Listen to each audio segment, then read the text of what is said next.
In a school setting, a boy claims to hate games with all his might. Mocking Manhua, a boy asks if he's playing again. His classmates make fun of him for playing on his phone during class time. They keep teasing him because of the multiple phones connected at the same time. Dawn gets confused and irritated since he has all the phones at the request of his classmates. Our 18-year-old hero claims to be a servant of games and angrily says he doesn't want to do this. He gets even angrier when they sarcastically say he's really good at games. Renju, also 18 years old, insists she's terrible at games no matter how much she plays. The nerd is impressed to see that the goddess of their class also plays the same game. He realizes that all the boys in class have a crush on Urin, and so does he. Urin says she's betting with her friends to see who scores more points, and she's losing. Even though the protagonist is a failure, he's amazed that Urin is talking to him. Shy and awkward, the boy offers to play in her place at that moment. Friendly, the girl says it's not necessary since the game-obsessed nerd looks very busy. It's the first time our protagonist is speaking with her, and he says life is a game.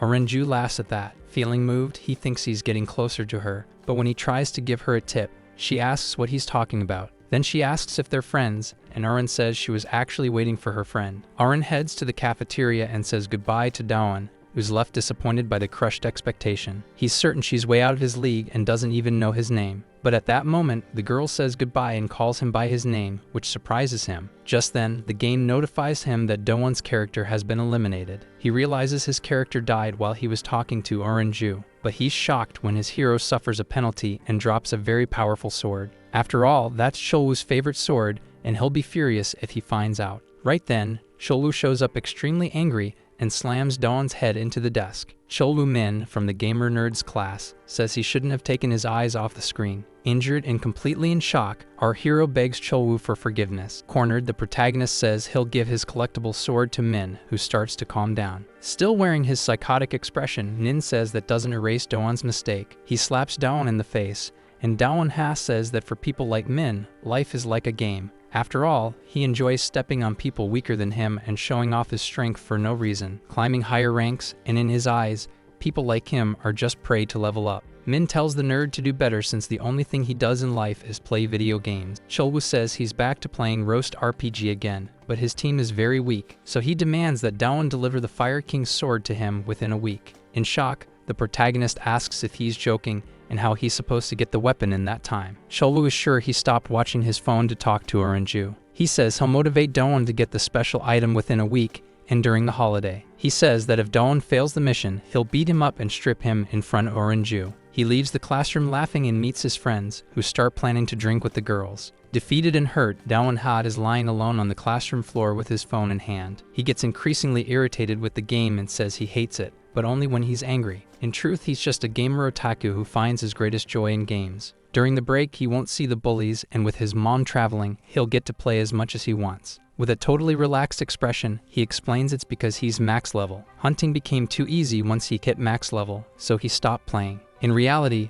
Dawn Ha is a pathetic loser, but in the game, things are different. He wonders if his life were like the game, maybe he'd be someone else. He decides to stop thinking such pointless thoughts and focus on his game. Suddenly, his avatar in the game is eliminated, and he wonders how that happened. It gave him a bad feeling out of nowhere. And then, Roast RPG got an update. Seeing the game's difficulty level and the drop rate for special items, he becomes desperate. Since our hero started the game, 18 hours have passed and he's been drinking a lot of energy drinks. He manages to defeat the Flame King and knows he can now obtain the item after playing all night. Thus, 37 hours pass since the nerd began playing, and he still hasn't slept. In the game Doan Ha, he becomes furious seeing only weak items dropping. According to logic, increasing the difficulty should raise the chances of rare items appearing. However, they lowered this probability, and Dawanhan knows it's because of the pay-to-win system. Since the protagonist started playing, 64 hours have passed. He throws an object in anger from not having found the item in time. He feels frustrated for having used everything he had and still not getting the item. He collapses onto his keyboard and starts laughing from despair and exhaustion. Dawanha feels like he's dying from sheer physical and mental fatigue. A few more hours pass, bringing the total to 144 hours of playtime. Dawanha says that on top of the low drop rate, fighting the monster solo takes too long. Because he's at a low level, no other players want to form a party with Dawan. Knowing there's only one day left before classes resume, he imagines the worst-case scenario. He begins to cry, realizing the item boost pack he bought is about to expire. Face to face with the monster that drops the magic sword, he's certain the task is impossible. Just when he thinks it's the end, a mysterious player appears to help him. an in-game addict of max level who once defeated the great demon with a single blow. The mysterious player asks if our protagonist is looking for a party. He says he needs someone to hold off the monsters, and Daon thinks he's a lunatic. Seeing he can't miss this opportunity, Daon humiliates himself to become the man's vassal. While the mysterious warrior considers the request, our hero doesn't stop begging and whimpering. The mysterious player accepts Daon Ha as his companion and allows him to join him. Time passes and our hero acquires the longsword of the Fire King. Right after, he's surprised to easily obtain another unit of the rare sword. In fact, he realizes it's a god-tier sword. After all, it belongs to the fire god. He understands that his 7 days of effort weren't in vain and wonders how much he could sell the item for. But thinking it over, Daon Ha decides not to be greedy and calls his friend's attention. Since it was all thanks to the strange and patient Chuni, he decides to give the sword to him. Chuni is grateful, having been hunting for the sword for a long time. Our protag finally decides to rest after completing his mission, and his eyes grow heady. As spring break comes to an end, he chooses to nap before going to school. The moment he gets up from the chair, he suddenly collapses to the floor, completely drained. Confused, he realizes that the lack of nutrients and excessive caffeine consumption lead to death. Several news stories spread around the world about the young boy who died due to gaming. The addicted nerd understands he's leaving this world because his body couldn't handle the gameplay. In his final moments, he apologizes to his mother for passing away before her. He feels like an idiot for dying as a servant of online games. He concludes he's dying from playing too much and wishes to live a life like those in games. In his last breaths, Daon Ha curses Chol Min even after death. He finishes his thought wishing he could have written a will if he had known the end was near. He wonders if he truly passed on, since his thoughts haven't stopped for a second. A virtual game window appears showing the message that Daon is a new player. The menu says his class will be decided based on his personality and previous life. The analysis is completed and ranks him as a normal class for being a valuable gamer servant. Seeing he's considered important, he's surprised when a prompt appears asking if he accepts a mission.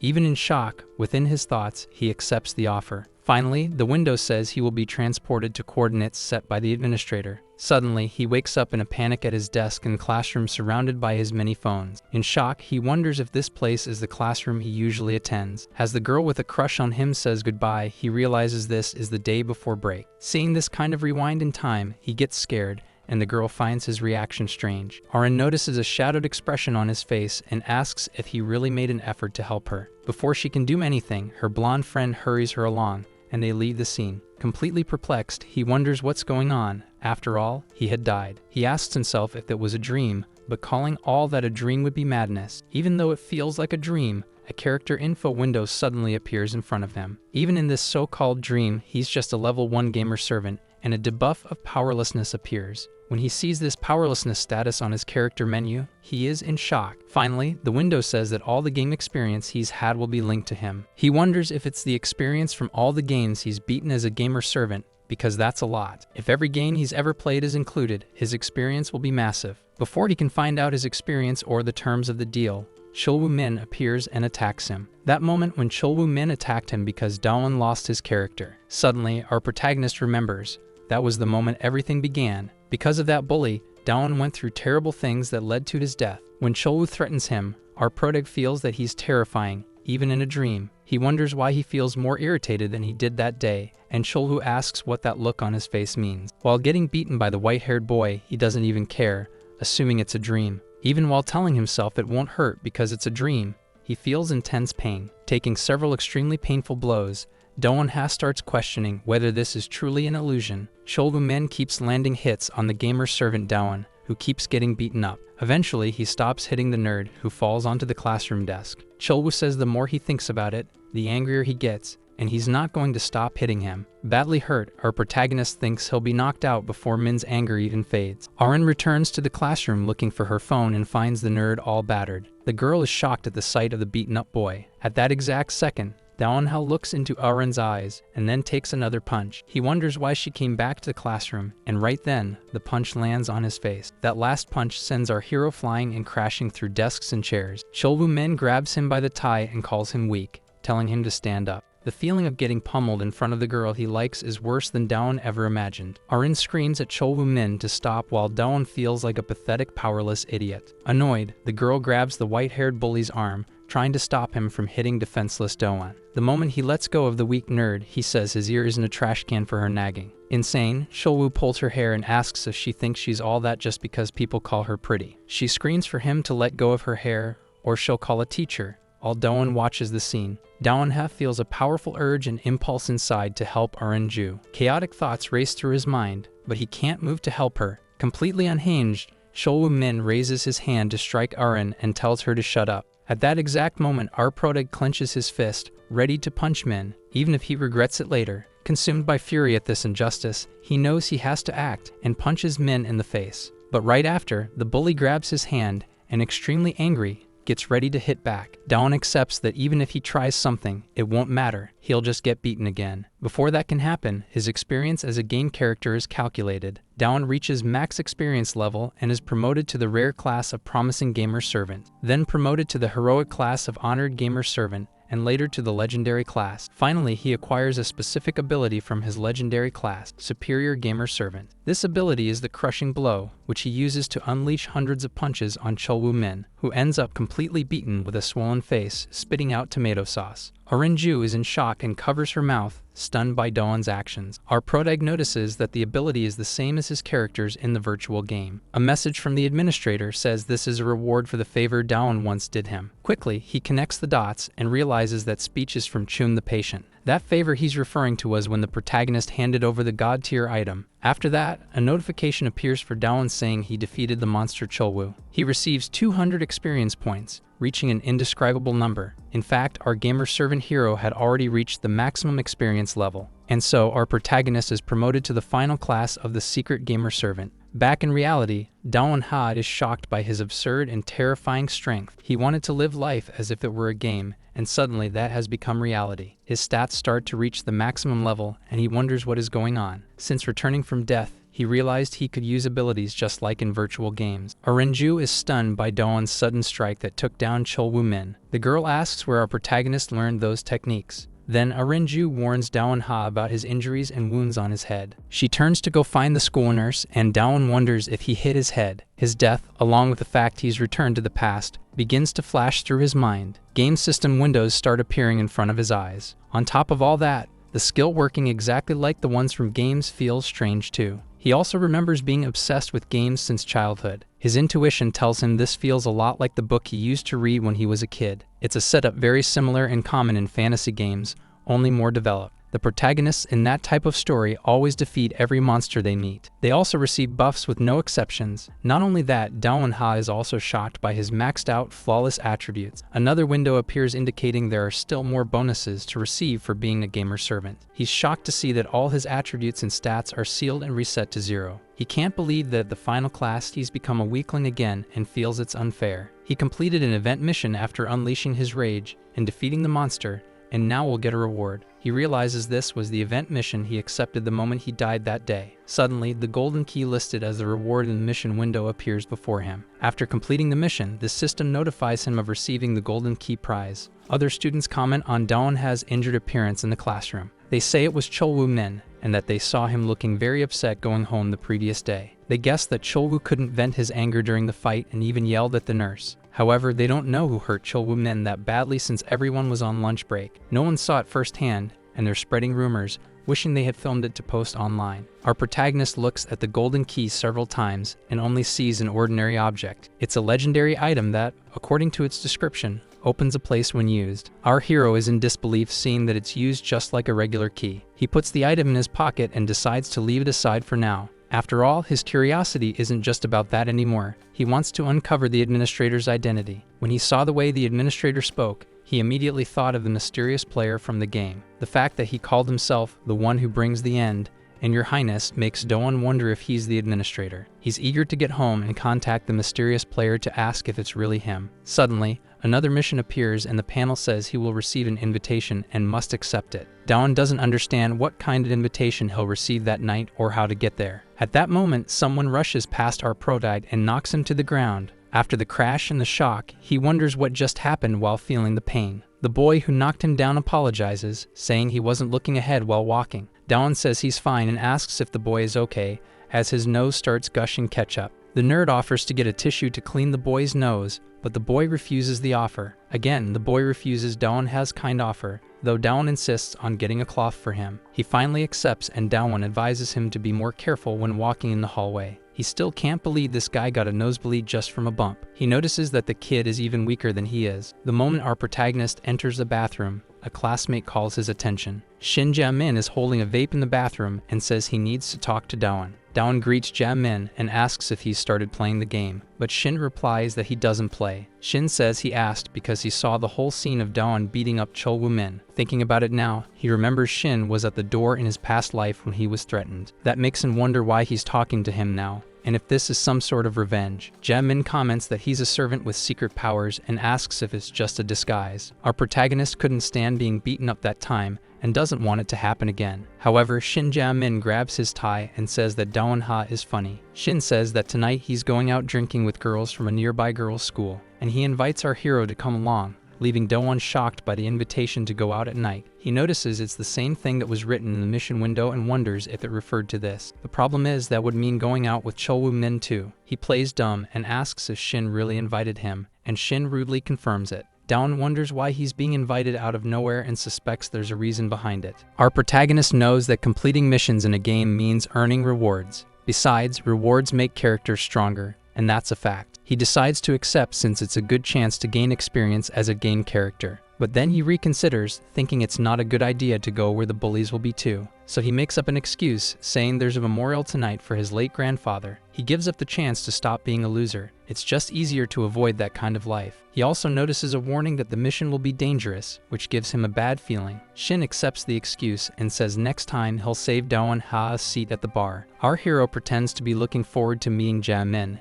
and their conversation ends. As the boy exits the bathroom, the nerd leans on his knees to catch his breath and concludes that nothing good comes from going out with bullies like them. A system window notifies that Daewon will be punished for refusing the mission. A punishment warning appears, saying that the pain will begin, and he gets scared. Something strange starts happening in our protagonist's body. We see several fierce, massive bulls in a green valley. They snort and charge ferociously at Daewon, hitting him in a very sensitive area. Meanwhile, at school, a few students enter the bathroom to relieve themselves, until they notice Daewon collapse on the floor, wetting himself from the pain, and assume Chol-woo beat him up. Lying on the floor, the nerdy servant feels the sharpest, most unbearable pain of his life. The game's notification window informs him the pain will last for another 59 minutes. Crying as he feels the most excruciating pain of his life. Crying from the agony, another notification pops up asking if he really wants to refuse. From inside the bathroom stall, Daewon screams due to the astronomical pain. Meanwhile, in the city at night, we see Shin Jae-min walking through the streets. He gets excited when he sees our protagonist and says the boy arrived early at the meeting spot. In the end,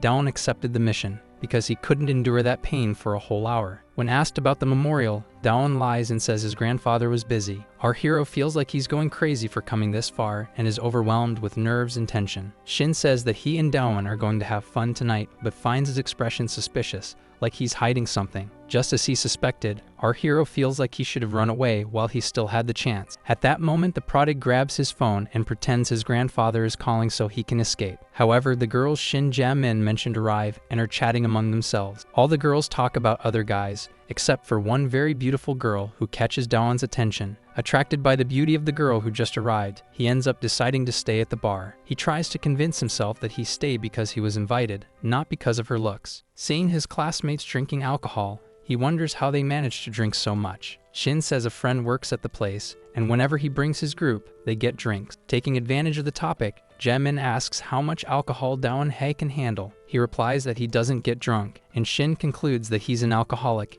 even though he's never drunk before. Jae-min tells Daewon not to worry about money since he'll cover the bill at the end. Our protag is surprised by Shin's kindness and starts thinking maybe he's not that bad after all. While waiting for his wallet to arrive, one of the girls they brought starts singing karaoke. Shocked by this situation, Daewon doesn't understand, and Shin is happy when Jihan arrives at the venue. Yoo Ji-han is his rich servant who came to the bar to pay the bill and says he paid another one 2 hours ago. At that moment, Daewon remembers bumping into him earlier and realizes he's the rich servant. Shin Jae-min questions whether Jihan really thinks they're only staying out for another 2 hours. Out of nowhere, with an insane expression, Jae-min scares and threatens Yoo Ji-han, yelling at him. Our hero is stunned by Jae's sudden shift in atmosphere and personality. Shin asks if the two know each other, since they go to the same school, and Daewon says no. Noticing that his rich servant is frozen in place, Shin advises him that he should have a drink. However, just as he goes to pour the drink, he accidentally spills the alcohol on his pants. Pretending it was a mistake, Shin apologizes and says Jihan should have worn darker pants. Being the target of bullying, Jihan agrees that he should have come in dark pants. Thinking back on what happened earlier, our protag recalls the ketchup on Jihan's nose. And the bathroom he came from was the same one Shin Jae-min had been in. He realizes Shin beat up Jihan and regrets getting involved with this delinquent. The pretty girl who caught Doan's attention wonders what's wrong with him. The girls invite Jae-min to sing, but he refuses and says he'd rather get drunk. Shin talks about singing serenades, but they say it would ruin the atmosphere of the place. Then he suggests it could be funny to watch Jihan dance while singing. Dawn gets irritated by the sheer humiliation being forced upon Jihan to dance and sing serenades. One of the girls tries to stop Shin from making his servant do that, but he doesn't care. Shin Jae-min says that Jihan loves to dance and asks threateningly if that's true or not. Jihan can barely answer and looks sadly at Shin, who places a hand on his shoulder. Then he tells the rich servant that he's embarrassing him in front of the girls. Immediately, Jihan stands up and says he'll dance, and everyone gets excited about it. Daewon, feeling sorry for him, wonders if the servant has no pride at all. Then he realizes he'd probably do the same thing if it were necessary. Unable to watch this scene of humiliation, the nerd asks to leave the room and go to the bathroom. He knows the only reason Shin doesn't mess with him is because he's a servant with secret power. Possibly due to that sealed status, Daewon currently has no abilities. He's certain it's only a matter of time before he gets caught, and that he's going to be screwed when it happens. Besides that, if it weren't for the penalty he received, he would have fled the mission already. While thinking about it, he concludes that since he came to the bar, he's fulfilled the mission now. He decides to leave before getting involved in bigger problems, and feels sorry for the rich servant. He knows he must escape since he doesn't have the power to save anyone, not even himself. In Daewon's mind, he reflects on how both bullies speak to him in the same way, and he realizes the rich servant is in the exact same situation as he is. After taking too long to return from the bathroom, Jae-min notices his absence and asks why. When asked about the whereabouts of something, Jae thinks he's referring to the girls. Daewon-ha asks where the pants of the rich servant Yu Jihan are. Shin Jae-min says he felt bad for spilling on them, so now he's washing them. Our protag feels fear after asking that question and seeing Shin's expression, but decides to confront him. He acts like a true servant with secret powers and commands him to hand over the pants. He thinks that by insisting in such an authoritative way,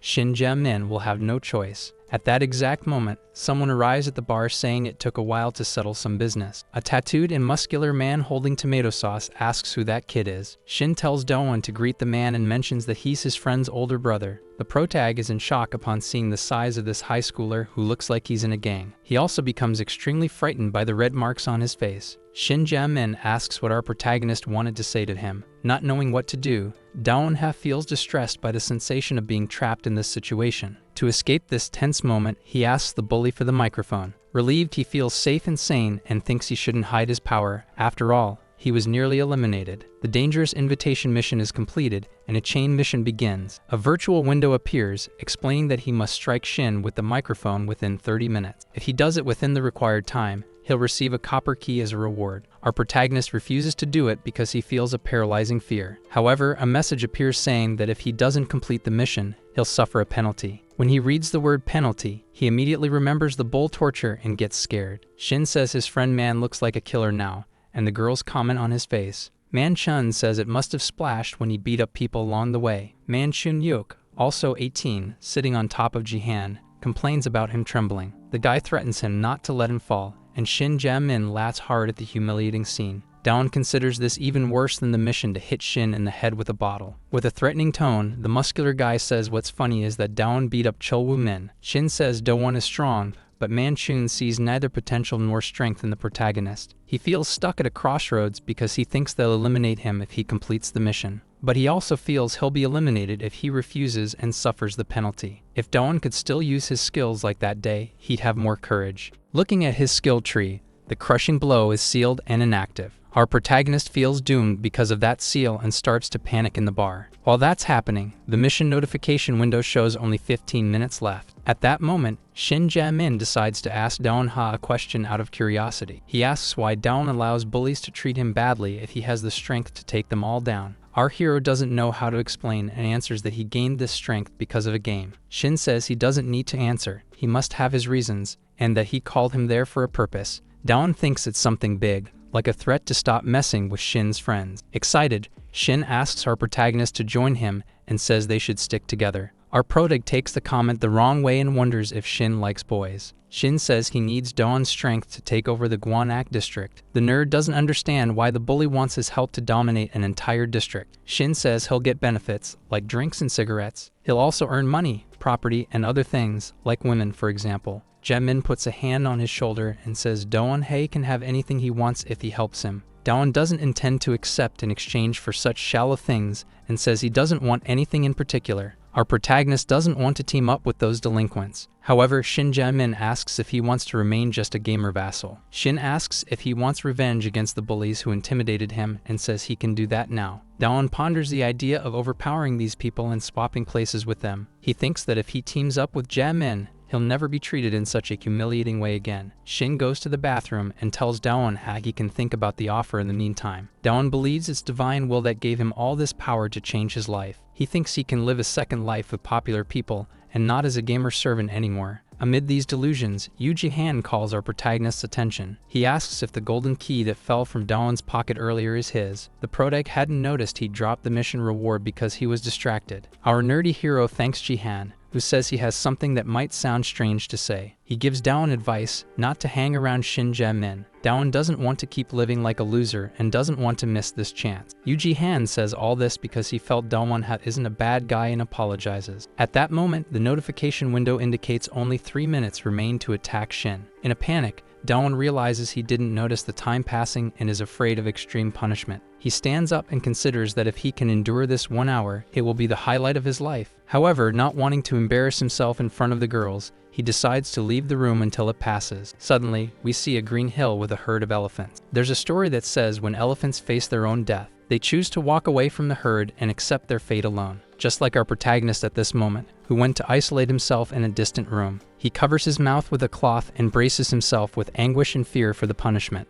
The notification window alerts that only 30 seconds remain until the punishment is applied. Daewon-hae would rather fail the mission than stay close to Shin Jaemin. With 20 seconds left, he decides this is the best way to escape his life as a gamer servant. He knows this is the only option and prepares for the pain that's about to strike him. The bully who looks like a gangster asks to sing a karaoke song since he's drunk. The girls make fun of Yuk's song choices, calling them too old and dramatic. However, the girls notice the microphone suddenly disappeared from the table. Shin Mei comes back from the bathroom with a stomachache and thinks the school snack made him sick. While he's distracted by the stomach pain, Daewon appears behind him holding a bottle. Quickly and suddenly, he smashes the bottle over the bully's head by surprise. Shin is struck and passes out instantly, unable to handle the blow. The mission Judge of Injustice is finally completed by our nerdy protagonist. He comes to the conclusion that he'd rather live as a loser than become a bully like them. Excited that Shin was knocked out with one hit, he decides to dump the body in a deserted spot. Before leaving after attacking Shin, he worries about Ji-han being in the same room as the tattooed guy. Then suddenly he looks down and is surprised to see Shin Jaemin's phone on the ground. Meanwhile, in the bathroom, the tattooed guy is drunkenly singing karaoke. In the middle of his emotional singing, he notices something odd that grabs his attention.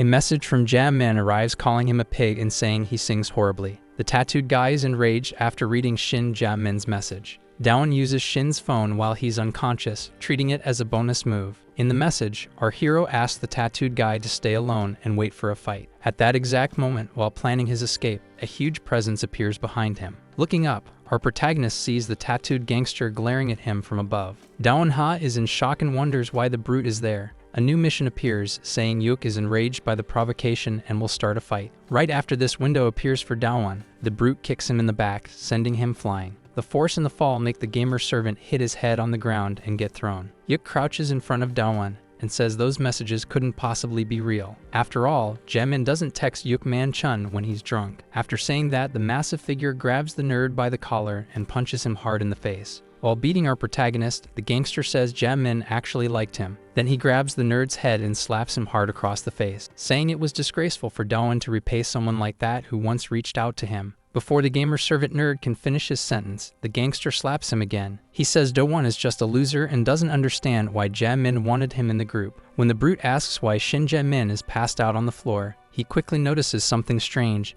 and says he already suspected what had happened. Then he looks in Daewon-hae's pocket, notices the crumpled microphone, and calls him a coward. Daewon says the real cowards are people like him who intimidate the weak and steal from them. But before he can finish his speech, he's thrown across the room by the giant. At that moment, he crashes into a wall stacked with bags of flour. Yuk says it's not his fault Jihan is weak and that Daewon will be the next servant. In great pain, our hero lies motionless, thrown onto the pile of flour sacks. Then he notices the golden key right next to him and holding it in his hand wonders where to use it. A tip from the administrator says the key should be inserted into a lock. However, our protagonist remains confused as he hasn't seen any lock in the area. Suddenly, his skill window opens and a new hidden technique appears. He then sees the shape of a keyhole and quickly inserts the golden key into it. Next, he turns the key to unlock it, and something shines before his eyes. The brute asks if Shin Jae-min is alive and if he's okay. Shin says he's hurt, and Yuk mocks him for getting beaten up by a weakling. Daewon returns and says that if he doesn't face Yuk now, he won't be an honorable man. Yuk Man Chun finds it interesting that Daewon has pride as well. Our hero is hiding the fact that the system ordered him to face Yuk, or else he'll be punished. Man Chun gets really excited by his opponent's courage and pride and charges forward. Just as Yuk rushes toward the nerd, Daewon is surrounded by a strange and powerful aura. Our protagonist wonders why the system of this game gave him powers, and why it's leading him into dangerous battles like the one he's about to face. He realizes the reason is because they want to see him, and in that moment, he moves to punch Yuk. He shouts that the giant is doomed now, while a strong blue aura flares around him. During that moment, our protag remembers his childhood and a nerd who played arcade games. He had a unique and unusual style of playing those games that made him a legend. Everyone would get excited when Master Zobarano won at video games. That boy's weapon was literally being a slave to virtual games. Little Daewon, at 10 years old, was deeply impressed by the boy's skills. The boy's special ability was having vassals thanks to his crushing technique. His Hawk technique made him unbeatable in video games. This ability, Hawk's Descent, costs 120 mana points and is a kick that knocks out the target. Seeing that he unlocked the ability to use this head kick, Daewon thinks it'll come in handy, even considering the weight difference between them and how strong Yuk's punch is. He imagines he can win with just this ability against his enormous and pig-like opponent. Then suddenly, a notification window alerts our protag that he's out of mana. He's shocked by the sudden news, and Yuk's punch gets closer and closer. He realizes there's nothing he can do and just takes the full punch right on the chin. He goes flying and lands on the ground behind his enemy, Yuk Man Chun. Yuk wonders what's wrong with the nerd who yelled like he had an ace up his sleeve. On the floor, wounded and groaning in pain, Daewon becomes completely furious with the game's insane system. After all, he has only 100 mana, and Hawk's Descent costs 120 points. He can't understand it. He thinks maybe the golden key was a reward for being beaten up by Chulwoo Min. When he stops to think about the golden key reward, he reaches a conclusion. He remembers the reward for the mission where he hit Shin Jae-min with the microphone. He recalls that the reward for that mission was a bronze key. Looking around the room he's in, he wonders where the key is since it's not visible. He remembers that the key from the Jae-min mission fell right beneath the window.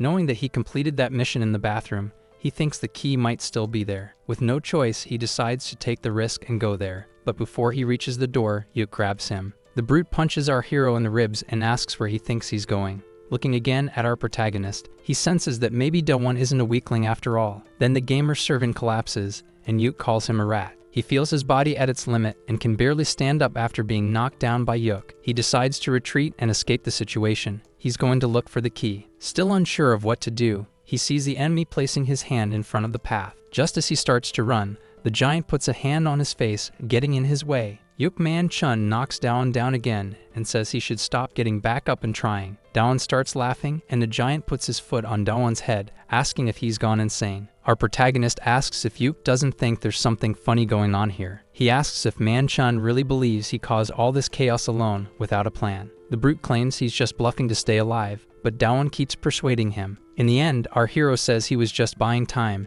and the elevator opens behind Yuk. Our protag shouts for whoever's inside the elevator to attack the bully with everything they got. Yuk the bully is shocked by Daewon's outburst and becomes afraid. But when he turns to look, there's no one inside the elevator, and that leaves him frozen. This fills him with rage toward the gamer slave Daewon Ha. He turns around ready to attack the boy, saying he's going to eliminate him, but Daewon is already gone. Meanwhile, the protag runs through the hallways with all the strength he can muster. Daewon didn't expect the elevator strategy to actually work and says Yuk is really dumb. Now that he managed to escape, he's in a panic looking for the bronze key. However, in the middle of his run, he collapses to the ground like a sack of potatoes. He soon gets up with great effort, fighting against the weakness in his legs to keep moving. At the end of the hallway, far behind the protagonist, stands the hulking bully Yuk. Cracking his knuckles with a manic expression, the tattooed gangster orders Dawn to stay still. Our hero thinks this is the end, since he no longer has the strength to run or escape. Just when he feels it's all over and glances to the side, he finally finds the bronze key. As soon as he grabs the item,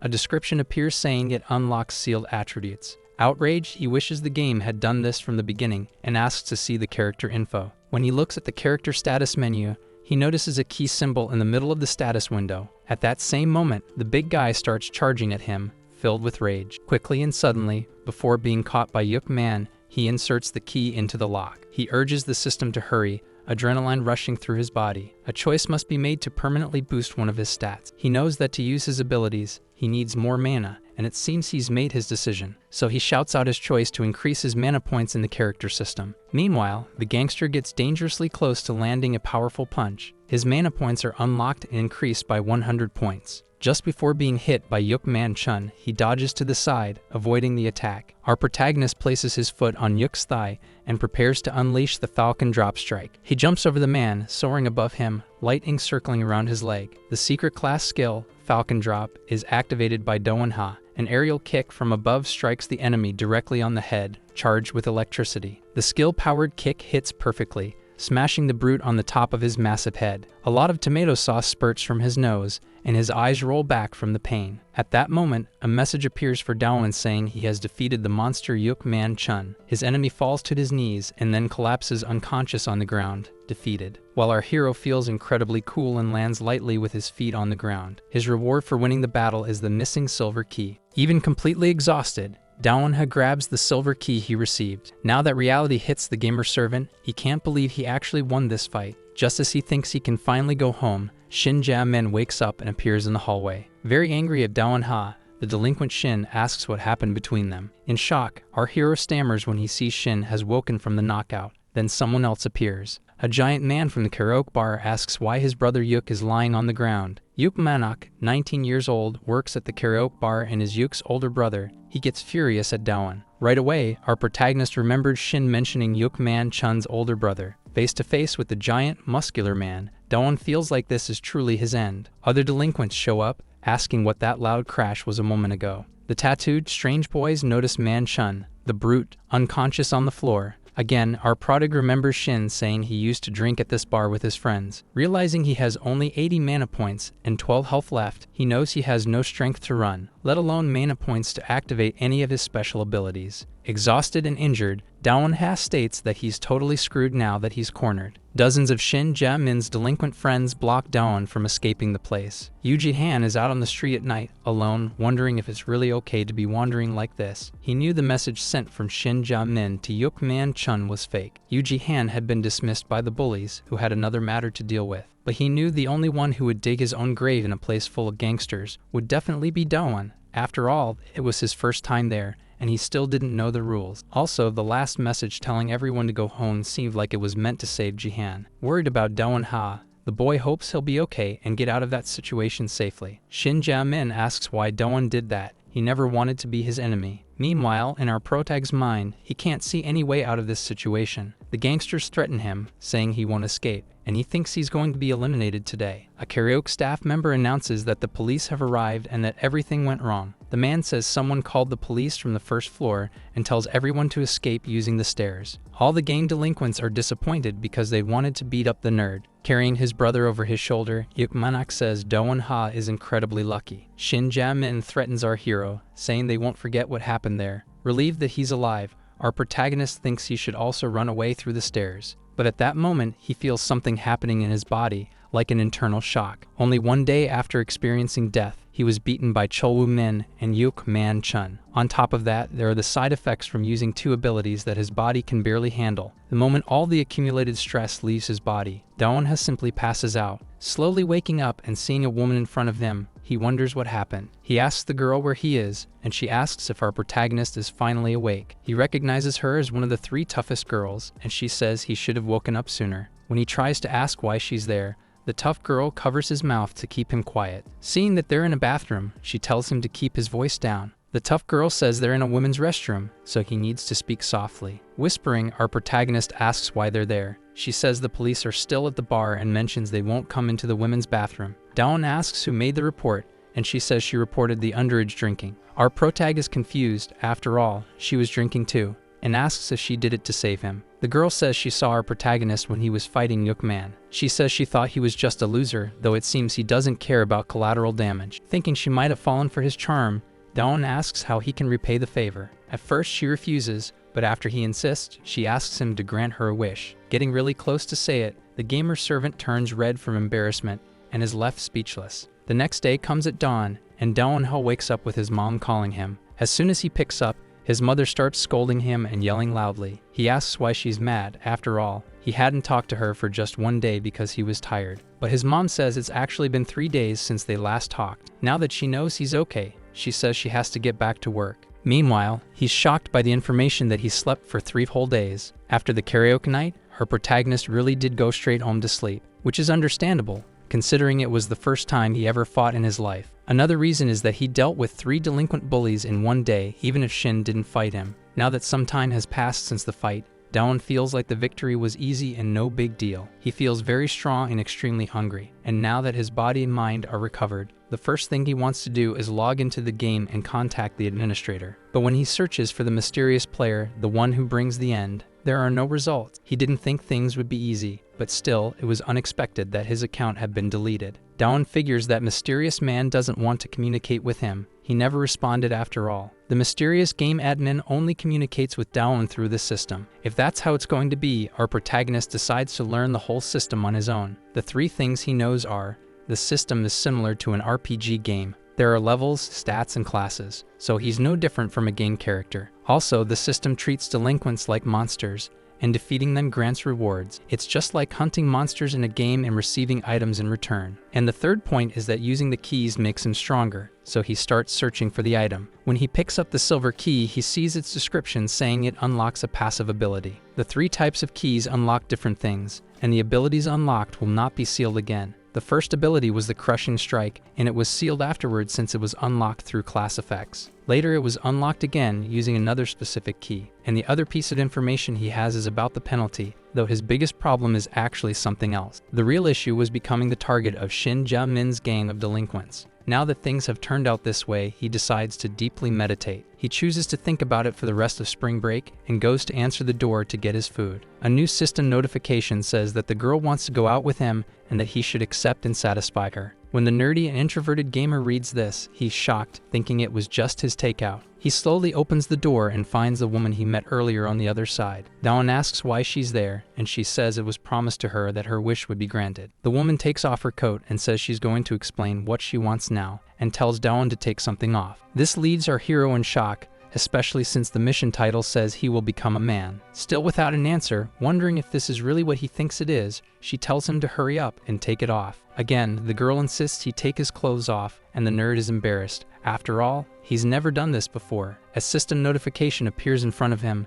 asking if he will accept or not. Completely stunned, he asks the tough girl to repeat herself, and she repeats the phrase for him. This makes him wonder if people can really just do this out of nowhere without even talking first. Taking off his clothes, Dong-won-hae gets excited that his first time has finally arrived. The girl quickly asks if his other clothes are in the room, and he doesn't really understand. He realizes she doesn't want to do anything yet and gets embarrassed, and she tells him to turn off the heater. Dawn asks why she didn't turn it off herself and how she found his place, and she says she didn't have his number. She says she found his address while dragging him across the ground 3 days ago. After all, she discovered it by looking at the apartment card in his phone case. She asks if those nerdy clothes are the only ones he has, and Dawn says his mom bought them. Dawn can't help but feel that the day to finally do something intimate has arrived. But when she says they need to go shopping, the mission title changes, and he understands. Even so, he gets excited about going shopping with a girl for the first time. Some time passes, and inside the clothing store, the protag feels confused. He doesn't understand why people wear clothes like this and use fake tattoos. The girl says he can't look weak, especially since they'll be spending the day together and going somewhere afterward. Even uncomfortable with this fashion style, she says this is what she wants, and he obeys. While he's trying on another outfit, she looks for more options among the many clothes. Dawn comes out looking very different, with black pants, a black jacket, and black boots. He feels strange as it's the first time he's dressed in a cooler, more stylish way. Excited, he forgets about the mission for a moment, until he sees the objective is now to take her out to eat. The system makes it feel like a game, and Dawn feels like asking the girl out isn't that hard. Feeling confident, he says he's hungry and invites her to eat, and the girl agrees. At that moment, our protagonist feels a bit of frustration toward himself and wants to punch himself. After all, they didn't talk for 30 minutes, and he wonders if she didn't like the food. When he stops to think, he realizes he doesn't know her name and asks. She replies that her name is Cyan. The conversation dies again, and he misses having his mom around because things used to be easier. Cyan asks if there's anything else making him curious about her. Saying he knows nothing about her, he asks what he should ask first. She simply replies that he'll learn more about her with time. After all, they'll be seeing each other more. Standing up from the table, she tells him to hurry up because they still have things to do. The mission updates again, and now, to become a man, he needs to take the girl to the movies. Dawn feels happy for experiencing this for the first time and then invites her for a coffee. He then sings a song for Cyan, and it makes him question the purpose of this mission. He thought the system only made him fight bullies in exchange for rewards. The sixth step of the mission begins, and he takes the girl to an arcade. Thinking it through, he realizes this is a date and tries to impress her at the arcade. With heavy breathing and sweating, he feels his charm might work on her. While the girl looks at plush toys, some nerds try to invite Dawn to a club. As soon as our protagonist sees the plushie machine, he walks away, saying he needs to go to the bathroom. Dawn excuses himself from Cyan. 10 minutes pass, and the nerd returns with a dozen fish plushies to impress Cyan. Confidently, he says it'll be tough if she ends up falling for him hard. At that moment, he sees the girl returning and smiles as soon as his eyes meet hers. Just when he thinks it's the happiest day of his life, a man shows up and pulls his hair. The bully asks who Dawn thinks he is to call Cyan's name in such a loving way. Dawn starts crying as the delinquent yanks his hair with force. Our protagonist wonders who this guy is and how he knows Cyan. Somehow, Dawn recognizes him from somewhere. He feels familiar. Cyan yells at the guy, named Sehun Kang, telling him to let go of nerdy Dawn. Our prodag thought everything was going well, until this happened and ruined everything. The gamer servant waits for the system to notify him that he must defeat this bully. At that moment, Cyan shocks everyone by saying the shy nerd is her boyfriend. This stuns both of them, and Dawn blushes as she tells Sehun to leave. The beautiful girl helps Dawn up and tells him to ignore Sehun as they walk away. However, before leaving, our hero wants to go back and pick up the fish plushies he dropped. Still processing the news, the bully can't believe Dawn is Cyan's boyfriend. Afternoon arrives in the city, and the gamer nerd can't stop thinking about what the girl told him. Distracted in the street, lost in thoughts about that word she said, he gets carried away. Until Cyan says they've arrived and tells him to follow her no matter what happens. When she says it was promised they'd spend the whole day together, the system prompts him to enter the building. Once inside, the girl presses the button for the 7th floor. Dawn feels certain that she's taking him somewhere to get intimate. Seeing the elevator's destination, Dawn asks if they can slow down so he can prepare. Cyan tells him the only thing he needs to do is stay still. She'll handle the rest. Our prodag wants to convince her to change her mind so he won't fail the mission. Seeing that the rooms on the 7th floor are closed, he asks why they're there. As they move further into the hallway, the nerd realizes he's at a gathering of bullies. He then sees a room full of people with a microphone in the center, which confuses him. A sort of judge strikes a gavel and tells everyone in the room to stay silent. He announces that the regular meeting of the Gwangju City Bullies will now begin. He adds that it's their first agenda and brings up the Kurokwar incident. This man says the topic of this first meeting is how to deal with Dawn-ha. The delinquents in the room think the kid looks way too normal to have beaten 3 gangsters. Our hero is in shock hearing the men present talk about eliminating him. They hold a vote to see who wants to defeat Dawn, and everyone raises their hand. He's completely stunned to see that everyone agreed to take him out. At that moment, it's decided that Dawn-ha is now the target of all 497 members of the Gwangju Bullies. The mission ends, and a message appears saying that a man thrives on the thrill of risking his life. Bullies is a term teenagers use for school-based groups involved in criminal activities. They are loyal to their instincts, love to show off, and live a carefree lifestyle. The main reason they enjoy it without worry is because they always move in groups. There are many ways to control and lead these groups. In the Gwangju district, bullies use intense and mature methods to manage their crews. Dawn wonders what's wrong with these delinquents who don't seem to think about anything. In shock while reading the system message, he tries to understand the process of becoming a man. There's also a warning that in chain missions, the reward is only obtained in the final mission. Seeing how strangely Cyan acted, he asks if she set him up in an ambush. The man in a suit holding a hammer declares the matter closed, and Dawn tries to figure out who he is. Cyan Sunbae tells him to wait and says they need to move on to the next item on the agenda. The bullies make rude comments toward her and ask who the guy by her side is. With his back to the delinquents, Daewon is terrified of them and of being taken out in that place. Cyan and the leader intend to discuss a second topic, which is a seat on the Council of Delinquents. When the man in the suit mentions a representative election, Daewon thinks they're politicians. Cyan says she found a perfect person for the role, even though the nerd is trying to run away. Speaking like a congresswoman, she nominates our hero for the position of representative of Boromaidan. However, she doesn't pretend. Cyan says Daewon has his name out loud in front of all of them. Our hero is shocked by the girl's risky move to throw him into this world. All the bullies think it's madness to nominate the guy who was just being discussed to become their representative. The judge of the group asks if it wouldn't be risky to promote a guy who attacked them. Cyan proves otherwise and says if he defeated 3 guys in one day, he can be part of the group. One of the delinquents mocks Unsung after she says that defeating members of the group counts as qualification. Unsung Ha, the representative of Silum Dong at just 18 years old, agrees with her. Afraid, the gamer servant says he has no intention of joining the gang of delinquents. Cyan tells him to consider how dangerous his situation is, being just an 18-year-old boy. Seeing all those criminals raise their hands to approve eliminating him if they see him on the street. She argues that if he joins the council, the delinquents won't be able to punish him. Daewon thanks her for the concern, but the girl says she's not doing it for him. After all, some other jerk wants the position,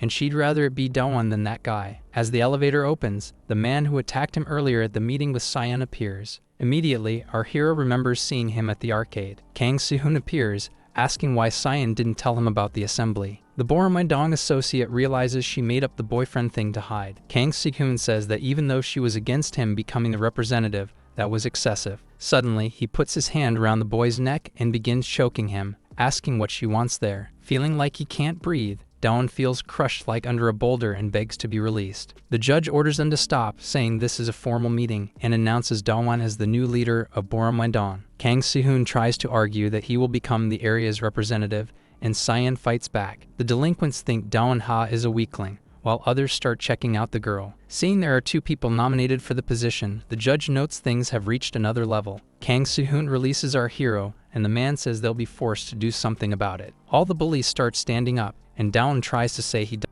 Taking advantage of his enemy's back turned, he quickly uses Falcon Drop and delivers the aerial kick. The other delinquents are impressed seeing Daewon's special ability up close. However, Kang Si-hoon is known as Granite of Boromai and has extremely high endurance. Shocked, our protagonist wonders if the attack was too weak since it was blocked so easily. Kang Si-hoon defends the protagonist's special technique and says the move startled him. But he finds it strange. After all, even the brute Yuk Man Chun was knocked out with 1 strike. With insufficient mana, he can only use his abilities once and can't win without them. This means our hero is in trouble, and at that moment, he's caught in a chokehold. The chokehold lifts the gamer nerd off the ground and fills him with fear. Automatically, he pats Kang Si-hoon to let him go, but it doesn't help. He says he'll only release Daewon Ha once he knocks him unconscious that way. At that moment, the protagonist understands why this bully felt so familiar to him. After all, the man changed so much that he could barely recognize him like this. He remembers a summer 5 years ago that was extremely and especially hot. During that season, he was also strangled. An extremely chubby boy used to choke our protagonist in the same sadistic way. Back then, they were both 13, but Kang Si-hoon was already very overweight and a bully. At the time, fainting games were common, and it happened to him often. Kang would even do it while they were eating and made the boy finish all his food. Even when they were in the bathroom doing their business, he wasn't released until he was done. Because of that, Daewon passed out multiple times and lived in constant fear of blacking out again. But even more than that, he feared the situation he'd wake up to afterward. Because of Kang Si-hoon, he went through countless humiliations in front of the whole class and girls. Since then, he's become especially nervous around women and turned into a complete loser. In the present, Daewon collapses to the ground, nearly unconscious, wishing people like Kang would suffer. He wonders how Kang Si-hoon managed to lose weight, get good looking, and attract girls. The more our protagonist thinks about it, the angrier he gets at the bully. He can't stand the idea of losing to him and hears the delinquents calling him weak in the room. As soon as he gets up, the bullies say he doesn't stand a chance. Thinking about that word he just heard, our hero asks himself what his chances of winning are. After all, the skill that could help him win was blocked immediately by Kang. Against Si-hoon's chokehold, there's nothing he can do but tap out. Once the bully declares himself the representative of Boromaidan, the nerd doesn't know what to do. Just as he's about to give up, he stands back up and faces the bully once again. Kang Si-hoon says if he insists, Daewon Ha might end up much more hurt. Taking off his jacket, the nerd gamer says that from now on he's going to beat up the gangster. The moment he comes up with a plan and throws his jacket to the ground, everyone stops to watch. No one can believe the number of punches being thrown by the skinny nerd boy, but they're incredibly weak punches, easily blocked by Kang Soo-hoon without any effort. Straining himself, our hero feels he just has to keep going a little longer to make it work. He remembers 7 hours ago when he was searching his pants for an object. The reward he got after defeating Nook Man Chun was a silver key, a heroic item. He also recalls that this item unlocked passive abilities, and he did that earlier. The passive skills unique to his class were activated at that moment. One of them is the critical hit, which can break through defense with a 1% chance. This passive skill doesn't consume mana and can ignore defense to land a critical attack. But he feels it's cruel. The odds are so low that it hardly ever happens. It means that only 1 out of 100 strikes will be a critical hit. In his current situation, he realizes there's no choice but to land that critical hit. Since he has no other options, he uses the strategy of throwing punches non-stop. All the delinquents start laughing, and Cyan Sunbae feels embarrassed by the scene. He knows that if he keeps punching, one of them will land as a critical hit, and he's close to 100. Seeing that his opponent is distracted, he knows this is the best chance, and he's nearing 80 punches. It makes him question whether the critical hit should have activated by now. Blocking every punch up to the 100th, Kang Si-hoon thinks Do-won-ha looks ridiculous. Finally, he reaches the last and 100th punch, and that one lands right in the center of Kang's chest. He starts sweating cold, thinking it didn't work, and his opponent asks what he's even doing. In games, there's a random number generator, an irreplaceable factor. The random number generator gives everyone a chance to succeed at something. That satisfaction of achieving success in real life is much harder to obtain. At 13 years old, Do-won-ha used his English class money to pay for game upgrades. Exactly because of that feeling of satisfaction, gamers challenge the odds every day. At the time, he used the English money, and the RNG didn't help him. He didn't get the item he wanted. Even knowing the next failure would be the end, Do-won-ha in the past decided to take the risk. The random number generator also equally brings a chance of despair. Back in the present, our nerdy hero finally lands a punch on the bully's chest. He wonders why it didn't work, since he landed every one of the 100 punches. In theory, one of them should have been a critical hit and knocked his opponent out, but he fails and gets caught. His rival grabs him by the neck and throws his body upward, intending to slam him down. Kang says he needs a destructive blow to win, and demonstrates it with Do-won. Do-won hits his head with massive impact on a pile of bricks, and is badly hurt. Kang thought he had a plan with that combo of punches, but it was just a bluff. Even if there had been strategy, Kang lost 130 kilos cutting and drying every part of his body. After saying the nerd wouldn't even scratch him, Do-won tries to say something. Lying on the floor, injured, he says that back in middle school, Se-hun Kang was a fat, stupid jerk. Se-hun Kang doesn't remember him, and Do-won says it's typical for bullies to forget their victims. He says the victims carry that pain for life, while bullies just forget it ever happened. Making the bully stop and think, our protagonist regrets talking so much. He asks what he's supposed to do since Kang doesn't even remember him, and tells him to back off. Desperate, he starts delivering several instinctive, irrational kicks, shouting for him to stay away. Completely ignoring the request, Kang grabs the foot of the gamer nerd. Then the thug throws him far away, making him crash into tables and chairs. Looking down at the weakling on the ground, he asks if he's still the same. He asks if Do-won-ha remembers every single toy he played with as a child. Cyan Sunbae is upset seeing the boy in such a miserable state. A man in a suit, a district representative, tells the weak nerd to give up the fight now. Han Un-sung, the representative of Silum-dong, says this match is a waste of time. He says one side has already lost all will to keep going. Our hero feels incredibly guilty for relying on a 1% chance to win. He's certain he has no chance at all against this monster, but he knows that if he gives up, the other delinquents will take him out, and he doesn't know what to do. Han Un-sung coldly says the fight is already over. Do-won-ha slams his hand against the floor and yells that the fight isn't over yet. Then he starts getting up with great effort and declares that he hasn't given up on fighting. His opponent finds him annoyingly persistent and asks if he's not tired of getting beaten up. Cyan can't believe that even without a chance to win, Do-won still won't give up. Even broken, our protagonist furiously walks toward the exit after Kang. Distracting him to escape as quickly as possible is the best solution Do-won can find. Threatened by the bully, he's already thinking about moving to a deserted island far away. Do-won makes a flimsy excuse and knows he needs to run for the exit as fast as he can. Without thinking too much, he decides the moment has come and begins sprinting through the room. But accidentally, he drops his jacket and trips over the piece of clothing, losing balance. Nearly falling on top of his enemy, he tells himself he should never have taken off his jacket. As he stumbles, he uses the palm of his hand to regain balance and activates a critical hit that sends the bully flying. After receiving an incredibly strong critical and being launched by just a tap, Kang crashes into the wall. Kang Si-hoon falls, head bowed, leaving the elevator door dented behind him. The delinquents can't believe they just saw Kang Soo-hoon get launched like that. Cyan Sunbae is speechless after witnessing Daewonha's powerful strike. The gangsters say they know what happened and suggest that Daewon focused energy in his palm. They call it the Flame Dragon Emperor's Iron Palm that destroys skeletons and organs, when in reality, the system simply notifies our hero that he landed a critical hit. He's proud of hitting him in the chest and didn't expect much, since it was just a passive ability. Just when he thinks he's finally won this fight, Kang Soo-hoon coughs and starts getting up. Severely injured, Kang is in disbelief that Daewonha has this much strength while pretending to be weak. Getting up after such a powerful hit, Kang becomes furious and says he's going to eliminate Daewon. Everyone in the room notices that the nerdy boy is now trembling from head to toe in fear. Then he gives a small smile, and the delinquents in the room find it very strange. Our protagonist doesn't think the feeling of despair is fair. After all, most gamers experience it, and even then, they never stop trying. The nerdy servant thinks it's better to try everything and get no results than to simply give up. He remembers a user who succeeded using the random number generator. Seeing another player's success,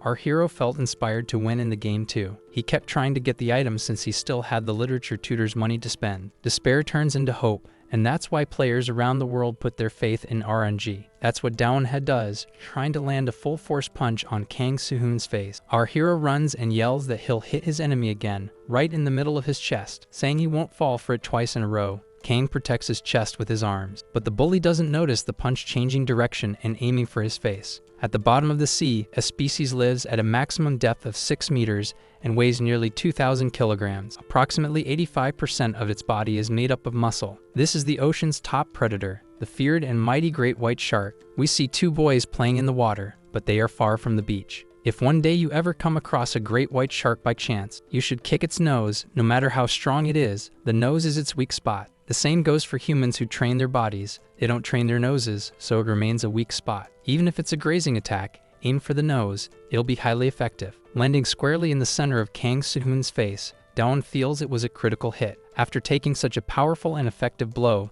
the bully stumbles back a few steps. Daewonha needs to risk more decisive strikes and stop relying on the 1% critical chance. A lot of tomato sauce comes out of Kang Soo-hoon's nose as he screams, though not yet defeated. Consumed by rage, he vows to wipe Daewon off the face of the earth and keeps repeating it, until our protagonist appears behind him, wrapping his arm around his neck and shouting insults. He yells that Kang will be the one eliminated, then grabs his nose and starts choking him. Our nerdy hero shouts he'll only let go if Kang asks to be released, otherwise he'll pass out. Meanwhile, he pulls the bully's nose upward with all his strength and fury. All the criminals in the room are stunned by the scene and acknowledge Daewon's strength. Cyan Sunbae is in disbelief, witnessing this bizarre display of the nerdy boy's power. Choking the bully, our hero makes him cry, and he eventually begs to surrender. As soon as his enemy finishes saying he gives up, Daewonha releases the chokehold. Collapsed on the floor, defeated, the bully tries to catch his breath and regain his strength. Daewon, also injured and exhausted, comments that he finally managed to win this time. But behind him,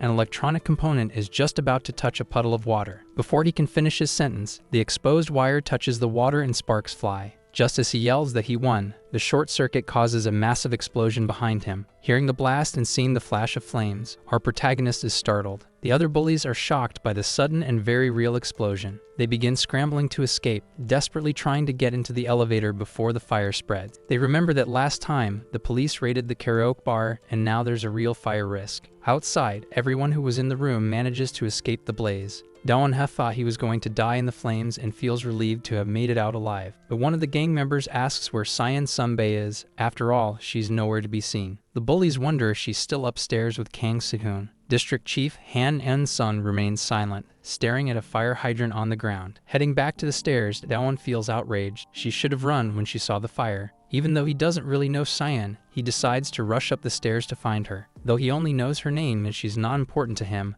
they made a lot of memories that day. He finally remembers her promise, asking him to stay by her side all day. As soon as our protagonist reaches the upper floor, he opens the door and calls out for Cyan. Saying he came to save her, he immediately notices someone putting out the fire with an extinguisher. When he sees the fire under control, he gets embarrassed, and the man asks why he came back. Deeply embarrassed, Daewon makes up an excuse, saying he came back to ask if he could go home. The man in the suit says the assembly will be rescheduled for another day due to the fire. Finally, the man says that the new representative of Bormaidong is Daewonha Sunbae. Our hero thinks that being part of the Council of Bullies is just a dream or an illusion. Cyan says that even though it's confusing, she did it for a bigger reason and that he got rid of the bullies. He agrees that if he hadn't become a representative, he would have been hunted down by the council and things could have been worse. As they arrive in front of the girl's house, they say goodbye and Dawn wishes her to take care. Dawn grabs a plush fish he got from the arcade because it seemed like she wanted it. Cyan wonders what it is, and Dawn says he saw her staring at the plush toys. Remembering the moment,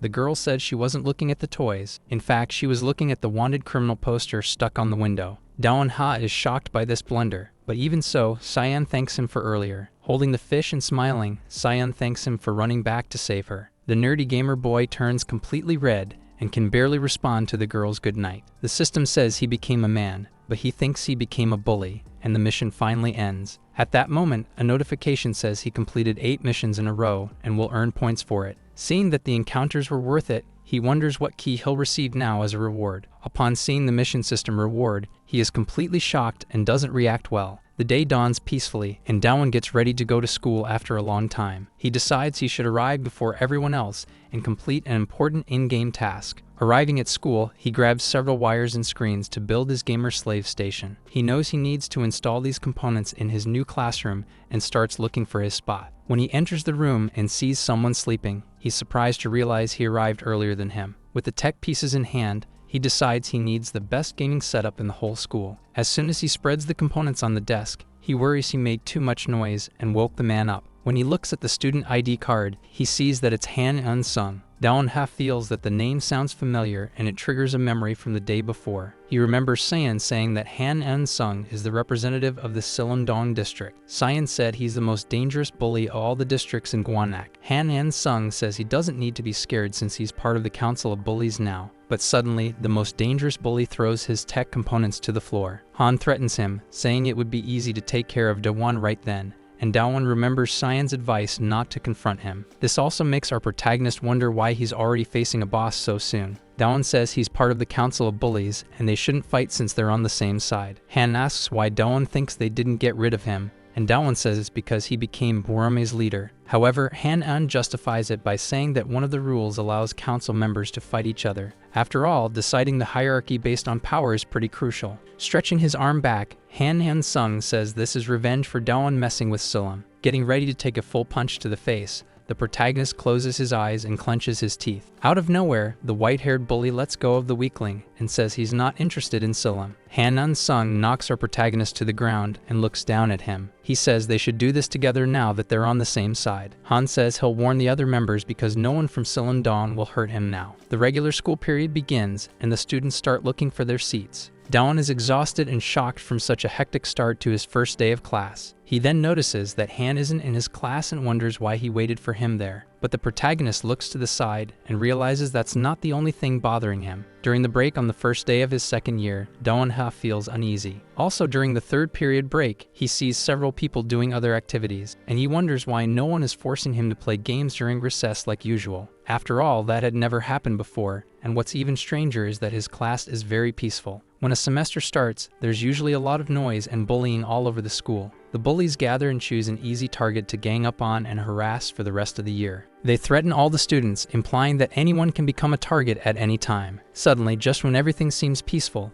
a window shatters and a student is thrown through it. If there's a competitor in the classroom, while some try to rise to the top, others aim for personal gain. During this period, the school is ruled by the law of the jungle, where only the strongest survive. Annoyed by the bullies acting like wild animals, he heads to the bathroom to clear his mind. As soon as he enters the bathroom, Jamin recognizes Daewon, and they stare at each other. Daewon had forgotten that he studied at the same school and assumes he's still mad about the karaoke incident. Suddenly and nervously, our hero raises his hands in fear of getting beaten up by Jamin, but instead, Jay congratulates him for becoming the representative of Boromandong. Strangely excited, the bully is happy that Daewon is also friends with Eun-sung. Daewon notices Jay is acting weird, and when questioned, Jay escapes using a poor excuse. Leaving as fast as he can, Jamin asks Daewon to say good things about him to Eun-sung. Back in the classroom, the gamer slave finds it odd that no one is bothering him. He He realizes that Han En-sung wasn't lying and actually talked to the other bullies. His once distant dream of living a normal school life is finally coming true.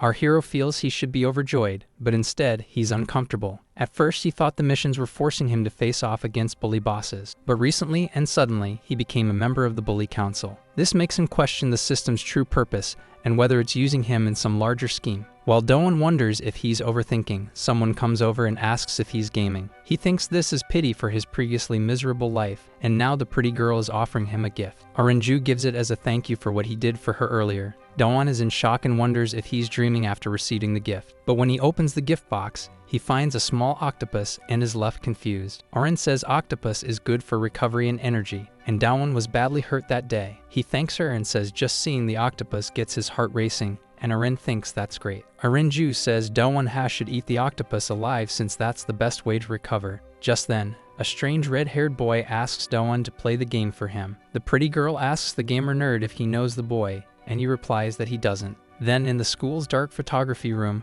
we see a conversation among bullies. One bully says Han En-sung has never done this before, working with other guys. He asks his friend if he's curious, and Kim Ji-jin knows Han has his reasons. Han En-sung says he expected Doan to be useful in a physical confrontation, but instead of attacking or defending in a dangerous situation, he went beyond that. Kim Ji-jin says Doan probably did it to make Han go easy on him or gave up out of fear. Han says that wasn't the case. Doan was clearly trembling, and he was looking at something. Kim thinks it's just luck, but Han saw something special in him during the assembly. Silam Dong associate Kim Ji asks if that's why Han is working with him. After denying his companion's question, Han says the questioning ends there, and he adds that it's much more fun to get to know Dawan-ha in person. The protagonist gets annoyed and walks toward the strange boy, and Arinju notices his odd behavior. He stands in front of the weirdo and tells him to get up for interrupting his time with Arin. A strong, tattooed man wonders if Class 3 of the second year isn't being a bit too quiet. His colleague shows him a card and says it's all because of one particular person.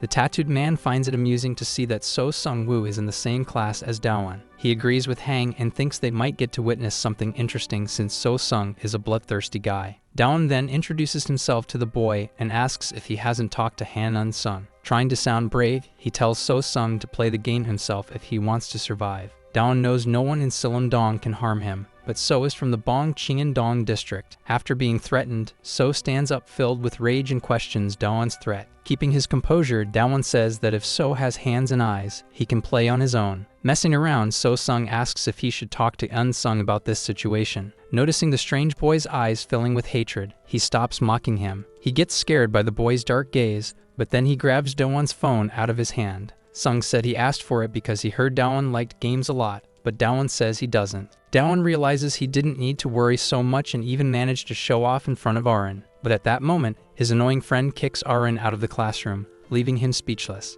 On the school intercom, it's announced that it's time for the second-year students' lunch break. This makes the nerd think that if he leaves now, he might be able to eat with Arin since they're close. He thinks about looking for the prettiest girl in school until someone grabs his arm. At that moment, he notices the shy boy he saved at karaoke trying to talk to him. He's impressed to see the timid boy there, and then they head to the cafeteria together. In the middle of the hallway, So Sung-woo walks, and all the students move aside in fear. Just as the red-haired boy is heading to the line to get his lunch, something happens. A huge, muscular man jumps in front of him, blocking the way. This massive guy says that since he's a third year, he should eat before the second years. Blocking the way with his huge body, he claims that the second years don't care about it anyway. Calling his classmates, he says they can cut the line since the teachers aren't watching. Dawn is surprised to see him and asks what he's doing there, and Jihan explains he's in class 3 too. Jihan says what Dawn just did was really risky and tells him to be careful. He says the way he treated So earlier was dangerous and asks if he doesn't know who he is. Dawn says he spent the whole year just gaming and asks what the deal is with So Sung-woo. Jihan explains that Sung is different from the others.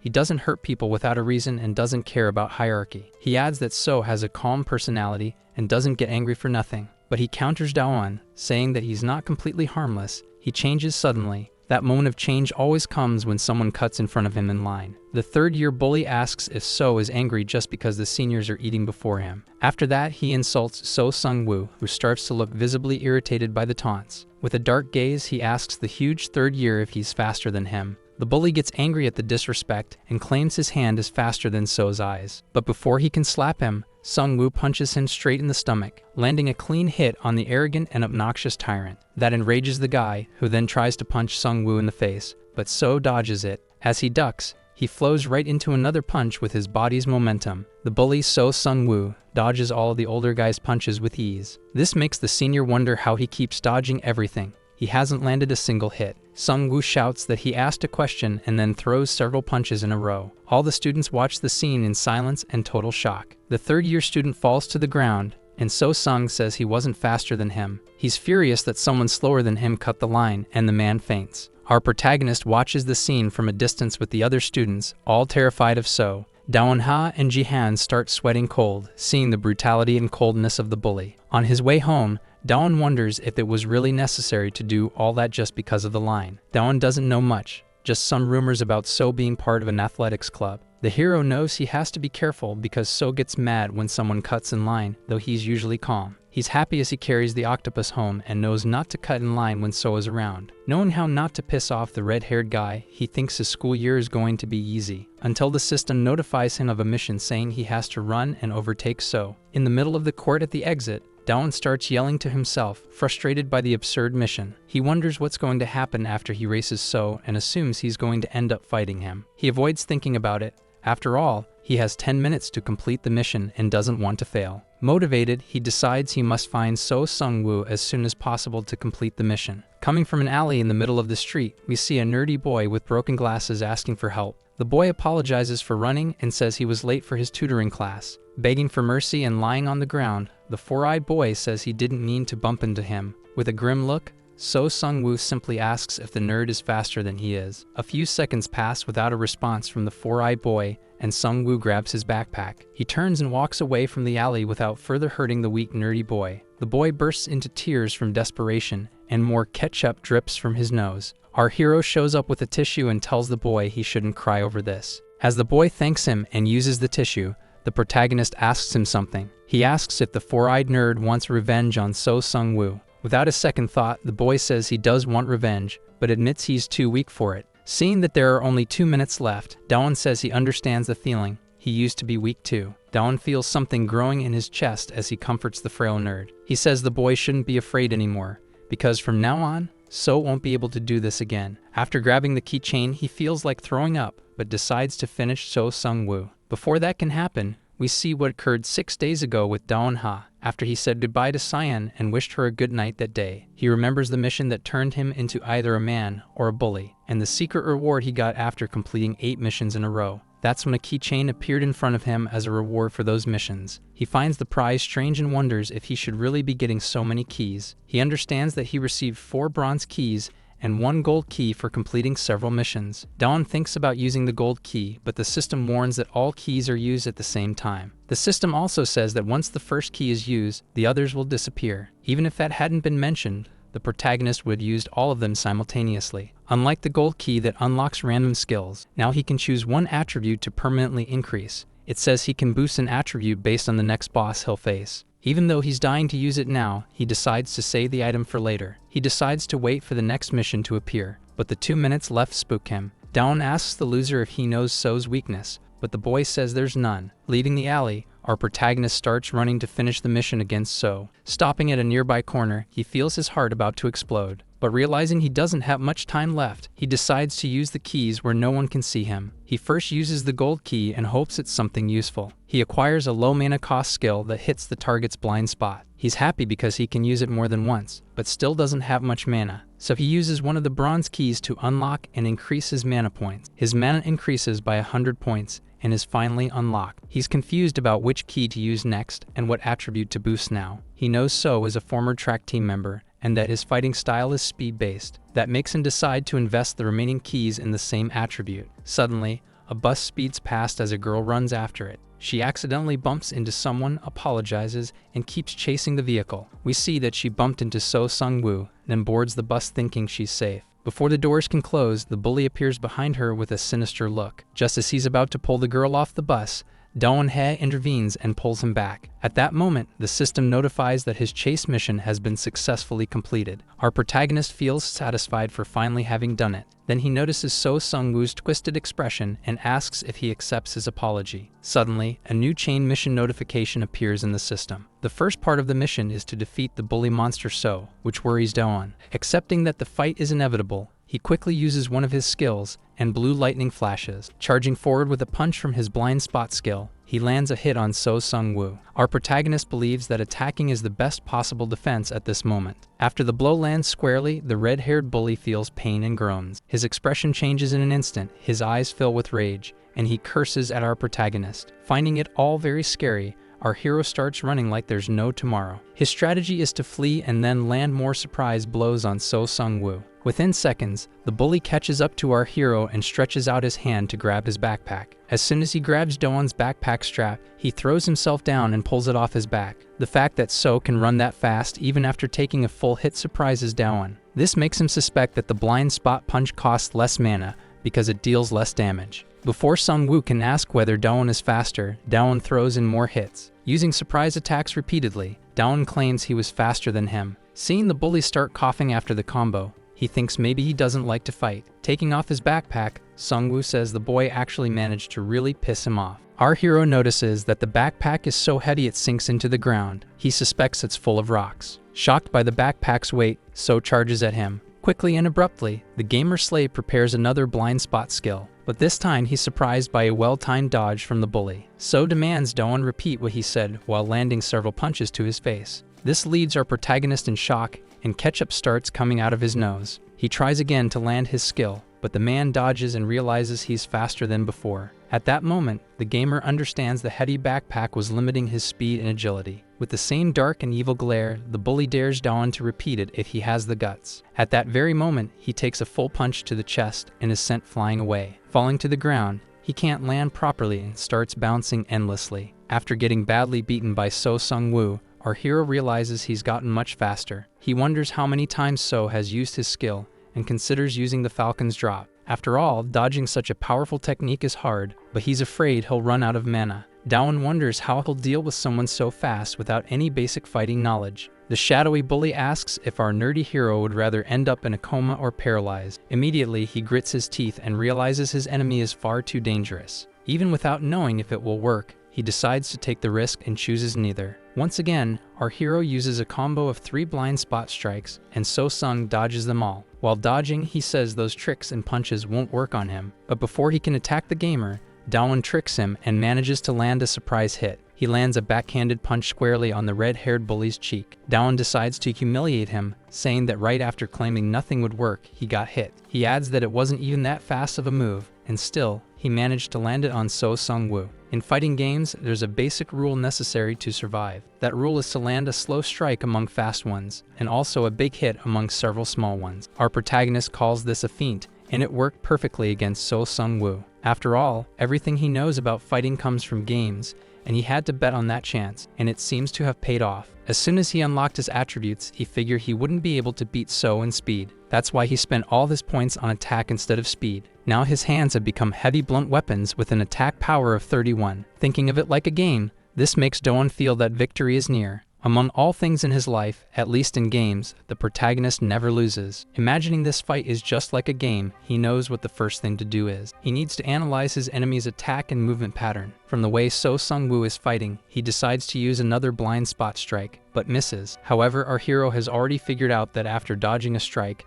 So throws a fast punch. First, he needs to defend himself and avoid getting punched in the face. Then look for an opening to land a counterattack, but So throws a kick instead. This catches our protagonist off guard, and he takes the kick straight to the face, sent flying. As soon as he receives the powerful kick, he immediately falls to the ground and slides across it. Steadying himself on the ground, the dark bully says with conviction that Daewon-ha will never beat him. At that moment, the nerd remembers he was part of the track team and knows how to kick too. He feels that if he had been hit in the head instead of his forehead, he would have been taken out. Daewon decides to end this fight quickly. Dragging it out will only hurt him more. Our hero attacks swiftly and without pause, already anticipating So's dodges, until he finally manages to feint and land a solid, powerful blow to his stomach. But in truth, the bully caught his arm and stopped the strike from hitting full force. Seeing his hand trapped, he suddenly takes an upward kick to the chin. The kick is so strong that a lot of ketchup bursts from the protagonist's mouth, and he seems about to faint. Mocking Manhua's tricks, the bully follows up with a punch to his face. He finishes with a kick that sends him flying and says his tricks were never going to work. With a look of pure hatred, he tells our protagonist there's no turning back now. Our protagonist lies on the ground like a defeated weakling, coughing. He feels the kick to the chin was so powerful that he can barely move. Crawling, Daon knows he needs to act fast before he ends up dead. He opens his skills window and starts searching for something to use against So. He notices his health is nearly gone, and both attributes only recover when he rests. Thinking quickly about what to do with his remaining points, he sees he only has one blind strike left, but something catches his attention and he goes silent, reading the skill's description. He sees his enemy preparing a kick that resembles a soccer move. Taking advantage of the opening, he uses his blind spot skill and sweeps So's leg. So takes the hit directly on the heel and feels intense pain from Daon's kick. The moment his attack works, our protagonist smiles, happy that he pulled it off. Unlike the hawk strike, which has to hit the head, the blind spot attack works anywhere. Because of the skill's description, he kept trying to use just his fingertips to attack So. Finally, our protagonist realizes the skill isn't limited to his hands. He knows this is his only chance to use the skill, and his chance to win the fight. He thought of a specific strategy, and to carry it out, he needs to do something specific. So Daon blocks So Sungwoo's vision by pulling his hood down. The moment he manages to cover his eyes with his jacket, he decides to throw a punch first. However, the evil bully predicts the attack and pulls our hero to the side. Spinning on his own axis, he then lands a kick to push him away, making the gamer slave fall to the ground in a ridiculous and humiliating way, injured. The bully picks up an unknown object, dragging it along the ground until he has it in hand. Finally, So Sungwoo wields the object, saying he should have used it earlier. During school track competitions, the bully felt immense pressure to be the fastest. To him, it didn't matter how he reached his goal. What mattered was coming in first. He remembers the days he didn't win the races and came in second, feeling devastated. As soon as he got home, he had to endure his father's beatings because of the loss. His father was narcissistic and had never lost during his school years. He couldn't accept a loser son. But after an accident, he lost the use of his legs and was forced into a wheelchair. He told Sungwoo to keep in mind that he would finish what his father had started but never completed. To meet expectations and not disappoint his father, he fought hard every single day. Even after learning to walk, he ran until he puked, and his backpack was always full of sand. Despite all that effort, nothing changed. He kept finishing in second place. That made first place and its glory feel so far away for Sungwoo. When he thought about giving up, he remembered his father's harsh words, full of disappointment. But in that moment of defeat, So Sungwoo saw a new solution. So in the middle of the night, he called the school track team's #1 runner to talk. The innocent boy came to talk and took a fatal strike to the face. So Sungwoo started attacking the runner who was better than him using the tournament trophy. He decided that anyone better or faster than him would be destroyed. So after eliminating his opponents in a bloody way, he would become the fastest of all. With a heavy object in hand, Sungwoo tells Daon that he has already put someone into a coma. Because of that incident, he was expelled from the track team and abandoned by his father. He goes on saying that all the bad things in his life were his father's fault. He got away without punishment that time because of the adolescent protection law, and now raises the brick to attack Daon. But in that moment, a flask is opened, and Daon says what is essential to win a fight. What's necessary to win a fight is the use of items, and right then he throws the octopus at Sungwoo's head. He's surprised the octopus was still there. After all, he had hidden it in his hood when he grabbed it on the bus. He thought it had fallen somewhere, but Sung pulls the live animal out of his hood with his hands. Throwing the octopus far away, Sungwoo had no idea Daon would do something like that. However, in that moment, the octopus's black ink starts dripping down the bully's head. That puts the bully in a panic, making him drop the brick and try to wipe the ink off his face. Daon says an octopus releases ink when it's squeezed, and now Sungwoo's vision is finally blocked. With mana left for only one blind strike, he knows he needs to deal more damage to win. Our hero seems to form a plan and charges at the blinded Sungwoo, preparing a strike. Very angry, the evil bully screams that he can't see anything. Taking advantage of the situation,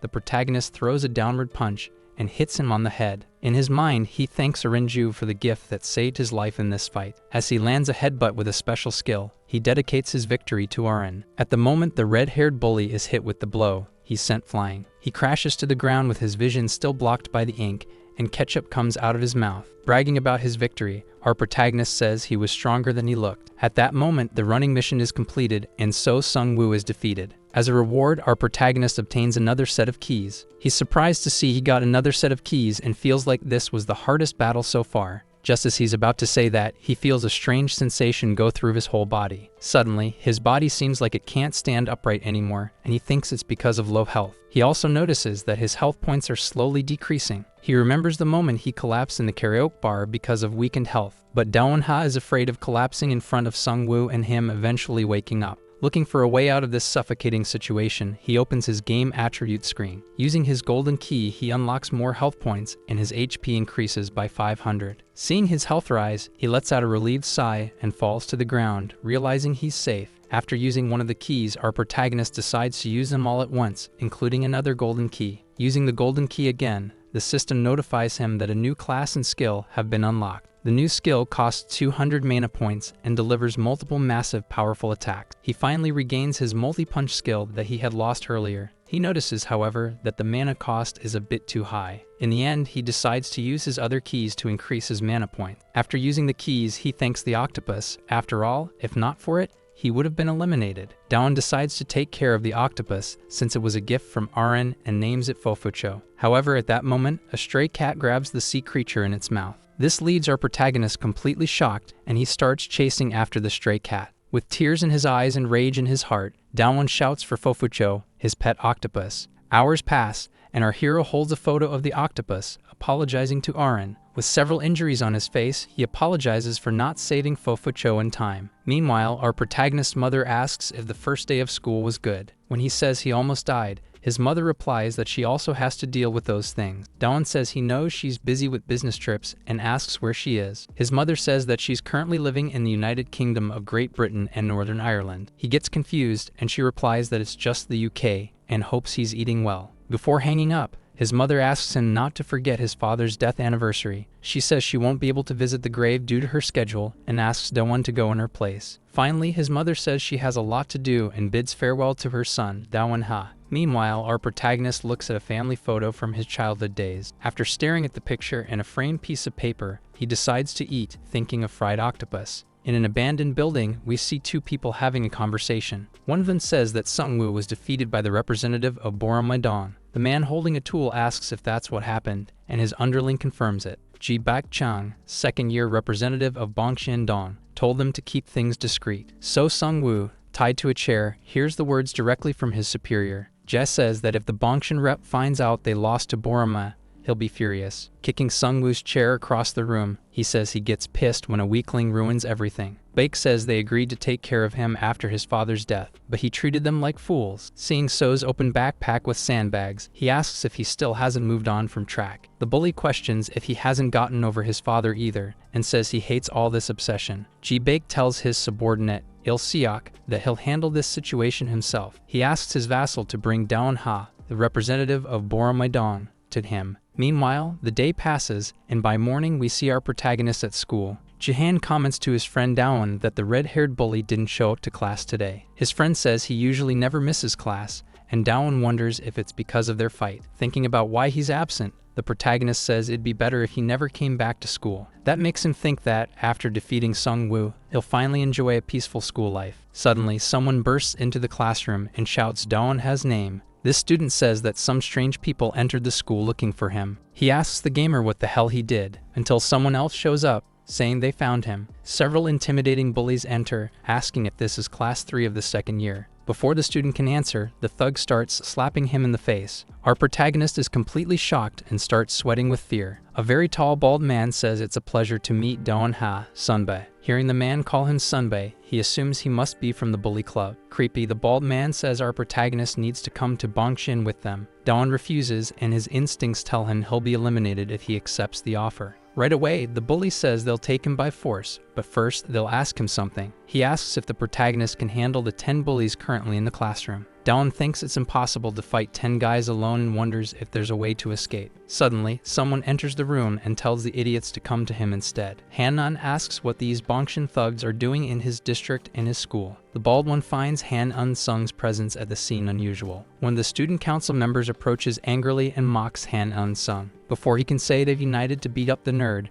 Han kicks the guy in the face. Leaving the kid with broken legs, he starts screaming. and Dawn is left in shock. Han says they can't take the nerd, and if they want to, they'll need to answer a question first. The bully Unsung asks if these 10 guys can handle him alone. Dawn-ha is stunned and wonders if it's even possible to hurt someone that much with one strike. Another council member gets mad at the white-haired man and charges at him. Before he can get close, Han swiftly and suddenly punches him in the face. The underling ends up with a bruised face, while the bully Unsung keeps a serious expression. A chubby guy behind him lifts a chair to hit him by surprise from behind. He screams and slams the chair, but Han dodges and prepares a strike to the fat guy's neck. As soon as he hits the fatty's neck with his elbow, the guy goes flying across the classroom. The chubby guy hits the wall with his back and quickly breaks through it. Another gang member gets scared of Unsung and begs him not to come closer. Meanwhile, another gangster behind him says not to get any closer if he wants to get out alive. Then 2 underlings charge at Unsung alone, saying they've cornered him. The chubby one is convinced they've already won against the thug and starts laughing. Han pulls off an unbelievable dodge, standing upside down on the table and preparing a kick. With just one powerful kick, he hits both enemies in the head, knocking them down instantly. He looks at the 2 lying on the floor, defeated, and says this is a problem.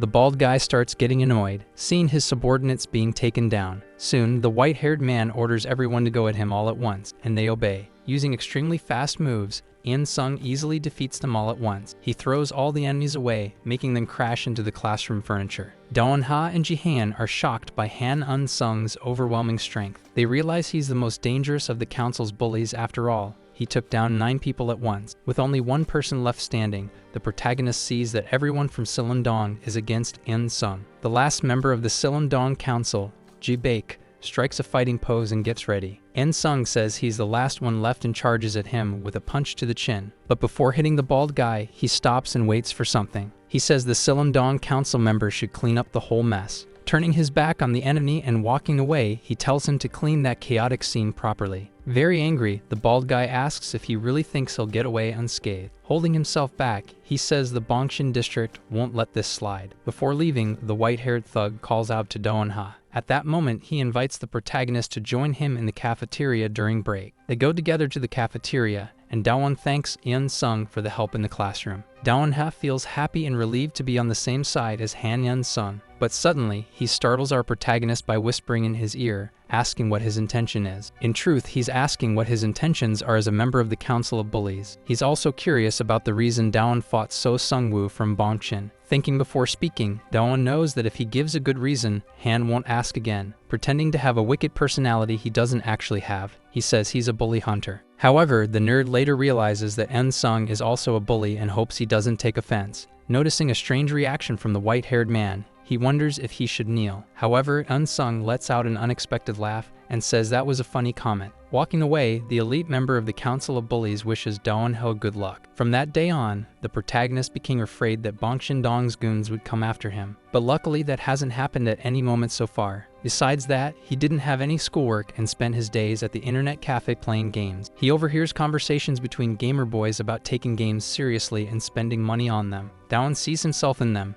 He used to spend money to improve himself in games too. Feeling nostalgic, he starts getting emotional, and the boys leave the place in the meantime. Suddenly, a beautiful girl arrives with the noodles he ordered on a tray. He's surprised to notice that the internet cafe's waitress is actually Rin-ju. Dawn then asks if she works there, and she says she just helps her father sometimes. Knowing that the father of the girl he likes owns the internet cafe gets our protagonist excited. Seeing the nerd's reaction, Rin misunderstands and thinks he's just after free stuff. Meanwhile, several people gather around a very skilled boy's computer. The gamer nerds talk about punishing a kid in the game, and Dawn-ha finds it weird. Some kids arrive asking to use each other's avatars, and the older ones laugh at them. While working at the cafe, Rin-ju thanks the customers and asks them to come again. Arriving with a tray, she sees a sad boy who says someone stole his character's items. Rin asks what happened, and the kids explain everything was stolen while they were in the bathroom. When he sees the girl looking sad, our protagonist says he saw the older ones doing it. Rin asks if Dawn saw what happened, and he says he did, but he didn't understand the situation. The desperate gamer kid begs our hero for help. Crying and sobbing, the little boy pleads with Dawn-ha to help him get his items back. The moment he hears the kid's plea, our hero receives a mission from the system, just as he expected. The mission asks him to defeat the thieves who stole from the child, and the reward is a key. But the protagonist is surprised to see that he must defeat 4 thieves, not just 1. In shock and sweating cold, he knows he's not capable of beating 4 people alone like Han. Before he can refuse, the system says that a secret mission comes with a secret bonus. Outside the internet cafe, we see the 4 thieves putting the child's items up for sale. The delinquents talk about going drinking after making money with the stolen game items. That same thief is struck in the head with a blind spot attack and gets injured by Do-won-ha. The man falls to the ground, and our hero says that, as a gamer, he was pissed off seeing that scene. Meanwhile, the system shows him that the secret reward is dating Arenju. Excited after learning about the secret reward, he calls the thieves out for a fight. We see the gamer boy desperately asking for our protagonist's help, including Arenju herself and another child, while Do-won stares at the secret reward. Placing a hand on the kid's head to calm him, he tells him to keep playing and wait for his return. In a heroic pose, our protagonist says he'll return from the mission before the kid's food gets cold. Seeing that his surprise attack worked on the thieves, he calls them all to fight. He threatens them, saying if they don't come at him, he'll come at them himself. But inside, Do-won-ha is confused about what to do after knocking one of the thieves down. He's even more surprised when he sees the delinquent getting up after the hit. Angry, the thief asks what just happened, and Do-won wonders if he even got dizzy from the strike. The thieves see he's a student and say they've never seen a kid get involved like this. Realizing that his sneak attack and threats didn't work, Do-won starts running away. The delinquents chase after him, saying he's not getting away from this that easily. They see the high school student enter a dead-end alley and start laughing. When one of the criminals reaches the alley, he doesn't see our protagonist. They all find it strange. After all, they're sure it's a dead end, but he's not in sight. Then they notice a trash can nearby and start laughing, certain he's hiding in there. They mock him, pretending not to know where he went, saying they can't see him anywhere. Threatening our protagonist, they say dinner's going to be roast chicken, and he'll be the one served. But he's not in the trash can. Instead, he's on a ledge, ready to launch a surprise attack. When one of the delinquents looks up, he takes a falcon drop kick right to the face. The criminal who gets kicked in the face falls to the ground, defeated, crushing the trash can. At that moment, the system notifies our protagonist that the first thief has been defeated. Do-won feels relieved to have finally taken one of the criminals down. In shock, the other thugs are scared and start to wonder if he's really just a student. They ask who he is, and Do-won strikes a cocky pose, thinking they're afraid of his kick. Trying to scare them, he says that if they knew who he was, they'd regret doing this. He plays his trump card and says he's the bully representative of Boromwendon. They don't believe there's such a thing as a bully council, and his tactic doesn't work. But before one of the delinquents can attack, he uses his blind spot strike on the guy's neck. Hit by the move, the guy starts coughing due to the punch knocking the air out of him. Do-won-ha says that compared to Sung-woo, this criminal is slow like a turtle. Noticing the criminals are scared, Do-won knows he just needs to approach slowly. They try to hype each other up, saying there's no reason to be afraid. After all, the nerd is alone. Two of the thieves start running to flank and trap our protagonist from the sides. Do-won-ha says that in games, numbers don't matter, and attacks both of them at once. Confident in his victory, our hero says hitting both of them was extremely easy. He also notices that the 4 delinquents are terrible at fighting, which is making things easier. But our protagonist knows that without his skills, he's very weak, so he's staying cautious. He knows he can't mess up and has to keep scaring the delinquents a bit longer. One of the thieves has the idea for all 3 of them to run at the same time to surround the target. When the countdown ends, Do-won interrupts and asks if they know how to deal with weak enemies. The criminals don't understand, and that's when our hero says it's simple. Gather them and attack all at once. So after gathering and surrounding them, Do-won-ha uses his multi-strike destruction. With a sequence of strong consecutive punches, he manages to defeat each target one by one. As his enemies fall to the ground at the same time, he remains standing, slightly tired. The sensation in his body is similar to when he defeated So Sung-woo. After taking someone down, Do-won-ha feels like he does in a game when defeating a target. He feels a dangerous shiver and fears losing his humanity because of that feeling. One of the criminals on the ground, now toothless and injured, begs for Do-won's mercy. He promises to return everything he stole and says he'll stop committing crimes. Seeing him ask for forgiveness, Do-won feels like a villain and tells him to return every stolen item. Our protagonist decides not to throw away his humanity.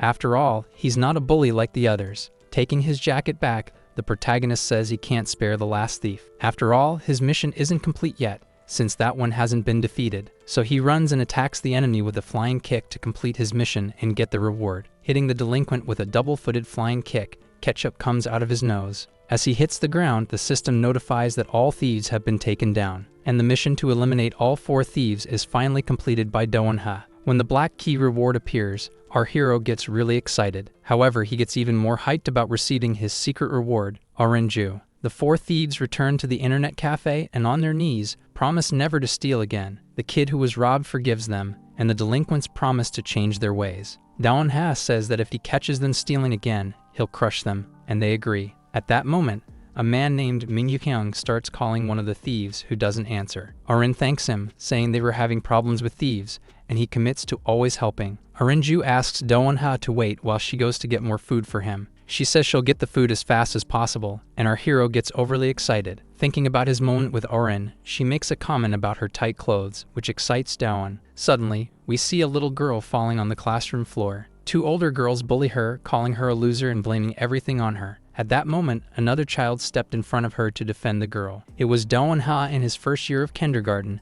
and that was the day he met Arin, because in truth, Arinju was the first girl to punch Daeun-ha in the stomach. She was the leader of the girls in kindergarten and asked Daeun if he wanted to be their target. Afraid of the popular and mean girl, our protagonist avoided making eye contact with her. After that dark period of bullying, they were separated and went to different schools. After 3 years passed, our hero didn't expect to ever see her again. That happened on a day she kindly picked up something Daeun had dropped on the floor. The Arin he met in high school was different from before and didn't remember Daeun. She kindly picked up his electronics and gave them back. Again, he got a punch in the stomach from Arinju, but this time it was different. He got praise. In the present, Arin says she'll come back to talk to our protagonist after changing clothes. As she says she's going to change out of her tight outfit, Daeun gets excited about the secret reward. Excited, he throws himself into the chair and starts thinking about his mission rewards. Looking at the silver key in his hand, he decides to use it before Arin returns. As he uses the key, he hopes it won't be a random and weak skill like last time. Our hero unlocks the Weapon Master skill, which boosts his proficiency with weapons. This scares the protagonist, who's afraid of fighting with weapons and accidentally killing someone. But he reads and realizes he can only use the skill if his enemy is also armed. As he's reading the system's skill description,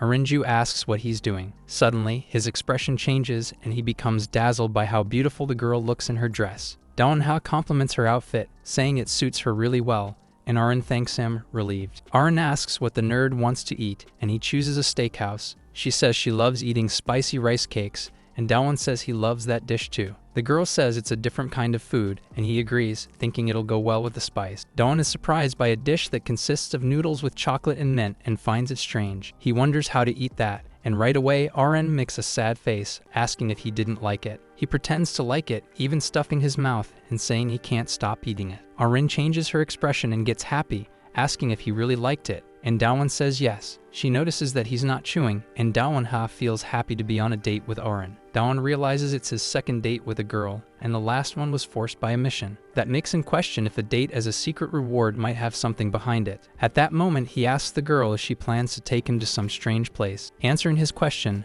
Arinju says she'd like to take our hero somewhere. As they go to another location, we see the two having fun and making a lot of noise. Nervous, Daeun-ha feels his body weird and hot, like he's on fire. Then we see they're just playing a game of stacking wooden blocks. When it's Arin's turn, he says she's way too good, and we see a huge tower. Arin says she's not good at games, but she's very confident at Jenga. That's why she wanted to play with him. However, at that moment, she knocks down the tower, and Daeun suggests trying other games. They decide to play a lie detector game, and Daeun-ha asks if she considers herself pretty. A little insecure, Arin says yes, and the machine makes a sound that indicates it's true. After the tense moment, she confidently says she really does consider herself a beautiful person. Suddenly and quickly, she places her hand on the toy again. Daeun thinks of another question and feels like he can't let this opportunity slip away. He decides now is the time to ask the most important question, if she has a boyfriend. While she doesn't answer, our hero gets extremely nervous and tense about the possible response. Shattering his expectations, the beautiful girl replies that she does have a boyfriend. Pretending everything's fine, our protagonist dies inside. Thinking it over, he figures it's impossible for a gorgeous girl like her not to have a boyfriend. However, she says the toy doesn't work. After all, she only told lies the whole time. That makes Daeun-ha incredibly relieved, and they both say the machine was broken. The two begin deciding what game to play next and pick one. After that, we see the thieves looking for him and the girl, saying they saw the two together. One of the delinquents starts mocking nerd Daeun-ha for being on a date with Arinju. His friend notices his whole body trembling and tells him to calm down while looking for Daeun. That friend says he'll destroy the guy who left him in that injured state. The scared friend strokes the thief's head in a weirdly affectionate and irritating way. Meanwhile, Arinju and Daeun-ha are still out and haven't noticed how much time has passed. Our hero feels closer to the girl and is happy to see everything going well with Arin. The girl points to a claw machine and asks if the protagonist wants to play it with her. A vendor calls out to customers to play the hammer and nail game, with teddy bears as prizes. Arinju tries to win the bear and fails, while Dowon says he'll give it a shot. The vendor says he's weaker than her, but Dowon knows the trick to win the game. Dowon knows he just needs to stretch his arm, align the hammer and nail perfectly, and strike vertically. This inspires the gamer nerd to win the stuffed bear for Arin, making it the perfect date. But just before he can do it, Dowon stops and begins to coldly observe something. Arin doesn't understand, and he's stunned to see a message from the system pop up. The task asks him to strike Arinju on the head with the hammer as hard as he can, within 5 minutes. The girl asks what's going on, and Dowon can't believe the situation he's in. This mission requires him to slam the mallet into her head, and the reward is a dungeon map. After all those missions that asked him to defeat bullies, he's in shock at having to do this. Our protagonist can't believe the system is asking him to hit Arinju. His body starts to tremble, and he knows that if he doesn't complete the mission, he'll be punished. But he can't bring himself to hit the girl with the mallet, so he slams it on the table instead, pretending he failed the game. He'd rather suffer the system's punishment than do that to her. While whining, he notices a booth behind him advertising a Royal Castle-style game. The game is played using a toy mallet to win a random prize from the shop. Seeing that the booth next to it has a toy hammer, he takes Arin there. As the vendors try to attract a crowd, Dowon volunteers to play right away. They say the person who wins rock, paper, scissors gets to use the hammer while the other defends. In a rush to play and complete the mission, Arinju notices Dowon has anxiousness. After all, the task has a time limit and there are only 3 minutes left. So he and the girl play rock, paper, scissors, and by luck, Dowon wins. Quickly and impulsively, seeing that he won, the protagonist grabs the toy hammer instantly. In his mind, he apologizes to the girl he likes and tries to hit her with the mallet. Curious to see if he hit her, he widens his eyes, but Arin defends herself by putting a pan on her head. Next, they play Janken again, and Dowon wins just like before. He quickly tries to hit the girl on the head with the mallet, and again she blocks it with the pan. After that attempt, Arin uses the toy hammer and tries to hit Dowon, who also defends. This makes him wonder how she's so good at the game, always predicting his moves. Arin is happy to find another game she's good at, which makes our protagonist anxious in that moment. Dowon starts to panic, seeing that there are less than 10 seconds left before he fails the mission. Excited, the girl starts preparing for another round of the hammer game. Before letting her finish the Janken, he takes advantage and hits her on the head with the mallet. His desperate and irrational act leaves people on the street in complete shock. Our protagonist, seeing what he just did, knows he just messed everything up again, but at that exact moment,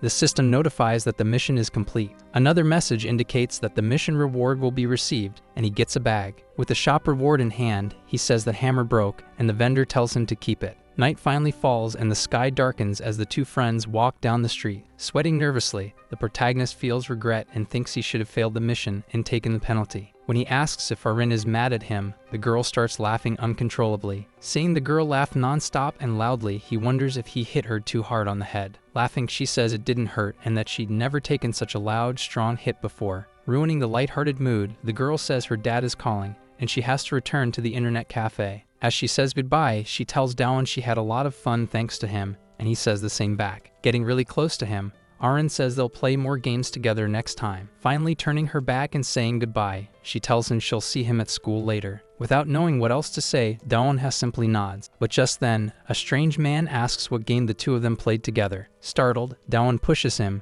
and the strange man tells someone on the phone that he found the target. The person on the other end tells him to hang up, and Dowon realizes they're after him. The man says he came looking for Dowon because he beat up his younger friends. Hearing the man say he's out for revenge, our hero thinks he came to fight. That worries him because he used his skills recklessly against the delinquents. As a result, the gamer slave no longer has any energy points left for abilities. This gives him the feeling that if he fights now, he'll definitely lose the battle. However, when the scared man looks Dowon in the eyes, he says he's lost the will for revenge. Walking away, he says he has more important things to do, and Dowon feels relieved. The man asks if Arin went to the internet cafe, and Dowon says yes, then asks why he wants to know. That sinister delinquent says he's going after her to play a fun game too. He says that if she played with someone like Dowon, then she must be willing to play with anyone. When the jerk is about to say something obscene, the protagonist grabs his shirt. With hatred in his eyes and in complete silence, he grips the man's jacket tightly. Furious, Dowon threatens the man, telling him to shut up and just follow him. Sun Mingyu asks if he's scared, and a new mission appears,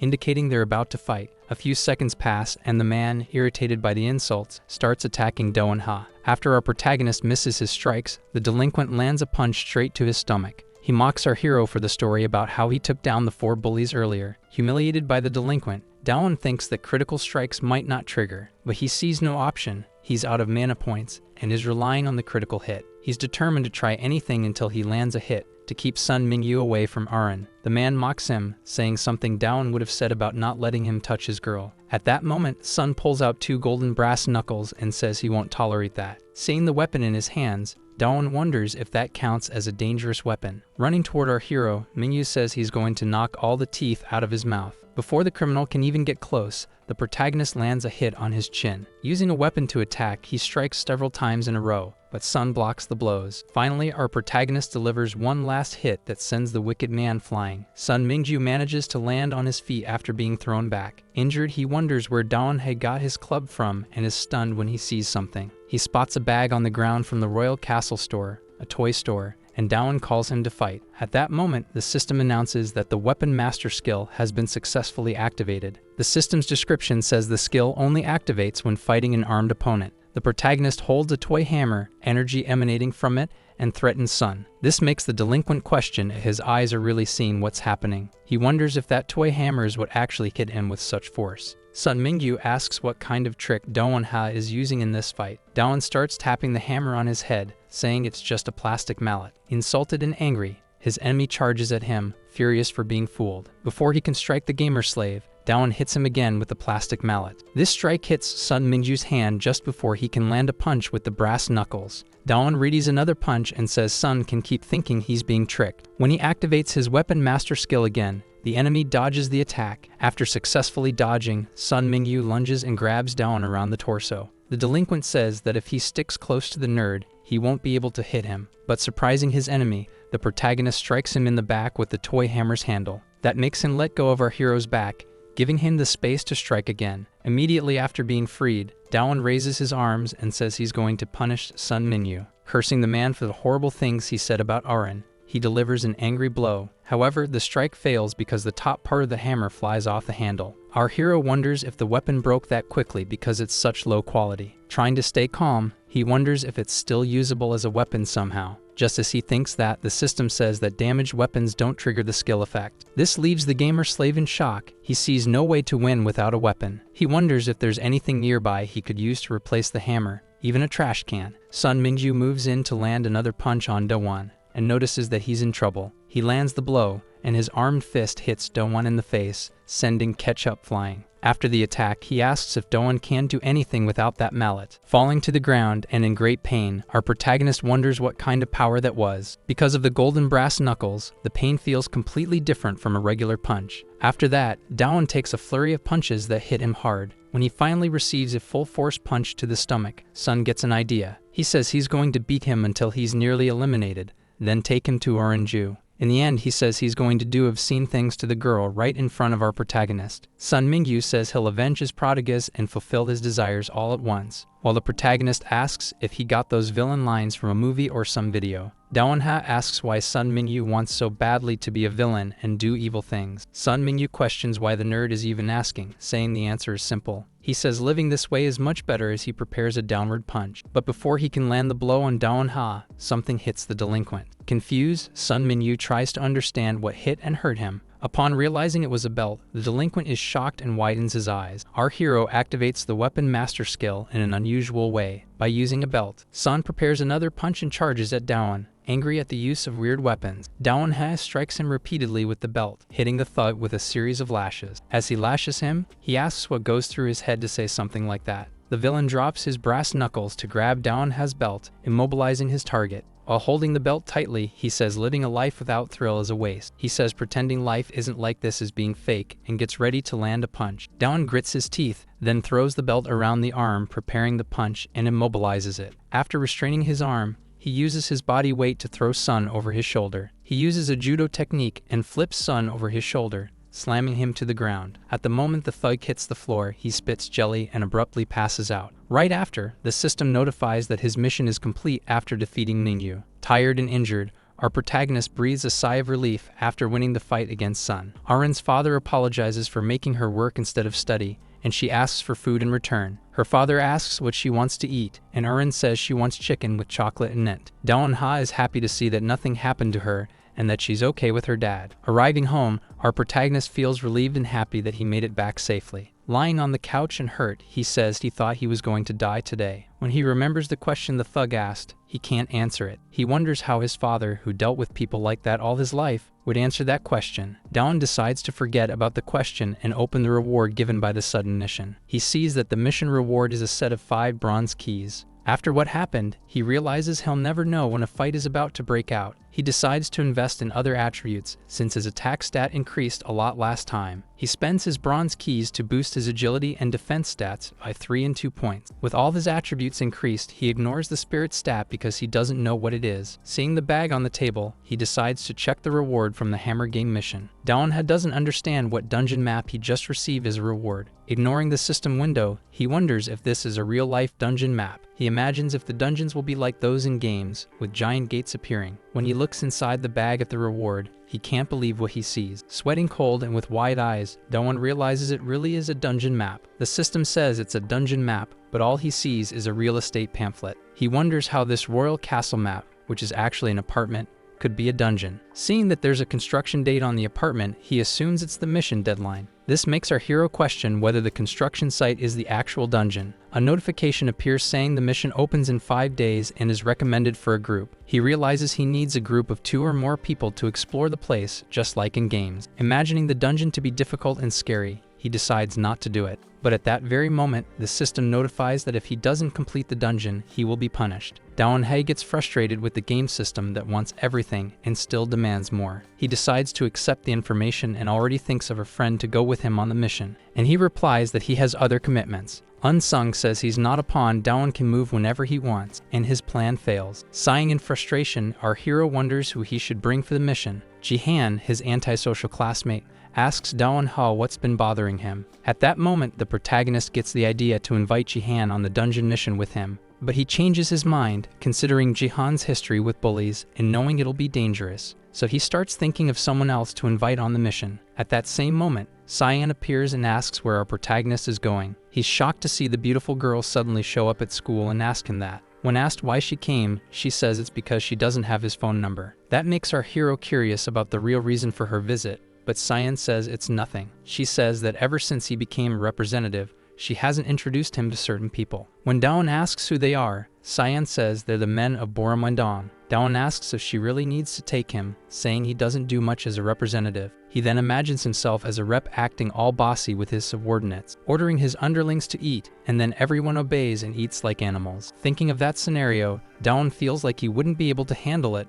Meanwhile, they arrive. As soon as he walks into the place, someone calls him by his gang name and says it's an honor to meet him. Feeling smug but too shy to say it, the protagonist asks if there's some kind of gang. Before he finishes asking the man to call him representative, he gets surprised. He sees 2 eccentric men waiting for him at the table, calling him by his gang name Kyungmin. Suddenly, he sees Kang Soo-hoon, the man he punched earlier, who's shocked to see Dawn. He remembers that Kang Soo-hoon is a member of Boromandon and is stunned to see him here. Cyan asks what Kang's problem is with Dawn, and Kang claims the nerd is a fraud. Dawn asks Soo-hoon if he's not ashamed of getting beaten up, and Kang accuses him of cheating. Striking a cocky pose, our hero asks if Kang wants to get beat up again and threatens him. Cyan tells them both to cut it out because they're embarrassing themselves. Staring at them with a threatening look, the beautiful girl tells them to shut up and sit down. The eccentric man at the table says Cyan knew Nim's attitude was terrifying. The old guy says he really wanted to meet Dawn Hyung Nim, and Cyan finally brought them together. As soon as our hero asks if the rest of the members will arrive,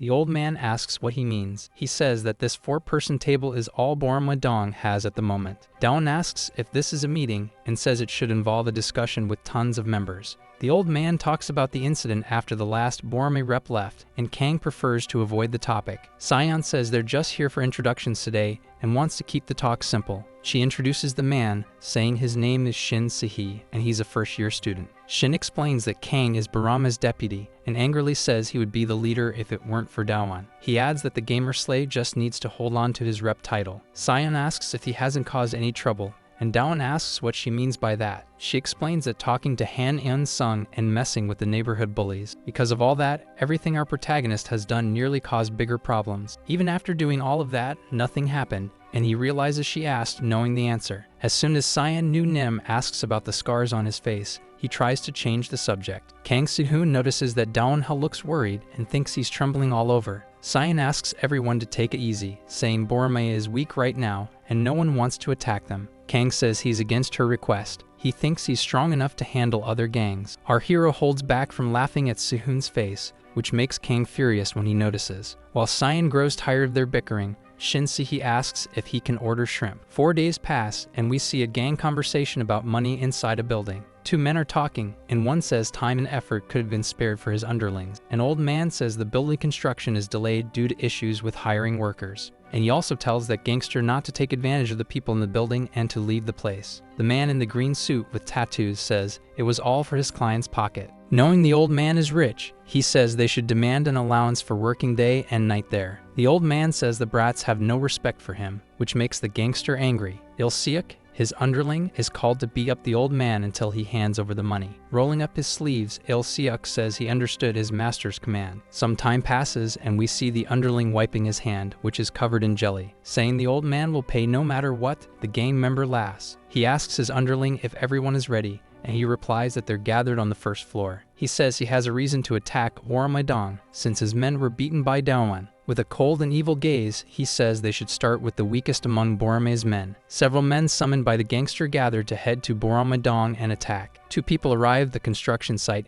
and one of them asks the other for the position of leader. The man threatens the other in case he changes his mind about giving him the leadership role for helping. The men from the other gang wonder who they are and how they got to the location. Looking at the dungeon map, the protagonist wonders why the place is in Bongshindong, as Daewon says that after having their school invaded, this time it will be different. After all, they're the ones invading their base now, and the system announces they've entered the royal castle. We see in the past when Kang is on the phone asking why Daewon accepted his help. On the call with our protagonist, he asks if he's being serious. He gets dressed and asks for the address, saying he'll head there immediately. Back in the present, Kang insists that Daewon should hand over the leader position to him. After our hero tells him to shut up and help, Si-hoon tells him not to get in his way. Suddenly, a rival gang member attacks Kang from behind with a baseball bat. But as soon as the wooden weapon hits his back, it breaks in half. Kang asks if the delinquent thought that would be enough against him. With extreme speed, he locks his hands around the enemy's neck, choking him. Lifting him in the air, he asks if the guy really thinks he can beat the grenade of Boroma with so little. Another Bongshin underling runs towards Si-hoon, telling him to let his friend go. Before the man can get close, Kang throws the delinquent at him, and they crash into each other. Kang Si-hoon yells at the members of Bongshindong and tells them all to come at him. Daewon didn't expect much from him since he had beaten him before, but now he notices his extreme strength. He realizes Kang easily stopped the Falcon's drop, and if it weren't for a critical hit, he would have lost. He thanks him for bringing him to the dungeon and realizes even trash like him has a purpose. However, the system notifies him of a special event mission to defeat 5 normal people. The other Bongshin gang members decide to act irrationally and charge in. But at that moment, the protagonist appears behind them with a saber in hand, even if he doesn't want to fight. He also doesn't want to waste a golden key reward, so he attacks the guy. Using his weapon master skill, he defeats one of the men and completes part of the mission. Another man, a friend of the one Daewon defeated, gets angry and charges at him with a weapon. Avoiding the hit, our protagonist traps the metal pipe with his foot. He says characters with iron pipes are weak extras, then attacks the man with his saber. After being struck square in the face by Borome's representative,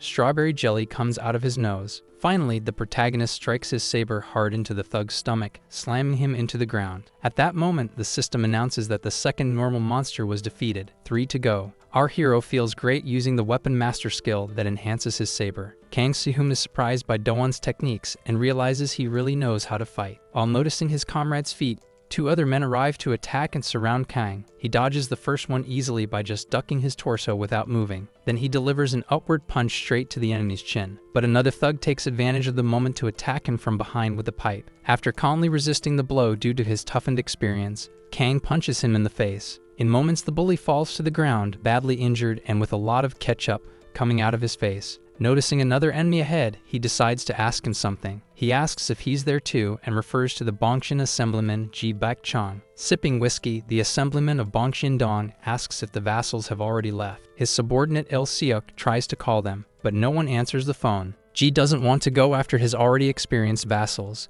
so Il Seok decides to go check if they're okay. Meanwhile, our protagonist defeats 2 more enemies for his event mission. Tired and sweating, he celebrates that he's finally close to completing the task. Around the 2 members of Boromwendong, several enemies from the rival gang lie defeated. He notices that the man being held by Kang is the last one and tells him to let him go. He orders Soo-hoon to bring the enemy over, but his partner doesn't understand what he's saying. While bragging that he took down one more than Daewon, the man pulls out a knife. Realizing what's happening, Kang Soo-hoon opens his eyes in shock. Daewon Ha yells that he needs to defeat that man and throws his saber toward the target. His saber perfectly hits the enemy, who flies out of Kang's grip and drops the knife. As soon as the saber hits the rival gang member, it knocks him out. That's when the system notifies our protagonist that the mission is complete and the reward is incoming. Daewon then obtains the golden key after defeating 5 regular enemies. Kang Soo-hoon stares at the blade on the ground and says he didn't ask for Daewon's help. With his pride hurt, Soo-hoon turns his back and starts going up the stairs. Seeing that Daewon stayed behind, he asks if he's afraid to go up,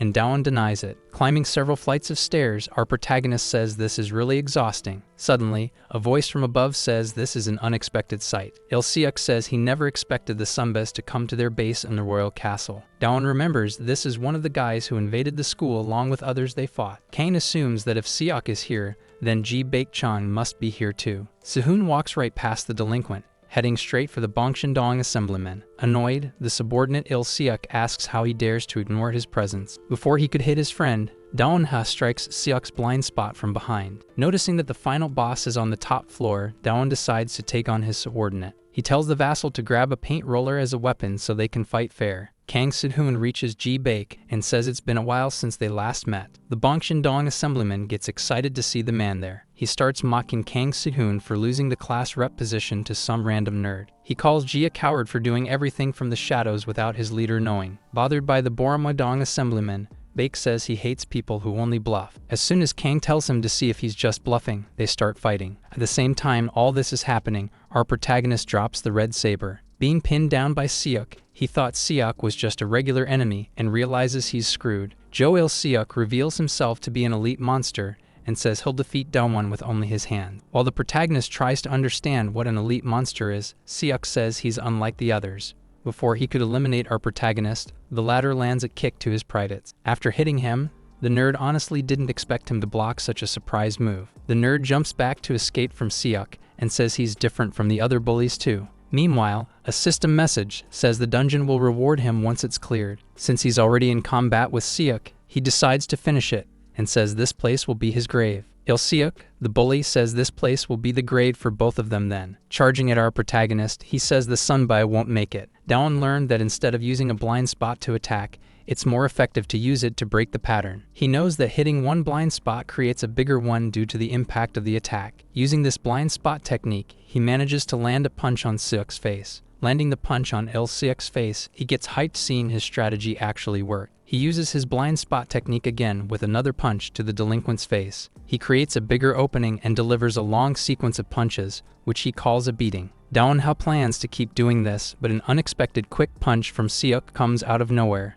That punch from the Bongshin Dong delinquent seems to hit the gamer slave squarely. He says he got really scared because of the elite monster title coming from Il Seok. He blocks the punch and realizes it's not that hard and that his body is stronger after the status boost. Happy to have blocked it with his arms, he says that today Seok is the one who will be pummeled. His delinquent opponent wonders how he managed to block his punch so quickly. He says he's been observing his opponent and that there's an interesting piece of information about him. His delinquent enemy says something about him hiding from sunlight. He says that anyone who walks among delinquents knows they are a non-profit institution. They only emerge with the ideal of guiding troublemakers to the right path and supporting them. It's an organization created by He Jin-oh, Daewon Ha's father. Il Seok corrects himself and says that since he's no longer alive, he should call him a cold corpse. Extremely angry, our protagonist rolls up his sleeves and tells him not to talk about his father that way. We cut back to Ji Baek and Kang Soo-hoon locked in a strength clash, both trying to overpower each other. Ji says he planned to take down Boroma today and asks how Kang ended up there. In response, Soo-hoon asks what he's talking about.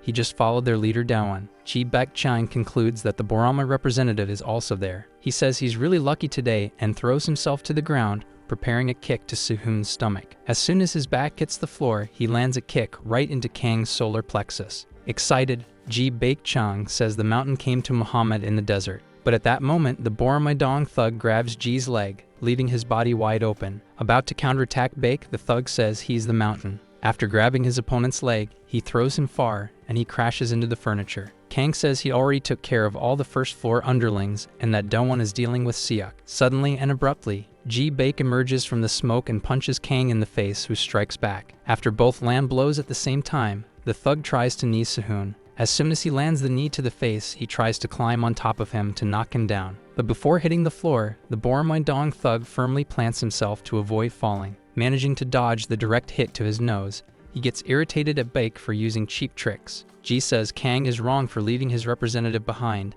and that's why he already lost. He says that unlike what Kang thinks, Daewon isn't weak, and if he knew Seok, he wouldn't say that. Meanwhile, our protagonist lands another punch to his opponent's stomach using the blind spot again. Then he lands a punch to the face and realizes that no matter how many times he hits the thug, he kicks him and even uses the falcon drop. None of his strongest moves have any effect. It also doesn't matter how long he fights Seok, he always gets back up like a zombie. Ji Baek says that to this day, he's never seen his bodyguard lose even once. Daewon wonders what's wrong with him and how he ended up like this. He asks himself how Seok hasn't passed out or been defeated yet. He realizes he can only use multi-hit attacks with the mana points he has left. He decides to end this fight with a single powerful ability. But before he can use his strongest move, it gets cancelled by a punch to the face. His enemy prepares another strike and says it seems like Daewon has already grown tired of fighting. But at that exact moment, Daewon lands an unexpected blind spot blow. As he dodges, the thug says Daewon is way too slow. He lands a punch to the protagonist's stomach and says Daewon must have gotten excited because he mentioned his dad. He asks if our protagonist understands why he brought his father into the conversation. Before explaining the reason, he lands another powerful punch to Daewon's stomach and says it was because he felt bad for Jin-oh,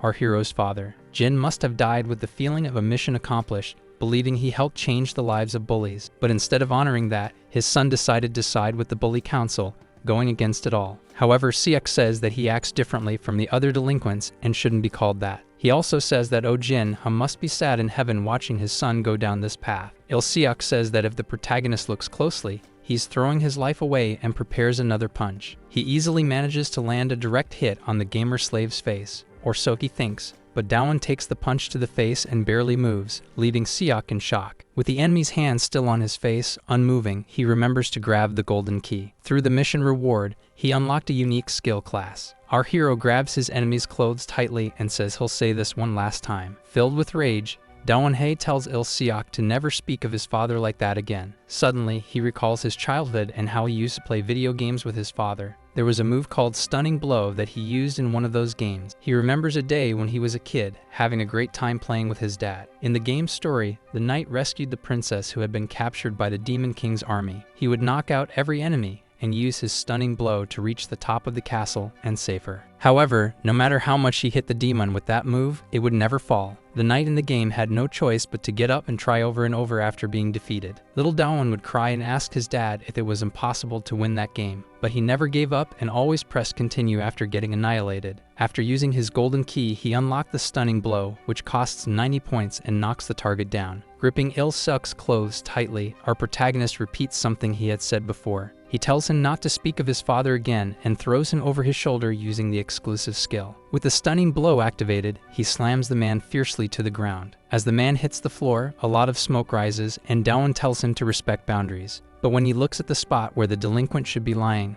there's nothing there. With no time to react, our hero is grabbed by him and falls to the floor too. We see the thug pulling our protagonist's leg hard and slamming him down with force. He hits his head on the ground, and the protagonist is in shock that Seok is still moving. He wonders what this guy's body is made of, and with a cold tone, Seok asks if he's done talking. Meanwhile, Kang faces Ji Baek-chan, who asks what he plans to do. Rushing at the Borome assemblyman, he says the rep is screwed. Kang Si-hoon agrees and says there's nothing he can do about it. He takes down Ji using his high-speed charge, and says this isn't the time to think about Daewon. He adds that he doesn't care whether the rep lies or gets taken out in the duel. Ji-baek laughs and uses the fall to place his hands on the ground and land a kick. He says he hates disloyal people like Sehun and launches a two-footed kick from below. He says Kang should at least pretend to care since Daewon is the leader, and Kang asks if Ji cares about his own. After sweeping Sehun off his feet, the Bongshin delinquent asks why he should care. He says the Bongshin Dong rep is not like the leader of Boromai. While receiving a series of strong punches from the enemy,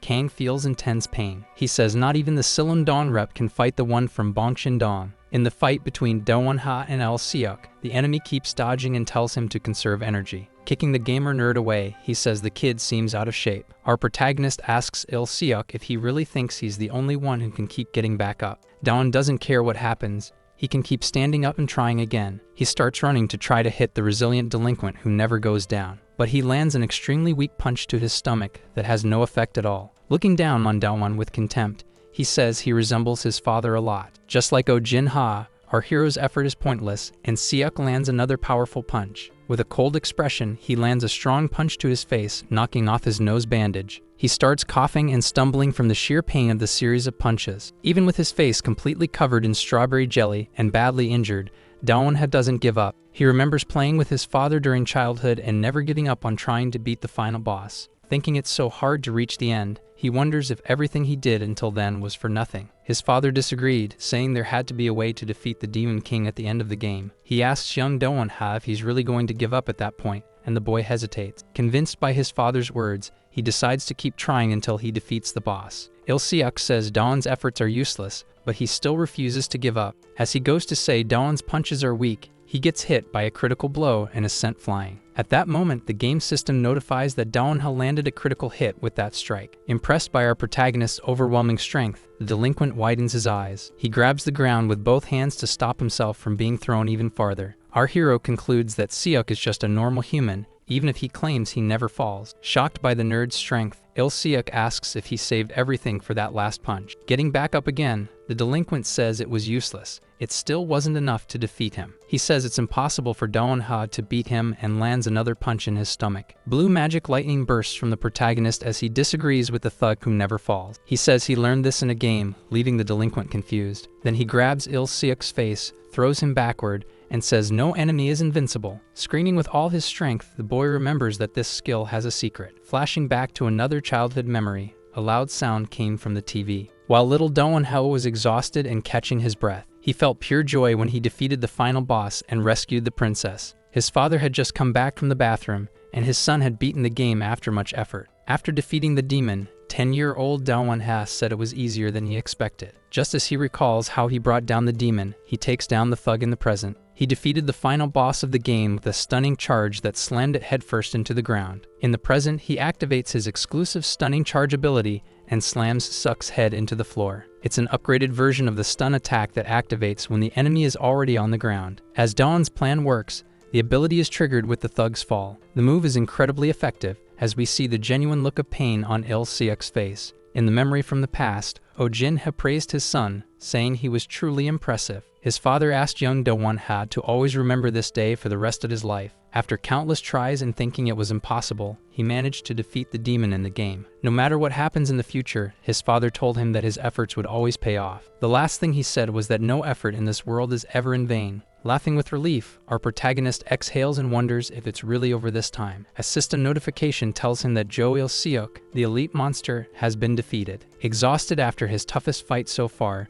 Daewon-ha can no longer move. Meanwhile, outside the royal castle, we see a masked worker standing outside. Jung Seok-young, the representative of Bongshin, asks if Daewon-ha invaded the base alone. As Jung appears at the scene, his subordinate says how much stronger he is than Daewon. He then climbs on top of Kang Sehun and delivers a barrage of powerful punches non-stop. He says not even Han Eun-sung can compete with Jung Seok-young from Bongshin. Suddenly and unexpectedly, Sehun grabs Ji by the neck and says he talks too much. He strangles his enemy with intense force, and Kang says all the representatives can come at him. Even while severely wounded, he gives a sinister smile and says he'll wipe them all out. Out of breath, close to passing out and struggling to break free, Ji curses at his opponent. Without enough strength to escape the chokehold, Ji faints, saying sometimes you have to fight dirty. As soon as he passes out, Kang Sehun says he should dress properly before saying that. We then see our protagonist climbing the many steps of the staircase to reach the top. There were no henchmen along the way, and now he just has to get to the rooftop. Seeing that silence has taken over the place, he assumes Suhoon defeated Baek. However, as soon as he arrives at the scene, he notices his companion lying unconscious against a pillar. Baek's hands are covered in tomato sauce from beating Kang Suhoon so much. In an altered state, he yells that he loves it when idiots let their guard down. He asks if the enemy really thought he'd pass out for a chokehold. About to stomp on Kang's face, he says Kang should have finished him off after choking him.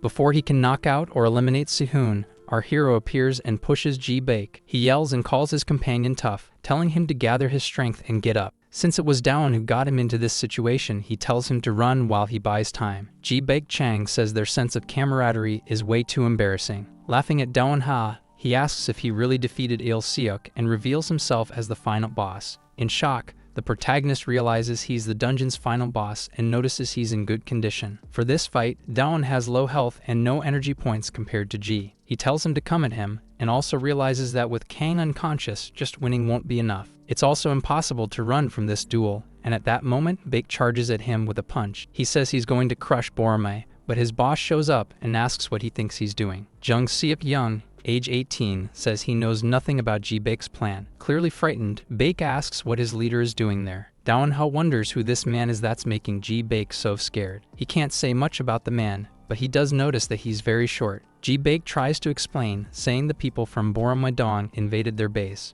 With a hateful glare at his subordinate, the boss refutes him and says he heard they attacked first. Terrified in his boss's presence, he agrees and is then asked if they took money too. Sweating cold from fear of the representative, he responds affirmatively. Suddenly, the short man vanishes from in front of his underling and says he made a mistake. In the air, the short man then delivers a powerful kick to Baek Chang's face. As the vassal takes the kick from his boss, his teeth fly out along with some ketchup. The thug goes flying far away and slams his back against a distant wall. Daewon Ha wonders if the short guy really defeated the final boss with just one hit. He gets a stare from the leader of the other gang and realizes he's in a dangerous spot now. Just as the short man is about to threaten our protagonist, Han appears coming up the stairs and asks him to stop. Daewon is surprised to see Han Yen-sung, and Han says the short guy's lines aren't even funny. Our hero asks why Han Yen-sung is there, and Jung asks if he really doesn't know. Jung says he was the one who asked him to visit and even gave him the location. Daewon remembers the day he invited Han An-sung to the dungeon back at school. Our protagonist tried to convince the leader of Silendong to help, and Han rejected him right away. This shocks Daewon Ha. Han actually remembered the address and came all the way there. An-sung asks what Daewon wants, and the short man asks if they're going to forget the school invasion. Threatening Han, the short guy says if not for that, he would handle everything on his own. He tells them not to mess with his people again, and Daewon finds him really intimidating. The representative of Silendong walks right past the short delinquent without saying a word. He tells An-sung to take care, and the buff delinquent leader thanks the short guy for his kindness. Meanwhile, our protagonist is shocked seeing the state Baek was left in. Daewon Ha wonders if this whole situation really came to an end this time. Carrying Kang on his back, he says the buff guy is super heavy and Kang, proud as ever, asks to walk by himself. Kang Sehoon asks our hero what happened with Han An-sung. Our protagonist replies that Han seems more like an ally than a friend, but Kang says Han wouldn't get close to Daewon for no reason and that there's something off about it. He thinks Han is taking advantage of being a representative, and Daewon says he should be concerned about that. He concludes by saying that, as promised, Sehoon is now the representative of Boromai.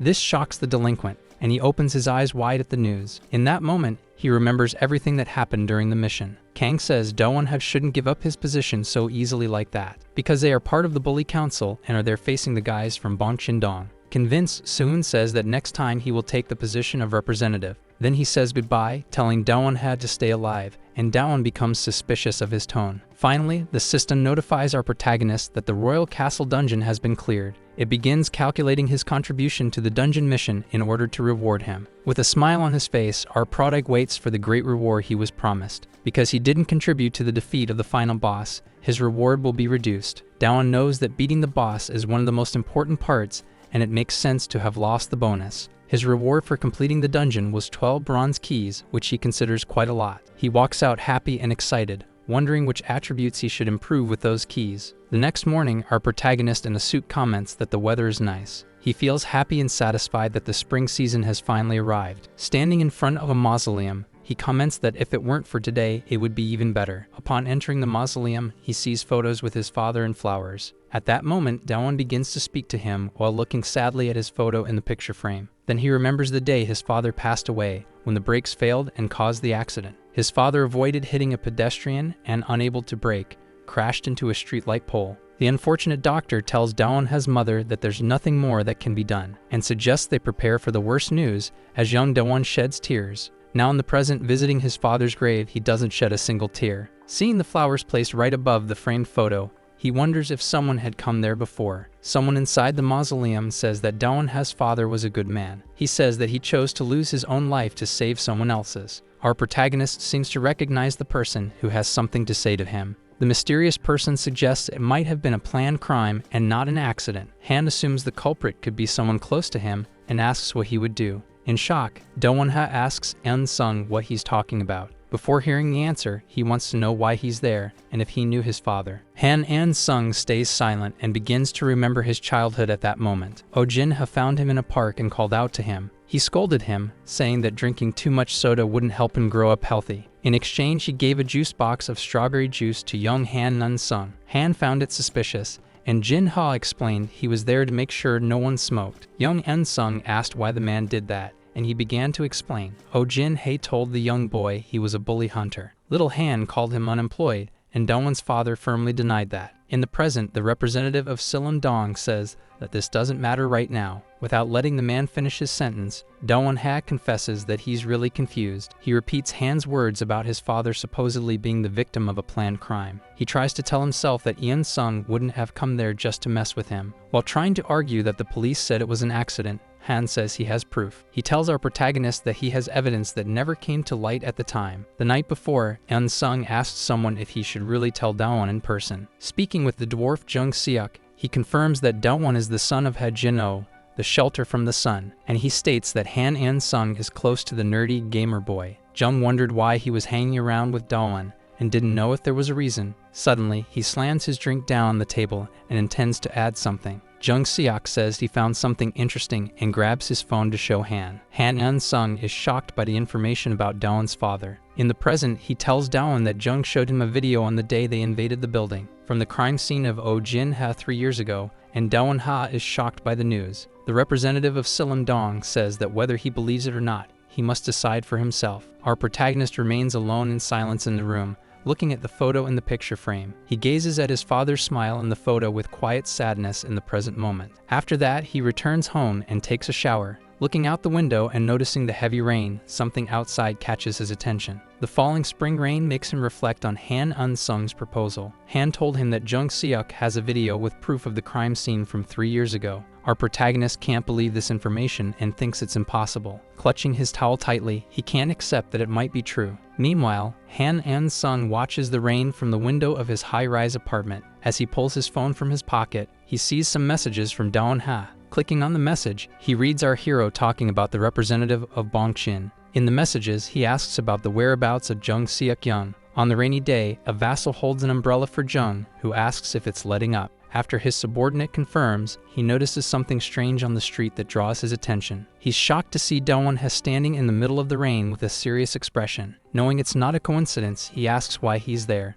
and Daewon asks about the evidence. Quickly, the gang leader pulls a flash drive from his pocket and asks if he means this. But Jung Seok-young frowns and says he's not going to hand over the evidence to the protagonist. He tells Daewon-ha that if he can take the item from his hands, then it'll be his. Abruptly, our hero uses his skills to snatch the flash drive from Jung's possession. Before he can land a solid hit on Jung, his subordinate throws Daewon far away. Daewon manages to plant his hands on the ground to stop himself and slow down. With heavy steps, Jung Seok's vassal stands in front of our hero like a wall. The bodyguard says if the delinquent acts like this in someone else's territory, it will be a problem, and right after saying that, he prepares a powerful punch at Daewon-ha. Before being hit, he remembers his 12 bronze keys earned from the mission. Deciding to spend them all on attributes, he wondered which would cost more. He then unlocked his magic stats, increasing them by 100, and did it 12 times. That boosted his mana points from 400 to 1600. With ease, he uses the blind spot technique before taking the punch and lands one on the enemy's face. Right after landing that punch, He charges another one, surrounded by intense energy on his fist. Then he uses the multiple strike destruction, delivering a flurry of punches to the enemy. Getting beaten by the gamer nerd, Jung's vassal grows furious. Abruptly and unexpectedly, our protagonist grabs his face and slams him into the ground. At the moment he takes him down, he activates the stunning fall technique. Relieved to have taken down the big guy, he stares seriously at Jung Seok-young. The Bongshin leader says he made it clear last time that no one should mess with his men. Stating that Daewon-ha made a mistake, he jumps and attempts to deliver a flying kick at him. He announces it and says he's going to kick our protagonist, doing it with extreme speed. But suddenly, he realizes his target vanished, and he hits nothing but air. When he looks up, he sees Daewon-ha about to bring down a kick from above. He uses the falcon drop and lands a powerful kick on Jung Seok-young with full force. A quick motion is visible from the movement of the puddle on the ground. He manages to block the falcon drop with his arm, and smoke starts to rise from the impact. Facing our hero directly, he says that one strike won't be enough to bring him down. Daewon knows this fight is different from the others. He decides to use the keys to release mana, and then unleash all his abilities to win. He knows that if he can use them as many times as he wants, he can win, and immediately tries another kick at Young. This time, he does a high jump followed by another falcon drop kick. Jung Seok-young questions whether Daewon really thinks his kick will work a second time. After dodging the kick with ease, he says Daewon has simple patterns and prepares a punch. But he's caught off guard by a double-footed flying kick and doesn't have time to strike. However, Jung of Bongshin Dong easily blocks again using his forearm. Daewon knows the problem is that this guy is different from the other enemies and won't go down easily. Seeing his opponent go for another strike, the protagonist knows that until he figures out his techniques, he must give it everything he has and counters by throwing the enemy over his shoulder toward the ground. As soon as Jung hits the ground, he uses his stunning strike technique to try and finish the fight. But Daewon is shocked to see that Jung Seok didn't fall. He remains standing without touching the ground. With his head turned toward the protag, the delinquent says it's a pleasant surprise. Daewon is startled by how he stayed on his feet and steps back in fear. While fighting the nerd, the delinquent Jung says the movements are a bit surreal. Without letting the gamer servant finish his sentence, he says he already made up his mind. Running toward the player, he says that from now on he will land only 2 strikes. Asking Daewon-ha to show more of his moves before the fight ends. Seeing the speed of the Bongshin leader, our hero can't react to this first strike. His HP drops from 1500 to 200 in a single hit. When he takes that incredibly powerful punch, our hero nearly passes out and is left in shock. Looking down on Daewon, the delinquent says his defense is weak compared to his offense. The protag doesn't think he can win. Jung is far too strong to be taken down by his abilities. Jung says he expected more from him, and Daewon-ha begins to get angry, clenching his fist. With no options left, our hero uses his blind spot technique on his opponent's foot. Jung Seok-young asks what Daewon is doing while he holds his foot. He asks if that's supposed to be an attack or if he's trying to trip him in such a lowly way. Our protag says he is, in fact, trying to trip him. After all, the floor is wet. Using his strength, he manages to bring down the Bongshin representative by using the puddle of water. Taking advantage of the fact that he landed headfirst, he winds up a punch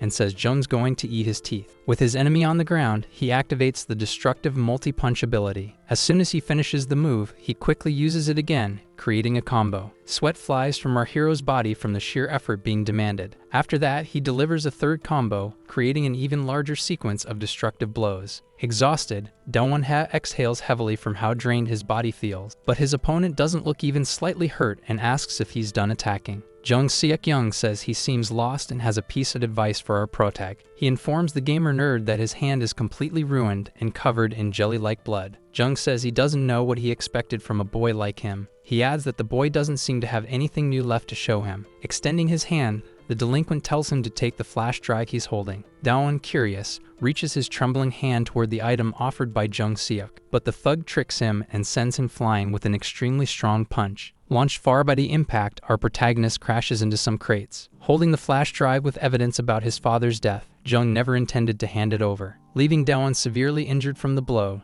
Jung Seok says that was the second strike. He says that if our hero wants that item, he can visit the representative again, but adds that next time, Daewon-ha will be beaten until he's eliminated by Jung. The prodigue starts closing his eyes, on the verge of passing out, and Jung had hoped for more fun. Saying it was more boring than he thought, the Bongshin representative walks away. Rain begins to fall from the sky, hitting the face of our knocked-out hero. He suddenly opens his eyes in shock and rises, badly wounded, in the middle of the heavy rain. In disbelief, Daeun-ha wonders if he really lost this duel to the thug. He remembers En-sung and the talk about the flash drive containing evidence of his father's murder. Then he recalls Jung Seok-young tricking him and telling him to take the flash drive. Sad as he remembers his father, our protagonist squeezes his arms to try to comfort himself. Curling into a fetal position and crying, he says he's sorry to his dad. He feels terrified and thinks that if he faces the delinquent again, he won't be able to win. He asks himself what he should do now, as the rain mixes with his tears. Our hero remembers it was on a rainy spring night just like this that his father passed away. At that exact moment, a new mission is activated in the game system. Daeun says that everything happened before he even understood his weaknesses that day. The system shows him the rewards he'll receive for this mission, and now he realizes he's gotten stronger. After that, a message appears asking if he wants to accept this mission with a great reward. With the goal of getting stronger, he accepts the mission and already feels stronger than before. Daeun talks about the Sun Shelter, an institute that aimed to guide young people onto the right path. His father, Oh Jin-ha, was the representative of this charitable group. All the members of the institution admired and praised him for his social work. However, his own son didn't feel the same attachment to him as everyone else did. One day, years ago, our protagonist, feeling sleepy, asked his father if he was heading out. Oh Jin-ha, seeing his son awake late at night, said there was still a lot of work to do. Daeun talks about a boy named Park Jung-soo from the shelter who used to smoke during school breaks. Our hero's father said he had already spoken with the boy, but quitting smoking is difficult. Daeun had reported that he was stealing from others and bought a motorcycle with the shelter's money. His father blamed himself and felt he was being incompetent because of that. The nerd asked if he really believed the boys would change, and questioned whether he planned to make money from donations. Jin left that day, and now Daeun realizes he blamed his father for trying to help delinquents. Oh Jin-ha had invited him to go camping that weekend,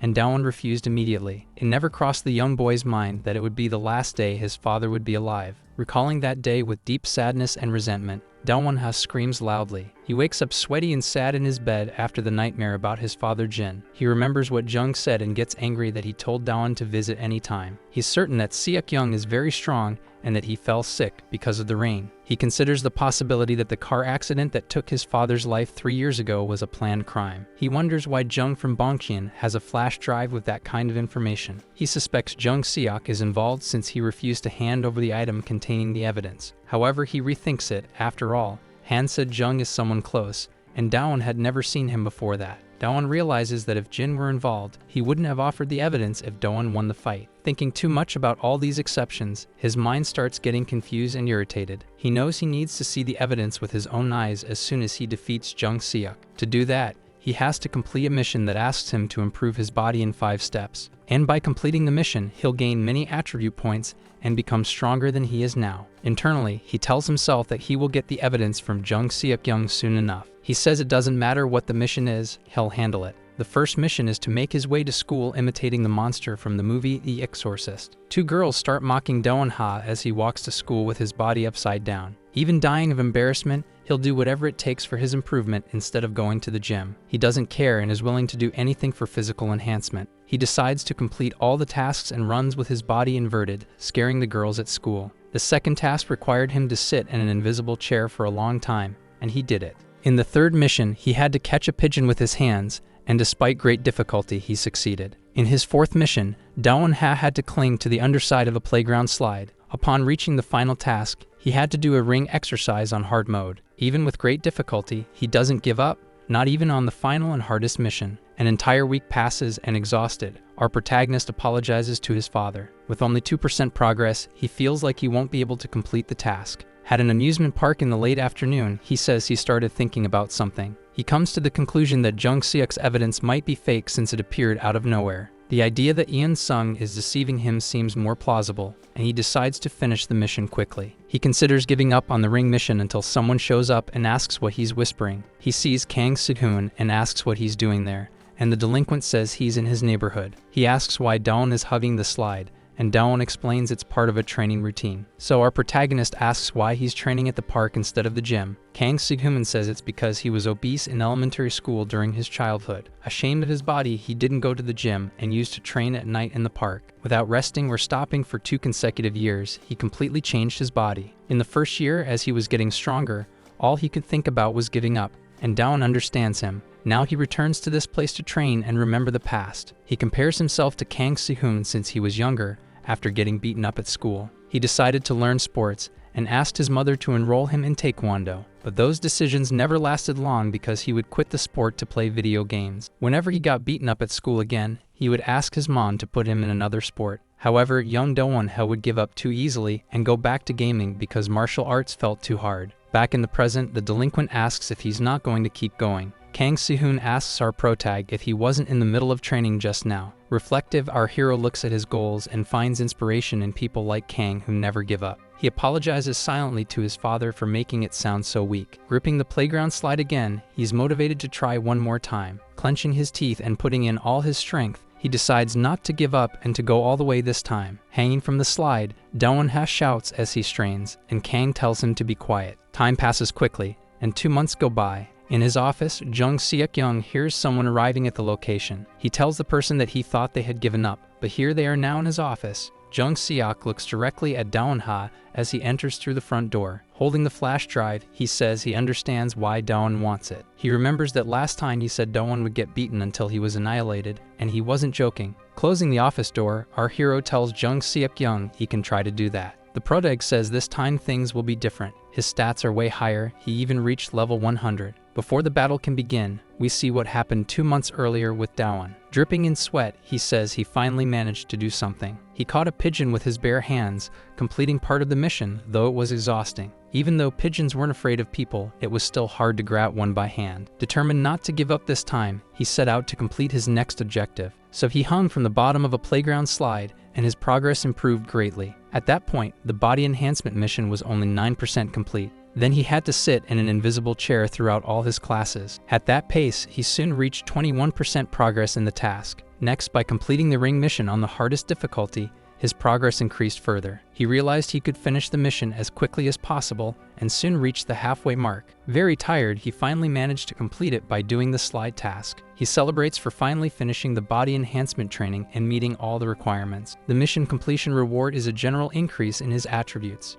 Right before his eyes, Do-won-ha watches all his stats increase one by one, but he doesn't feel any different in his body and wonders if anything really changed. To understand how much those stats actually changed, he decides to test what happened. Focused on finding out what happened the day his father died, he decides to test his status. Jung Seok-young says he has no idea what Do-won-ha did over the last 2 months, and he asks the gamer if he really thinks he has a chance to win after all this time. Do-won says nothing, and Jung thinks it makes sense. It's about his father, so he got reckless. Jumping over the desk, the Bongshin delinquent says that if Do-won wants to die so badly, he'll send him to where Oh-jin-ha is and lands a kick on Do-won-ha. The thug is shocked, and our hero, before even starting, wants to ask him a question. Easily blocking the enemy's strike, Do-won-ha asks where he got the evidence. Shocked that the nerdy kid blocked the attack, Jung Seok steps back. Seeing that he almost took a counter, he finds the situation interesting. Running toward his target, the delinquent asks why he should tell that to Do-won. Then, after winding up, he lands a fast and powerful punch to his target's face. But our hero blocks the punch with his hand and says he doesn't need to answer just yet. With a threatening tone, he says he'll make Jung Seok hand over both the evidence and the answer. Shocked by this, Jung remembers a conversation he had with Han Eun-sung. Showing the video to Eun-sung, he asks if the culprit is a specific person. After Han confirms, the delinquent says he's going to make good use of the video. However, Han Eun-sung suggests they should give the video to Do-won-ha, but the representative of Bongshin isn't interested in that since he had no connection with Jin. He replies that if Eun-sung cares so much, he can tell Do-won himself that he found the culprit. Still, Han says that if he doesn't see the video, he won't be convinced it's true. Even after hearing the truth, he would become obsessed with finding the video that proves it. Jung has no intention of sharing the video and waits for Do-won to come to him. In the end, he had said that Do-won-ha would never manage to take the flash drive from him. Now in the present, seeing the nerdy kid block his punch, he can't understand how. He doesn't know if this is still the same weakling as before and finds it impossible that he changed so much in just 2 months. He wonders if it's really possible while Do-won blocks another punch with ease. Do-won defends a combo of strikes, and Jung assumes he only got physically stronger. Jung, the representative of Bongshin Dawn, asks how long Do-won is going to last. He realizes how much more resilient Do-won is now, and we see his defense has increased by 200 points. After that, Seok-young tries to land a kick on our protagonist, who dodges by ducking his torso. Irritated, he shouts to distract his target and tries to stomp him. But when he throws the powerful kick, he hits the wall as Do-won dodges it. Jung Seok notices that at that exact moment, the gamer nerd didn't attack on purpose. We also see that the protagonist's agility has increased by 200 points. He laughs nervously and remembers something Han once said about thinking he'd never lose to Daewon. While drinking with Han, he said he'd heard that Daewon had been walking around recently. He said that even so, the gamer was only facing opponents considered weak. Then he asked if An Sung really believed Daewon was a match for him. Han An Sung agreed with Jung that there was no real competition between them. However, he added that this was only true for now, and the Bongshin delinquent didn't understand. Han said he couldn't explain it, but that somehow Daewon was a special person. Back in the present, Jung Seok Young wonders if this is what An Sung was talking about. He says his impression wasn't wrong when he claimed Daewon's movements were unreal. With a crazed expression on his face, Jung asks what is happening with Daewon. Seok says it makes no sense and asks if this is some kind of inherited power. Our hero notices that, just like before, Jung's behavior suddenly changed. His enemy starts running and preparing a punch, saying that Daewon should go join his father. Enraged at the comment about his father, the protagonist lands a quick punch to Jung Seok Young's chin. As soon as he's hit, he feels intense pain and strawberry jelly flies from his mouth. Daewon Ha says that Jung seems to be having fun, and already furious, prepares another strike. Taking advantage of his enemy's weakened state, he quickly punches him and slams him into the ground. Looking down at Jung with a cold gaze, he says there will be no more reason to laugh now. After taking a beating and being threatened, Jung laughs and says his expectations were exceeded. He maniacally claims that finally, after so long, he can take a fight seriously. From the top of an abandoned building, we see Ji Baek-chan watching. A timid subordinate shows up and calls for his boss. He tells the Bongshin assemblyman that the alarms are still sending alert signals. Baek asks if it's Seok in his office now, and the vassal says the alarm won't stop. Ji Baek asks what the alarm from Jung's office is saying, and his subordinate goes to check. He replies that the alarm system is detecting and reporting loud impacts. At that exact moment, Jung Seok Young kicks a wall, and the alarm detects the collision. He tries to kick Daewon, who dodges and ducks. Jung thinks it's impossible he changed so much in 2 months. He attacks non-stop at high speed, while the protagonist blocks everything, and Jung finds it unbelievable. Jung tries to mention something he did during that time, but before he can, Daewon's back hits the couch. As Daewon falls, Jung prepares a strike and says he didn't gain real experience in that time. Taking advantage of the fall, our protagonist lands a powerful kick to Jung's face, canceling his move. He then jumps onto the other couch to recover his balance and gain the upper hand. Relieved that everything went well, Daewon Ha knows that move was dangerous. Jung runs toward the protag, charging a punch, and says his attack wasn't bad at all. This time, his insane strike hits our hero directly, sending him flying into the wall. But he quickly steadies himself on the ground and asks if Jung has always had such a big mouth. Jung Seok Young says that knowing he can fight seriously got him this excited. Daewon says it's the first time he's heard something like that from a man who's about to punch him. Right after saying that, he lands a clean punch, and while falling, Jung follows up with a kick. However, this time our protagonist doesn't dodge and takes the kick right to the face. Feeling the pain, he loses focus, and caught off guard, he takes a punch to the ribs. Daewon notices that Jung is faster and starts landing a flurry of attacks in succession. He wonders if Jung wasn't fighting seriously all this time, and Jung says he won't get the flash drive. But Daewon Ha wasn't fighting seriously either, and he blocks Jung Seok Young's knee strike. Landing a powerful punch to Jung's face, he says he'll take the flash drive by force. Now Daewon is able to stay calm and think clearly, even in the middle of a fight. He imagines this might be the effect of his spirit stat, which went from 1 to 201. Running toward the representative, he demands he hand over the item. With his full analysis complete, he knows he'll end the fight now and lands several blows. From the way Jung saw it, he realized that Daewon Ha had been hiding his strength until now. Our protag says anything more than this is a waste of time and hits him with a flurry of attacks. However, the leader of Bongshin Dong dodges and asks if it's really a waste of time. He lands a heavy, destructive punch to his target's face and says they're just getting started. Putting in all his strength and resisting the punch to the face, Daewon denies what Jung just said. He repeats that this ends now, and we see his arm grow massive as he powers up his strike. He lands a massive punch to his enemy's stomach,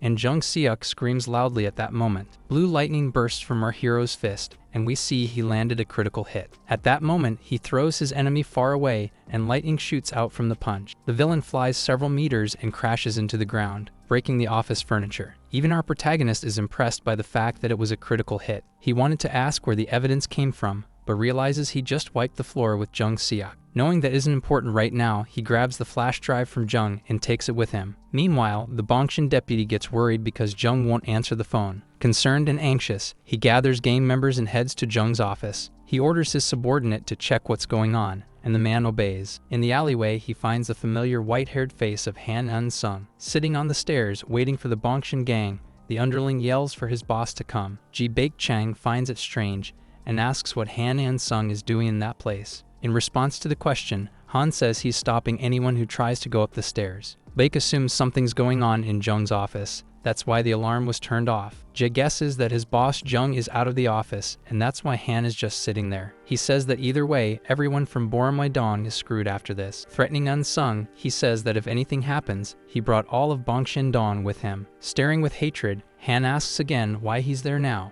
The white-haired thug repeats that he's stopping anyone who tries to climb the stairs. Ji-Baek snaps his fingers and says he'll find out who the intruder is after taking Han down. An stands up and says if he wants to get past him, that's fine, but asks if he's really sure. Standing face to face with Ji, he says in a threatening tone that from now on, he'll have to stop him. In the past, we see Do-won-hye saying he didn't expect Han to know his father. The Prodig says he's going to recover the flash drive, and after losing, he'll defeat Jung next time. He assumes it won't take long after all. He wants to see the evidence with his own eyes. Before heading to the place, Do-won-hye tells Han An-sung over the phone that he's on his way. He asks his friend Han for the address of the Bongshin-dong headquarters. Back in the present, Han An-sung, invading their territory, gives them a choice to make, giving two choices, either retreat now or charge at him. Correcting himself, Han says the entire Bongshin-dong gang can come at him if they want. He says he hates dragging things out, and Ji-Baek Chang starts sweating nervously, afraid of him. He knows very well that An-sung isn't a normal person, but still finds his words absurd. After all, there are over 40 members in the gang, and he thinks it's impossible they would lose to him. Even so, he wonders why he's feeling so hesitant and afraid in this situation. Looking into Han's eyes and posture, he senses a very strong malicious intent. At that moment, our protagonist comes down the stairs and finds the scene in front of him strange. Before he can ask Unsung why he's there, he notices the dungeon boss's presence. As soon as he looks outside, he's shocked by the number of people there. Ji-Baek Chang angrily asks what Do-won-hye is doing at Bongshin's headquarters. Threatening the assemblyman, Han Eun-sung once again whispers in his ear that he hates stalling. Upon hearing this, Ji-Baek loses control and his fist begins to tremble. He orders all his men to step back and make way for Do-won and Eun-sung to pass. Furious, Baek storms into his boss's office with the urge to crush Boramae. He says once they resolve this situation, the gang members will pay for it. The moment he enters the office, he's shocked to see that his boss was there the entire time. He asks what happened for him to be injured and for the office to be destroyed, and Jung says it was Do-won. He says Jai is too noisy and it wasn't a big deal, but he knows Do-won is hiding something. He tells the gang to clean the place and promises himself that next time, he'll discover the nerd's secret. Wiping the strawberry jelly from his mouth with an insane expression, he vows to uncover everything. Han Eun-sung and Do-won sit in a park, and he asks why his classmate came there. In response, he tells the gamer servant to watch the video first, and then they'll talk more. Plugging the flash drive into his phone, he feels satisfied to finally discover what happened. He clicks the video to finally understand the truth behind his father's accident. Watching the video, he immediately recognizes that the black car is his father's. He notices the video is short and sees an unknown masked man behind Oh Jin-he's car. He sees that this man in a hat and mask was sabotaging his father's car in the video. He knows that the man is doing something he shouldn't, and that the cause of the accident was brake failure. He can't tell who this person is, but realizes that he deliberately sabotaged the brakes. However, he remembers Han Eun-sung saying it's someone close to him. He asks Han if he knows who the person is, since it's someone familiar, and Han tells him to look at the man's clothes. At first glance, Do-won-hye doesn't notice anything strange about the person's outfit. But looking closely, just as Eun-sung said, he spots a jacket from the shelter. This detail shocks our protagonist, and he widens his eyes in disbelief. He remembers his father showing him the sun shelter uniform and asking for his opinion. At the time, our protagonist thought the uniform was ugly, and his father was disappointed by that. He said delinquents wouldn't wear a uniform like that and asked why give them something for no reason. Oh Jin-hye replied that they would feel welcome. After all, there were homeless kids at the shelter. His father said that things like that uniform could make them feel accepted, and as a result, they could begin to trust each other, which might influence everyone to change in a positive way. Even though it had an ugly design, he asked if his son thought the jacket was cool anyway. That makes Do-won-hye realize the one responsible for the accident was a former member of the Sun Shelter. Han says that just based on the jacket, they can't be sure he was a former ally of the shelter. However, even so, he believes it's plausible and makes a lot of sense. Angry, Do-won clenches his fist tightly and remembers telling his father that delinquents would never change. In the end, the result of his father's efforts with delinquents led to his death. Thinking about all this, our protagonist lowers his head and feels sad. En-sung says that even if he finds out who the culprit is, there's no point reporting it to the police. The investigation will happen, but they won't be able to identify the culprit, and the source of the evidence is unclear. Jung Seok-young said he received the video anonymously via message. Han asks if our hero has any guesses about who the culprit is, and he replies that he doesn't. He says that after his father's death, the shelter collapsed, and getting information from that time would be difficult. But something seems to come to Daewon's mind. He remembers that the building is still standing and might have evidence. He thanks his companion In-sung for that, since it gave him time to think and come up with the idea. His friend asks what he plans to do once he finds the person responsible for the accident. Internally, Daewon tells his father that it might take some time, but he will take down the one responsible. Out loud, he tells Han that he's going to take them all down and make them pay for their crimes. The next day in class, his classmate says they're entering test week, and Daewon is shocked. Their teacher says he put difficult questions on the exam, and they need to study. Our protag starts to panic. He hasn't studied at all while doing missions. Jihan, his classmate, asks if something is wrong with Daewon-ha.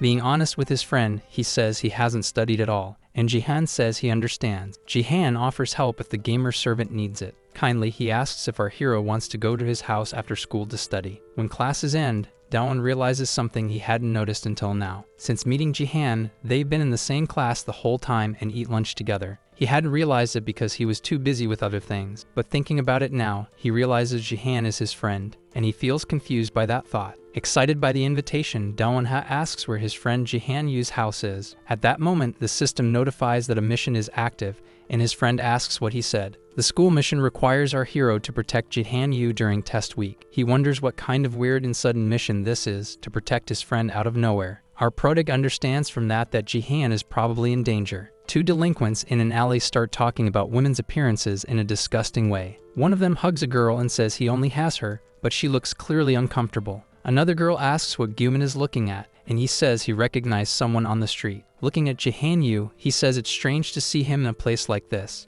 After all, he used to be his best friend in the past, and we see a group of 4 people in that alley. After the system activates the mission, which is worth a secret item, there are still 4 days left before the tests. Standing in front of a mansion, our protag is in shock and asks if this is really Jihan's house. The boy confirms it is and tells his friend he can come in. When a woman notices Jihan's arrival, she asks if the other boy is his friend. Daewon introduces himself and calls the woman Jihan's mom, but she says she's his maid. The woman says she'll bring some fruit, and Daewon is surprised that he has a maid. Climbing a spiral staircase, they head toward the bedroom, and the prodigal says he's only seen houses like this in movies. They arrive at Jihan Yu's room, and the gamer servant is even more surprised. Even just visiting his house, he already feels much closer to his friend. He wonders when was the last time he was invited to a friend's house. The maid says it's been a long time since Jihan brought a friend home. She tells them not to worry about her and to call if they need anything. Daewon realizes the only time he saw Jihan with other people was that day at karaoke. His friend asks if they can start studying,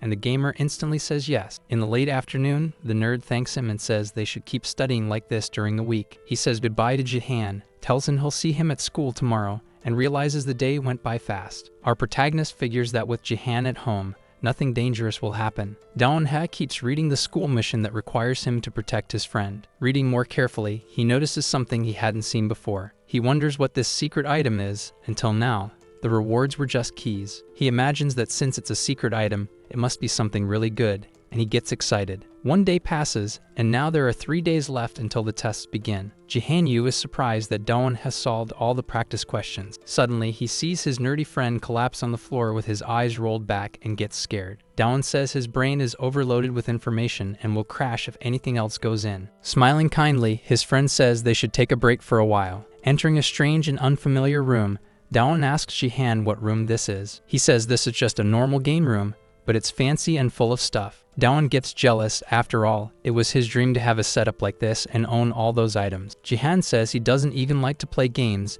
and that it was a gift from his parents. After all, the second floor of the house belongs to him. Our protagonist feels bad for not having that many things and realizes Jihan is on another level. He looks to the side. A white door catches the gamer slave's attention, and he asks what's in there. Jihan smiles and says it's just a storage room, and his friend pretends to find that normal. He gets distracted and notices that Jihan has a virtual reality headset, and the door seems to be hiding something. Another day passes, and now there are only 2 days left before the exams begin. Daewon asks if he's taking up his friend's time, but Jihan says no, he still needs to review. Noticing that nothing has happened with the mission, the protagonist thinks he worried for nothing and enjoys spending time with Jihan. Dawn asks if Jihan used to attend classes or had a tutor, and he replies that he had one in the past. When he says he had 20 tutors, our protagonist is shocked by the number. He says it wasn't just for studying, it covered all sorts of subjects, which helped him learn a bit of everything. A man interrupts the conversation and tells Jihan it's been a long time since they last saw each other. He says it's the first time they've met since elementary school,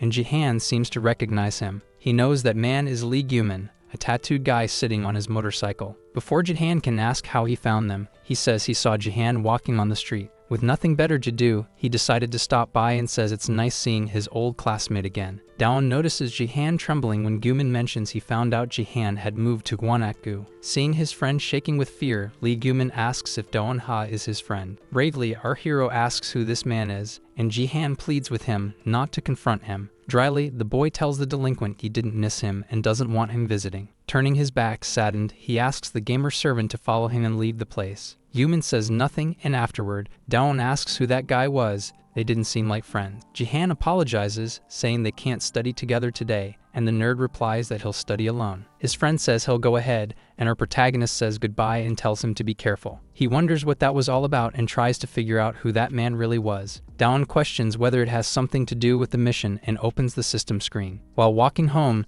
Jihan remembers Guman asking if he licked the yogurt lid. Naively, the boy said yes, and the bully asked if he really did that. Taking the lid off a spoiled yogurt, he would make Jihan-yu eat the rotten stuff. With a wicked expression, he kept asking if Jihan wasn't going to lick the yogurt lid. While the poor kid licked the moldy yogurt, the whole class laughed at him, including Lee. Walking on his way home, he remembers it all sadly. At that point, our protagonist lets Jihan-yu go home alone. He decides not to follow him because of the mission. After all, Jihan asked Dawn not to. At least he saw his friend get home safely, so he figures everything should be fine. As soon as Jihan gets home tired, his maid asks about his friend Dawn. She says it wasn't Dawn, it was another friend who had been there and left a while ago. Then she says the rest of them are upstairs waiting for him. Jihan runs up the stairs since she mentioned the elementary school friends who used to come to his house. He then slams the game room door shut. Inside, he finds his old classmates. A girl says Jihan made a nice room and comments that he must be living really well. Other lazy boys lounging around his room ask him to give them his video game. Shocked, Jihan asks why they're there, and they ask why he took so long. Another girl says he wasn't home, so they sent Lee Guman to go get him. Jihan starts sweating cold with the situation, and Guman asks how he could leave them waiting that long. Threatening the innocent boy, Lee says their friends came to visit after a long time. He says they're going to have a lot of fun today, just like in the old elementary school days. As the day begins to fade, our protagonist heads to Jihan's house. He doesn't care about Jihan's request. After all, he can't let the situation stay like this. Ringing the doorbell at Jihan's house, he says he has a bad feeling. Jihan's maid answers the intercom and asks who it is. Dawn replies that it's him. She wasn't expecting a visit from Dawn, and before he can explain, she has something to say. She says Jihan-yu is not home right now, which shocks the protagonist. The maid explains that he just went out with his old elementary school classmates. She doesn't know where they went and asks if she should call Jihan. Dawn wonders why he left so early. He thinks maybe Jihan had plans with his old school friends and accepts it, leaving. However, just then, the game system notifies him that he lost the target he was supposed to escort. A red alert appears, saying the mission difficulty has increased, something that has never happened before. The mission changes, and now he must rescue and save his friend Jihan-yu. He's shocked that the mission changed from protecting to saving his friend. That means Jihan didn't go out for fun with his friends. He was forced to go along. We see a group of delinquents playing pool. A girl misses a shot, and a friend mocks her. Meanwhile, Lee Guman, Jihan-yu's former elementary classmate, watches. He says it's been a long time since they've been to that hideout. He remembers they used to come here a lot for fun back in elementary school. Another bully asks how Jihan hasn't changed at all. Losers are always like that. A fat guy and another thug ask who the kid is and say he seems pretty naive. Guman knows Jihan is seeing new faces and says it's been 2 years since they came to this place. The new delinquents notice Jihan is shaking and tell him to relax. These thugs say Jihan-yu isn't drinking, and that bothers them. They question why Guman brought him since he hasn't even touched his drink. Lee also finds it annoying, and now that they brought it up, he tells Jihan to take a test. The boy doesn't understand, and Lee says they'll do a friendship test. He announces to all the delinquents there that he's going to slap Jihan-yu in the face. He says if any of them takes the slap in Jihan's place, he passes the test. Grabbing the boy by the collar, he says he doesn't need to worry. Preparing a strong slap, he says without a doubt someone will help him. A loud slap echoes through the place, and a girl asks if no one is going to help. One of the bullies says it's just a slap, and Lee Gumin agrees. As soon as Jihan falls to the ground, hurt, Lee says he should have treated his friends better. The girl asks what will happen if Jihan reports it to the police. After all, they hit him hard. Arrogant and cruel, the thug says nothing will happen because Jihan won't report them. He says that not only do the police know how Jihan is usually treated, but his mother will know too. Lee Gumin asks if Jihan realizes how surprised he was after a certain day. He says if he'd known Jihan was nearby, he would have visited more often. Sad and outraged, Jihan Yu asks why the delinquent is doing all this to him. A dumb bully interrupts and tells Gumin their drinks are running out. He hands him a credit card and tells him to buy more booze and cigarettes. Lee says his so-called friends offered him drinks and asks why he didn't drink. Standing face to face with the defenseless boy, he says he's starting to get angry again. Meanwhile, out on the city streets, our protagonist runs to try to find his friend. Entering specific places, he searches for Jihan Yu. He checks out the internet cafe and continues looking for his friend but doesn't find him. He wonders where he could be and searches desperately through alleys and back streets. Calling him, he realizes Jihan isn't answering until suddenly someone picks up. He asks where he is, and the person on the other end recognizes his voice as Jihan's friend. He remembers seeing a man that afternoon waiting for Jihan outside the school. He asks over the phone if this is the same man who was at the school gate earlier. Furious, he asks where they are, and the man mockingly asks if he's coming to save Jihan. Lee Gumin says if he doesn't come, his friend will be in serious danger. He says he'll send the address and suggests he show up as soon as possible. After all, the friendship test has begun, and Lee Gumin starts to smile wickedly. He then turns off his phone before Do-won Hae can say anything. Lee speaks to Jihan, questioning whether they're really friends. Weak and powerless, the boy grabs Gumin's arm and tells him not to touch Do-won. The delinquents start mocking their friendship and making fun of what he said. Right after that, the bully slams Jihan's face into the floor with brutal force. He explains the reason for doing it is because Jihan's behavior is hypocritical and annoying. He tells him to stay quiet and watch as his friend Do-won Hae gets beaten because of him. The bullies enjoy having a rich friend like Gumin since they can buy lots of stuff. They wonder who the nerd there is. They think he was Lee's friend in the past, but not anymore. They try to understand why they used to be so close and now aren't. They mention that the defenseless nerd is also pretty rich and talk about beating him up as Do-won watches. All the delinquents get irritated by how long the twin brothers are taking to bring the drinks. As soon as the door opens, they start bad-mouthing the two for taking too long. They ask what they were doing, and the injured body of one of them is thrown into the room. The bullies are in shock and look toward the door to understand what happened. They look at the entrance and see someone coming in, holding the body of the other delinquent. Lee Gumin says this entrance by Do-won Hae carrying bodies is not what he expected. As soon as he arrives, he apologizes to Jihan Yu for taking so long. He says he doesn't know what's going on, but asks if all he needs to do is beat everyone up, and gets ready. A memory flashes in a hospital VIP room, where someone compliments Jihan's school uniform. His mother asks if he made any friends at school, and he says it was the first day after vacation. She asks if he got a girlfriend, and he reacts with embarrassment at her question. Jihan's mom smiles and says she just wants to see her son with good friends. She says he needs a strong friend to protect him, just like he takes care of her, since she's fragile. When he left his mom's room, a boy recognized their school uniform. The boy asked if he was a first-year student, and that was the day he met Lee. The next day, Gumin asked if he would go to the hospital, and Jihan said they should go together. Jihan begins to recall why they became close back then and finds it strange. After all, they were in the same class, and both had mothers in the hospital. They were similar at the time. During that period, they were good friends and played together, having lots of fun. Gumin said it would be nice if both their mothers were discharged soon, and they really connected. Jihan agreed, and because of that, he thought it would be a friendship that would last forever. That day, the doctor said Gumin's mother had been hospitalized, and their similarity faded. When the doctor said she wouldn't last even another month, their relationship started to deteriorate. Back in the present, Do-won Hae asks if he can beat up all the delinquents in the place. Planning to take Do-won down, the bullies think his attitude is way too arrogant. Lee Gumin, surprised, points out that his friend came all the way there to save him. He says it's very touching, and then Jihan Yu starts yelling for Do-won Hae to run away. The delinquents say it's too late to run and charge at the protagonist. In response, our hero lands a fast punch on the angry blonde guy. He hits a massive blind spot strike right on his face.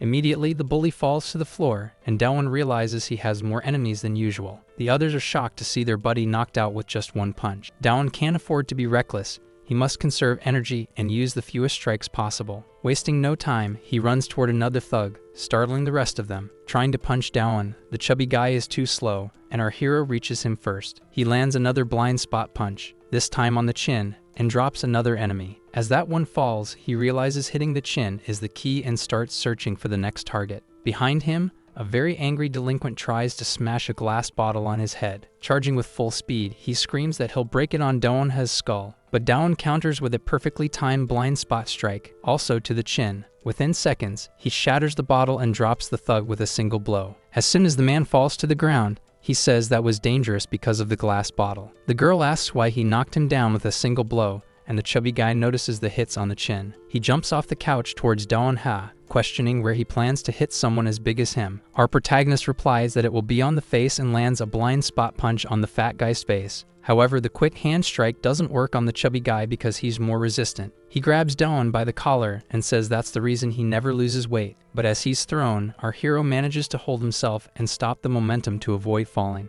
The chubby guy says he's getting dizzy from moving around so much and asks Lee for food. Lee asks what he wants. The guy says he'll think about what to order while beating up the boy. At that moment, the protagonist grabs the big guy by the shirt and he asks if he's trying to imitate him. Clenching his fist tightly, Daewon asks if he really thinks he can throw him around like that. He lands 3 blind spot punches, forming a combo and unleashing an explosion of massive strikes. His opponent loses teeth and gets badly injured, collapsing to the ground, knocked out. While everyone watches in shock, Daewon says he'll order a big bowl of rice for him. Human stays quiet, and his underlings say that's why you can't leave anything to others. They get up and say they should have gone at him from the beginning since the others are weak. The bowl cut guy tells Daewon the real fight starts now. Daewon faces his 2 enemies head on, and shortly after, they faint and fall to the ground. Afraid, the girls tell the boy not to come near them. But Daewon ignores all the delinquents, which confuses and frustrates Lee Guman. That's when our protagonist goes to Jahan-yu, helps him up, and checks if he's okay. Facing Guman directly, he asks if he's the one who did this to Jahan. Lee says the boy is lucky to have a good friend like Daewon by his side. Smiling, he says he also has a friend like that by his side. He says it's a really good friend,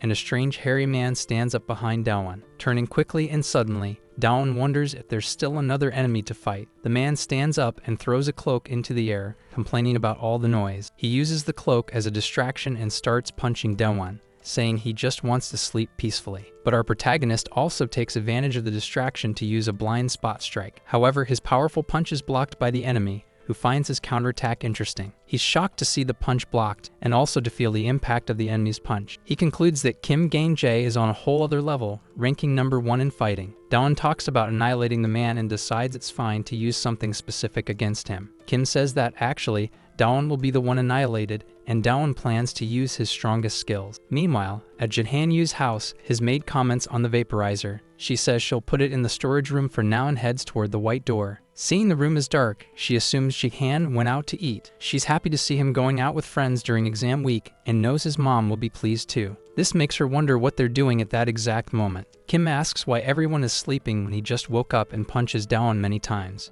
Daewon blocks the blows but notices the damage is stacking up, and each punch is incredibly strong. He assumes the strength comes from Kim's muscles and realizes he's at a disadvantage in a punch exchange. After all, Kim can block, so he must use his strongest skills without hesitation. Kim doesn't understand how Daewon beat everyone with weak attacks and asks if he has some secret. He grabs Daewon's hand and stops his attack, saying he'll take him out before he can do anything. However, even immobilized, Daewon spins his torso around his own axis to land a kick. He uses the Falcon's Fall and hits the big man's head, breaking free. Then he uses his energized body to strike the enemy again. These blows tear Kim Gain-jae's clothes and leave him badly injured. However, our protagonist is disappointed because he aimed at the head intending to finish him off. The girls are scared that he might really take down Kim too and tell each other to stay quiet. Saying he hasn't fully woken up yet, he starts to get irritated and charges at Daewon. Daewon quickly moves to Kim's side and says he's going to wake him up with a crushing blow. He sees his enemy on the ground and wonders if it's not the other way around,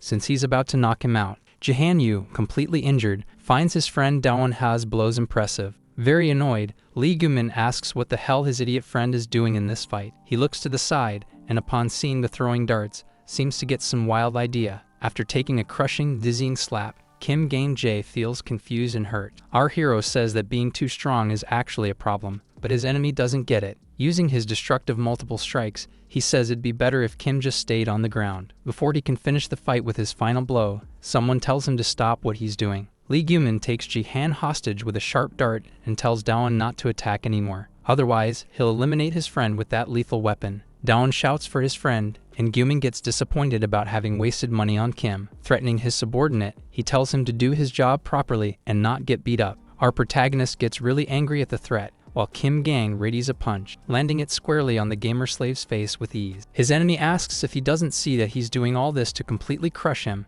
At that moment, Daewon-ha starts blocking several of his punches in a row. Kim tells him to keep going if he doesn't care what'll happen to his friend afterward. Jihan yells when he sees his friend getting hit, taking a punch straight to the stomach. He gets mad at Gumin, who holds the dart and warns Jihan not to try anything funny. Gumin says he has all the video footage of the crime they committed against Jihan. He asks how his mother would react. After all, she's already sick and would collapse seeing that. On top of that, Lee says Jihan should also start worrying about himself. Meanwhile, he orders Kim Gang-jae to stop playing around and finish the fight. At that moment, he uses both of his big hands to choke our protagonist. He tells Lee he was going to do it anyway, and Daewon is stunned by the chokehold. He knows very well, from experience, that he'll lose consciousness soon. He also knows that if he attacks, Jihan will be in danger, so he needs to handle Lee first. After all, he's holding a weapon, and that's dangerous. Daewon wishes he could use Weapon Master. At that moment, Kim Gang-jae chokes him even harder, and he starts to lose consciousness. Jihan lets out a desperate and pained cry with all his willpower. One day at school, Jihan was telling Lee to pack up and asked if he was going to the hospital. Sad and discouraged, Gumin said he was, but something was bothering him. He said it must be nice to still have your mom alive,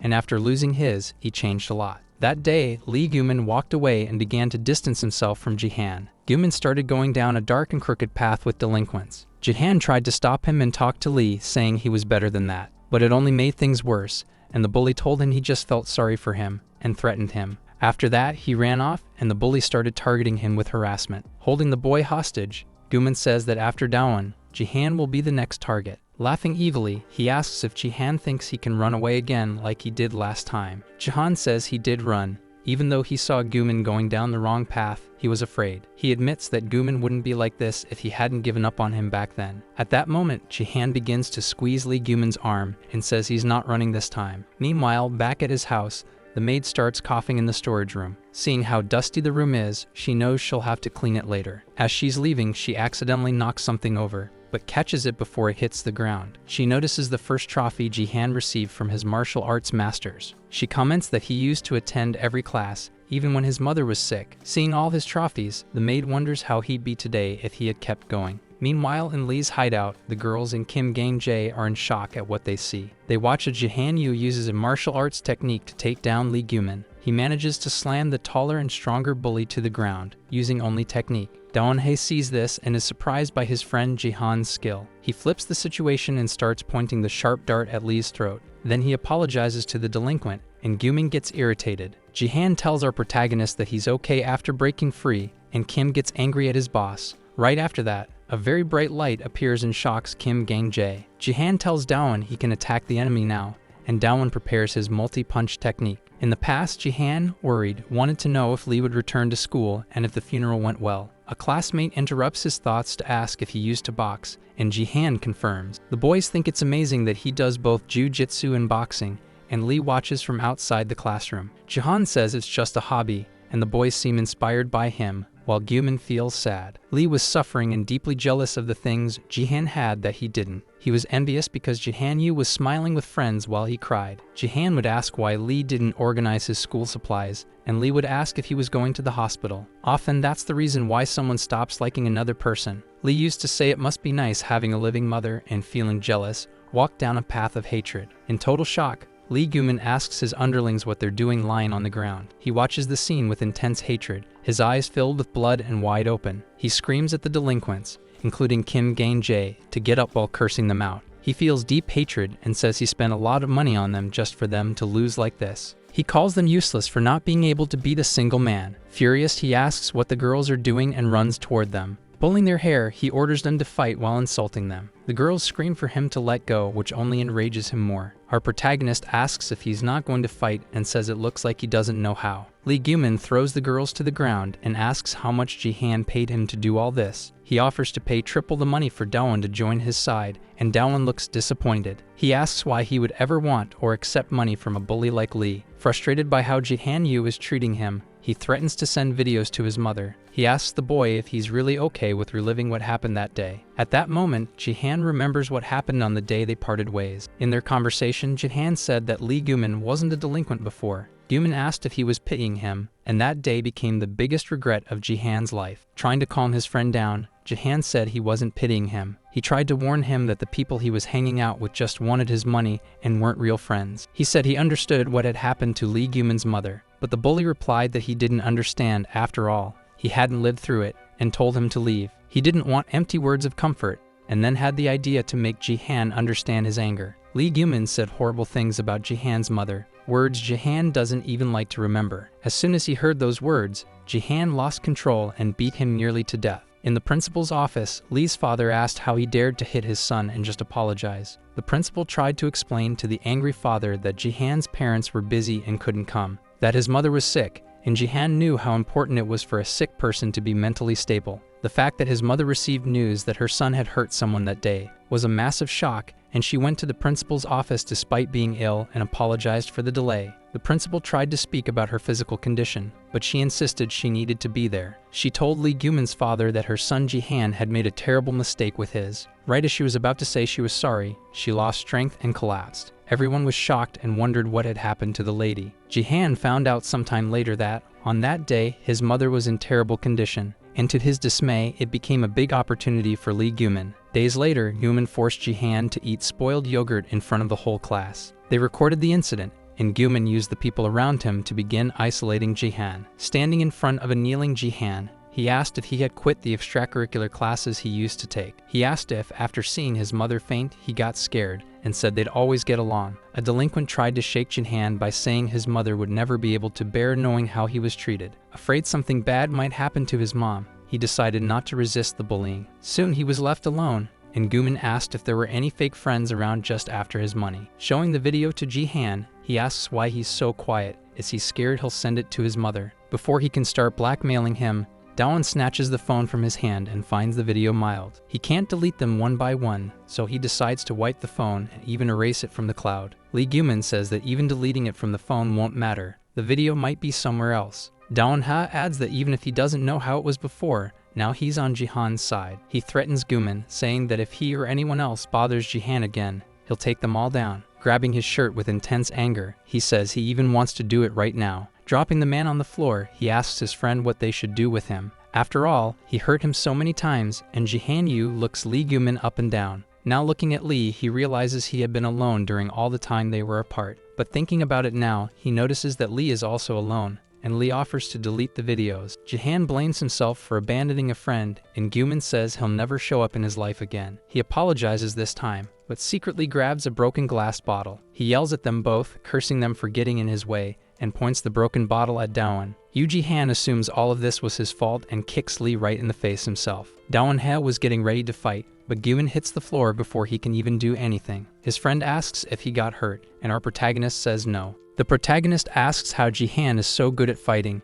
and with Lee on the ground, the situation is resolved. On the way home, he heard the whole story about how Lee changed after his mother passed away. Dawan then understands why he remained quiet during the bullying at the karaoke. Even if he wanted to escape that situation, he was too traumatized to stand up to anyone. Realizing he couldn't do anything, Jihan asks Dawan if he isn't just pathetic. After all, his friend almost got into serious trouble today because of him, but Dawan says he's reliable, especially when Lee came at him with a bottle. If it weren't for Jihan, he'd be screwed. At that moment, he remembers his mother saying she just wanted to see him have a good friend, someone to look after him, just like he looked after her, and Jihan used to say he wasn't strong. Then his mother said he could become someone else's reliable friend. Opening the window to look at the sun, she said that friends can support each other, and that's a good thing. No matter how hard the situation gets, he could have the courage not to run away. Jihan found that a little strange coming from his mom, but she said it was an old lady's way of thinking. The protagonist asks what would happen if Lee sends the videos to his mother out of revenge. He doesn't know how long it'll take,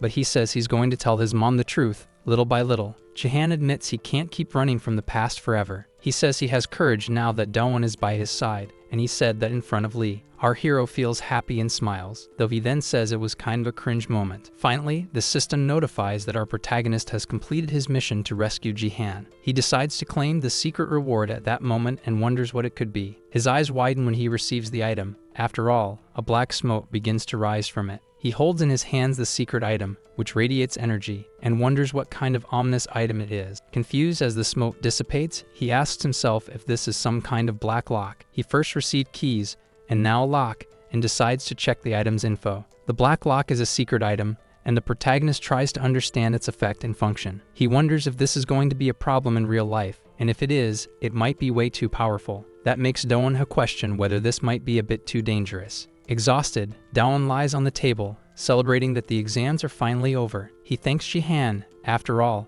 everything he taught him was on the test. Modestly, the boy says it was Do-won who put in the effort, and Do-won feels motivated to study earlier next time. Do-won asks if he's going to the hospital, and Jihan says yes. After all, he has a lot of appointments coming up. He says he'll be staying in the hospital this weekend and asks what Do-won-ha is going to do. Our protagonist says he also has somewhere to go this week. He remembers the conversation he had with Eun-sung, saying he didn't suspect anyone. Then he mentions that the evidence from the Sunshine Shelter was left there, and the place is now in ruins. Knowing the shelter building is still standing, he decides to search for useful clues. He considers it difficult to research online since it's been a long time since he looked into it. With the city map open, he starts navigating and turning onto the right streets. Our protagonist says the Sunshine Shelter was shut down 3 years ago. The building used by the shelter remains intact, and he hopes to find useful clues there. He decides to use the weekend to scout the area, until something catches his attention. He finds it strange to see a construction site when he arrives, knowing that should be the building. In shock, he realizes the building is about to be demolished. An old man on the street asks why he's talking about demolition.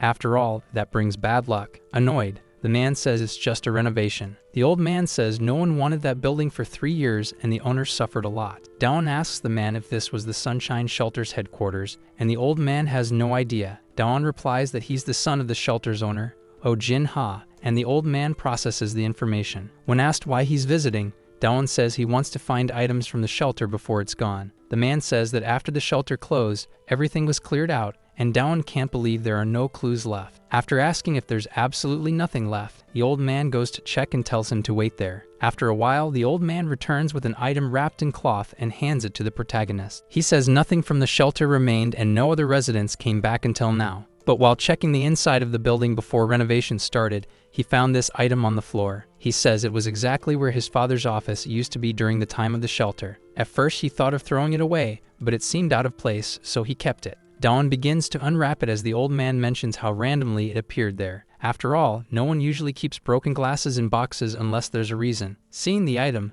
Do-won believes someone left it on purpose, that it was planned, and besides, his father didn't wear glasses. He decides to keep it, though he's unsure if it has anything to do with the shelter. As Do-won is leaving, the old man asks why he's looking for clues, but Do-won doesn't intend to explain. Before anything is revealed, he prefers to keep it a secret and just says he missed his father. The old man finds it too sentimental, and Do-won-ha leaves the building at that moment. Crying, the old man says the boy just made him feel really sad now. Che Jin-ho, assistant to the delinquent counsel in Gwanek, asks what brings the client there. Angry, Lee Gyumin slams his hand on the table and demands they crush Jihan and Do-won-ha. Che says that just 2 days ago, Lee came to them asking for help getting his subordinates under control. Throwing a large sum of money at Che Jin-ho, he says there will be a very nice bonus for him. He threatens the assistant and simply demands that he do what he's asking in exchange for the money. Che Jin-ho seems to consider the offer made by Lee Gyumin. Looking around the bar, he asks Lee if he really thinks money solves everything. Accepting the money, he says yes, it does,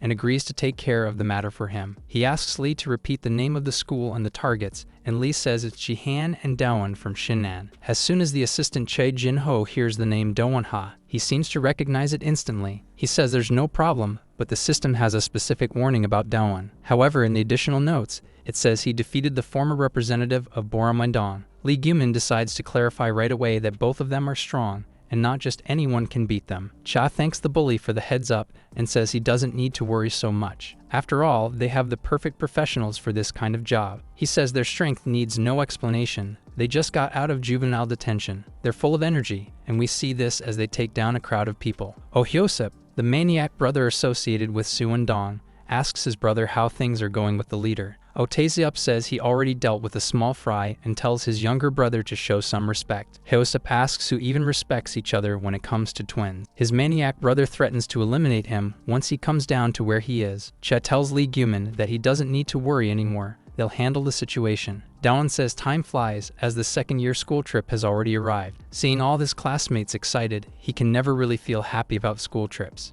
Our protagonist prefers to stay home gaming until Ju appears and greets him. When he sees the pretty girl he likes, he gets excited and greets her back. As soon as she says she's excited for the trip, he says it's going to be the best trip of their lives. When Jahan shows up, he gets excited too. Now he'll have both of them to keep him company. At that moment, our hero starts seeing the trip in a more positive light. Through the earpiece, Che asks the brothers if they received the client's information for the mission. She tells them not to feel pressured just because they're far from home. She orders them to do what they always do, leave the target unable to use his leg. The two maniac brothers are already infiltrated inside the bus and greet each other. Our protagonist says he's excited for the school trip. While the brothers are already waiting for him, the bus driver shouts that they've arrived and tells them to get off the vehicle. Arin stands up while her friend is still sleepy, unaware of where she is, and tells her to get up. She says it'll be their last trip as students, and they arrive in Jeonju with the sleepy friend. Daewon wonders if it's really okay to have a pottery class on the first day of their final trip.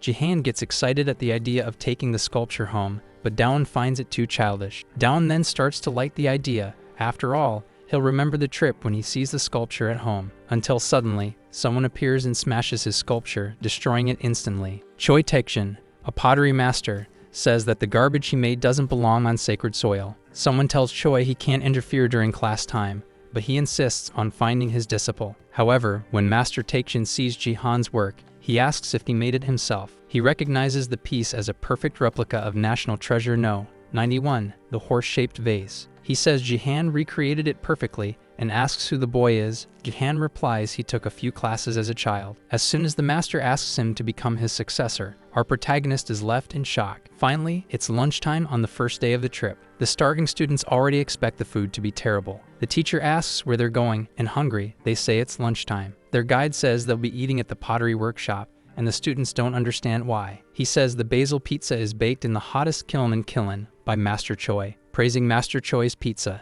the teacher says he's as good at it as he is at pottery. Daewon gets mad at the pizza, saying it looks like his sculpture melted into the dough. Meanwhile, Jahan-yu praises it, saying it's delicious. Choi says that if Jahan becomes his successor, he'll teach him the pizza recipes he learned in Italy. Still on the first day, the students go to visit the museum. Jihan and Daewon agree that visiting the museum after lunch made them sleepy and bored. Ignoring his friend who's talking about the schedule, he overhears girls saying Arin is beautiful. As soon as he looks at her, he sees she's wearing a very beautiful crown, finding it too flashy. Arin asks her friend how it looks, but the friend finds it embarrassing and avoids her. Even though it's just an accessory, the friend wonders who would buy a crown like that, but Arin thought it was pretty. She starts chasing her friend, trying to force her to put the crown on. Daewon thinks she looks gorgeous wearing the Chiamachon crown and is mesmerized. The teacher asks if they like the museum, and everyone answers yes, enthusiastically. He says they have free time to explore on their own until dinner. He adds that if they get caught doing anything suspicious,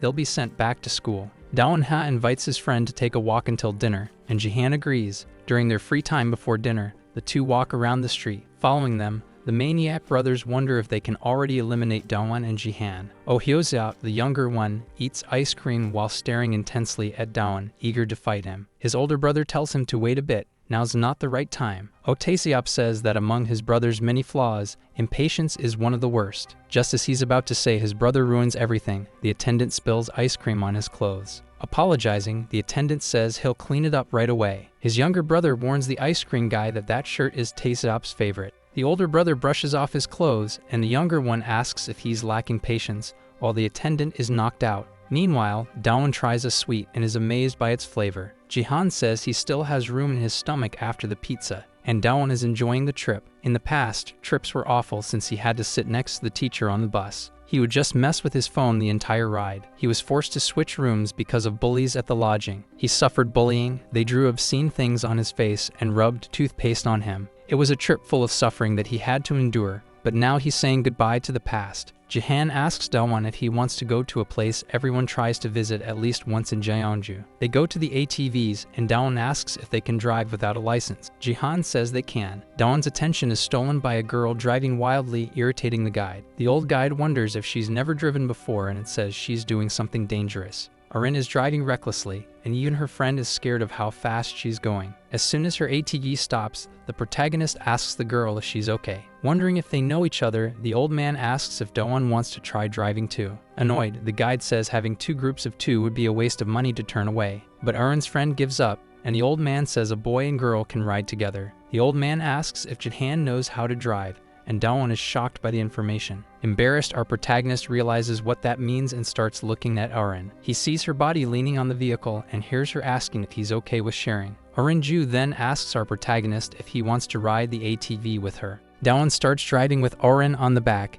and he feels her so close, warming him up. He notices his heart is almost exploding with emotion having her behind him. Arin notices and says Daewon is burning hot, and he can't even reply. Because she's too close, he doesn't know what to say, while Arin is loving the wind in her face. A bully on the street sees Arin and says she's extremely attractive with a great body. Thugs from the city school say they want that girl for themselves, though she's from another school. They envy Daewon, thinking he's her boyfriend, and want to take her anyway. Arin-ju says that just like at the internet cafe last time, they met again by coincidence. Daewon remembers hitting her on the head with a hammer that time and failing to make a good impression. But even so, now they're riding an ATV together, and he sees a candy truck on the street. He decides to impress her with a romantic line and approaches the candy truck. Our hero makes a really bad pickup line to Arin, thinking he said something super romantic. But seeing her reaction, he thinks he failed. After all, she looks terrified. Daewon apologizes, but Arin says she just hates loudspeaker trucks, and he drives away quickly. Stopping at another place, the protagonist asks if she's feeling better, and she says she is. He asks if she's okay during school breaks with those loudspeakers around, and she says she's leaving. She says she's going for a walk near the observatory and mentions it's a shame they're leaving the next day. She says they can go with her friend, and before she can object, Jihan shows up, finding out where they are. Jihan is carrying Arin's friend in his arms, and when asked what happened, he says it was an accident. The girl seems smitten with Jihan-yu, looking at him in awe. Earlier on the ATV, the girl said that besides being handsome, he was great at driving. He said he learned that in his leisure and sports class. While walking on the water, drops splashed on the girl, and Jihan pulled him out of there because it might be dangerous. However, the ATV wheel began to sink in the water because it was a bit deep. At that moment, when he accelerated, the girl fell off the ATV onto the ground. She fell on the rocky ground and got injured, so Jihan rushed to her, asking if she was okay. He apologized for not paying attention and realized it wasn't too serious. He held her in his arms and asked if it hurt, and she looked at him with love in her eyes. While the ATV was tilted in the water, she said she wasn't that badly hurt. After telling the story to their friends, they returned to the lodge as night falls. He adds that after that, he helped her walk because her legs weren't doing well. Daewon says he was brave to carry her like a princess, and Jihan says it was his first time doing that. Our protagonist says he learned and calls him master, but Jihan gets embarrassed. Daewon says they didn't even go to Jeju Island and still managed to find a great guest house. Both agree that the room is very spacious and tidy. Daewon throws himself onto the bed and sleeps a lot after everything that happened, and Jihan says it was fun. Our protagonist agrees and wonders if the next day will be just as enjoyable. The second day of the trip begins, and the students go to visit the city's historical sites. Their guide explains that tombs of the Silla kings are scattered throughout the city. Then the students visit the Buldiksa temple, and the class takes photos there. Daewon and Jihan have fun. Next, they visit the Hanok village, and Arin wears traditional village clothes. While taking pictures with her friend, something seems to bother her, and she says she feels watched. Her friend asks if she knows how many guys are checking her out, and Arin understands what she means. Still on the second day, the class visits the Silla History Museum. Daewon and Jihan-yu feel bored and tired while visiting that museum. Otaseop tells his younger brother that it's going to happen soon and asks him to be patient. The younger brother says he's been holding back for a long time and asks how much longer they'll wait. The older maniac brother says they'll act during the night of that day. Inside the auditorium, a host yells and asks the audience to shout with him. He says he'll hand out boxes of chocolates to those who scream the loudest. It's the midday break. A dance club performance is about to begin in the auditorium show. Pointing to the seats on stage, the host asks who the lucky ones will be to watch up close. Several nerds and sleazy guys raise their hands, wanting to sit on the stage. But as soon as the host says the seats are for couples, everyone gets frustrated. He calls up the couples, and Dowan finds the single, angry guys pathetic. When he asks Shihan Yu if he agrees, his friend is no longer in his seat. This makes him wonder where his friend went, and we see Jihan with a girl. She apologizes for asking him for this favor. We see Auron's friend, Choi Min-hai, asking him to go up on stage with her since she doesn't have a boyfriend. A little embarrassed, Jihan Yu asks if he just has to sit in the chair. Dowan Ha feels jealous seeing his friend enjoying the trip alone, betraying him. Our protagonist then decides to make his own special memory of the trip by himself. But when he stops to think, he remembers Arin said she doesn't like loudspeakers, and she mentioned walking around the observatory when the speakers get too noisy. Dowan then figures she must be heading alone to Chimcheongdae in Jeonju. Walking there at night, Dowan finds the path creepy because of the tombs. He wonders if Arin is safe walking alone at this hour. Suddenly, our protagonist steps on a blue wire,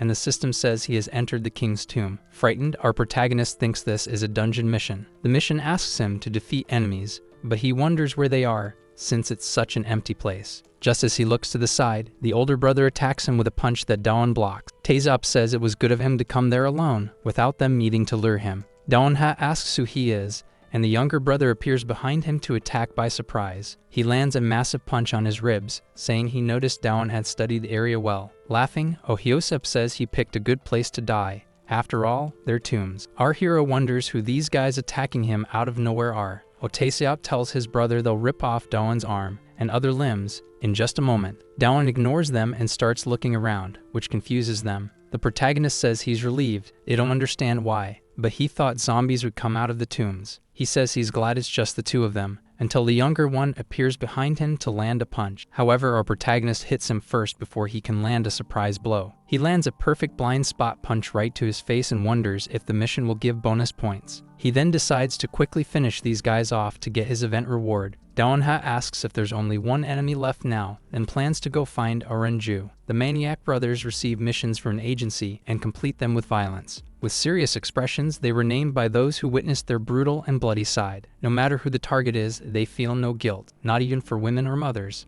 No matter how big the enemy is, for example, a father who lost his family, this huge man tried to annihilate them. But when the brothers are together, they never lose. With the younger brother down, Dowan notices that the dungeon has a fancy name. His brother Tae-seop is shocked to see his sibling fall with a single blow. Dowan-ha, confident, knows that was nothing yet. Noticing it now, he sees they look alike and asks if they're twins. He starts running toward Tae-seop, who doesn't understand why brothers would do this. He says he's busy looking for someone and lands a strong punch on the older brother's face. He says the big guy should go lie down next to his little brother. However, Tae-seop easily blocks his punch and says it was a good hit. But our protagonist says he's got an even better one and prepares a destructive multi-hit attack. At that moment, Hyosep gets up and kicks Dowan-ha's hand, canceling his move. Hyosep is outraged that Dowan thought they looked alike. He claims he's clearly the better looking one. Our protagonist is shocked by how fast he got up and is already attacking him. So once again, Dowan uses his blind spot technique, landing a kick on Hyosep's chest. Tae-seop tells his brother to be less arrogant or he'll take another hit. He says it was a strategic strike, but it hurt and felt like it was going to break his teeth. He adds that it's fine, because Dowan-ha is going to suffer a lot more than that. The two brothers prepare to charge at him again,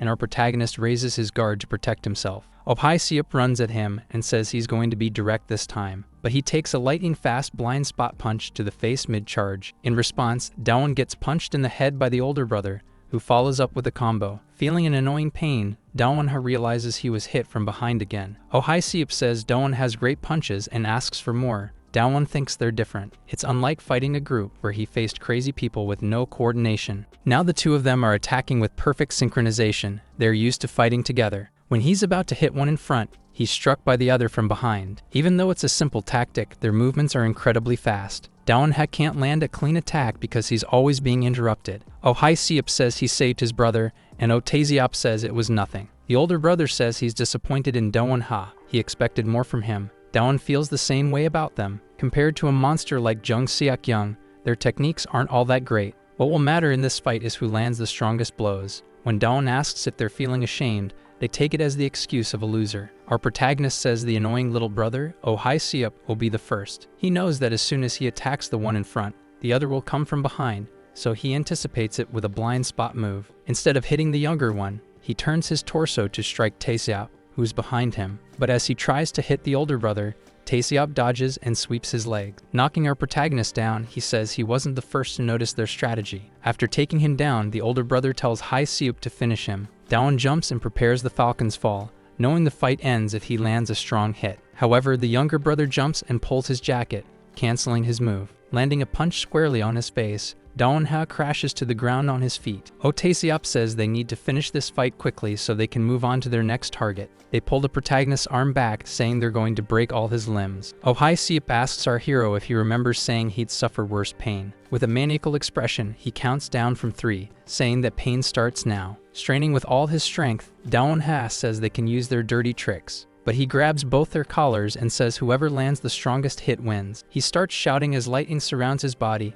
and says their tricks won't work on him. Then he smashes one brother into the other using his stunning blow technique. The two maniac brothers go flying backward after the extremely powerful impact. Daewon asks how they dared to grab someone's arm like that, and they hit the ground. Feeling like they nearly broke his arm, he angrily calls the brothers maniac. Looking Taeseop up and down, he realizes he's the older brother. Before he can finish his sentence, a motorcycle begins to approach. Our protagonist looks up toward the top of the king's tomb and sees a motorcycle parked there. This makes him wonder who the hell that maniac is and whether that bike was already there. In a lot of pain, the younger brother says that if the hit had landed properly, his skull would be fractured. Seeing they're trying to stand up again, Daewon threatens to really beat them up this time. However, something behind the gamer servant catches his attention. Injured? Taeseop says that person should have arrived earlier. Oh Hai Seup says they waited a long time for him, and when the brothers are together, they never lose. The younger one was eager to fight already, but the older told him to wait for something. He said his brother needed to be patient, and Hai replied he couldn't stand the long wait anymore. Until the older brother received a message from someone saying he'd arrive at night. That person says he was almost mugged on the way to the location. When he appears, the maniac brothers are now gathered, and he says he beat up the muggers.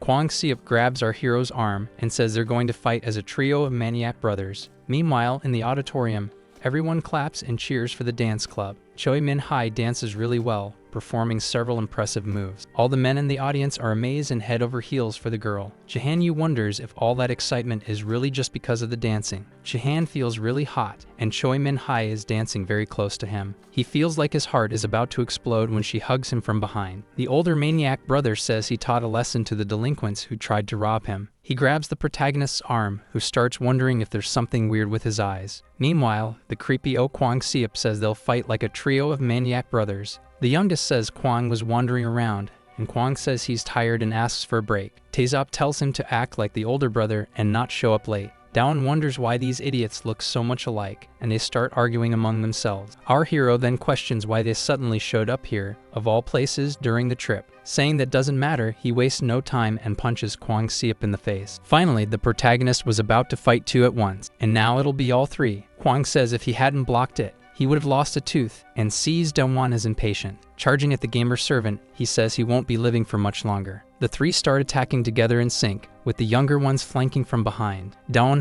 runs from the 3 maniac brothers, sprinting straight ahead to get away. The brothers notice he's fleeing, and the youngest says he's got good instincts. Oh Hai Seup goes left, and Taeseop goes right to surround Daewon.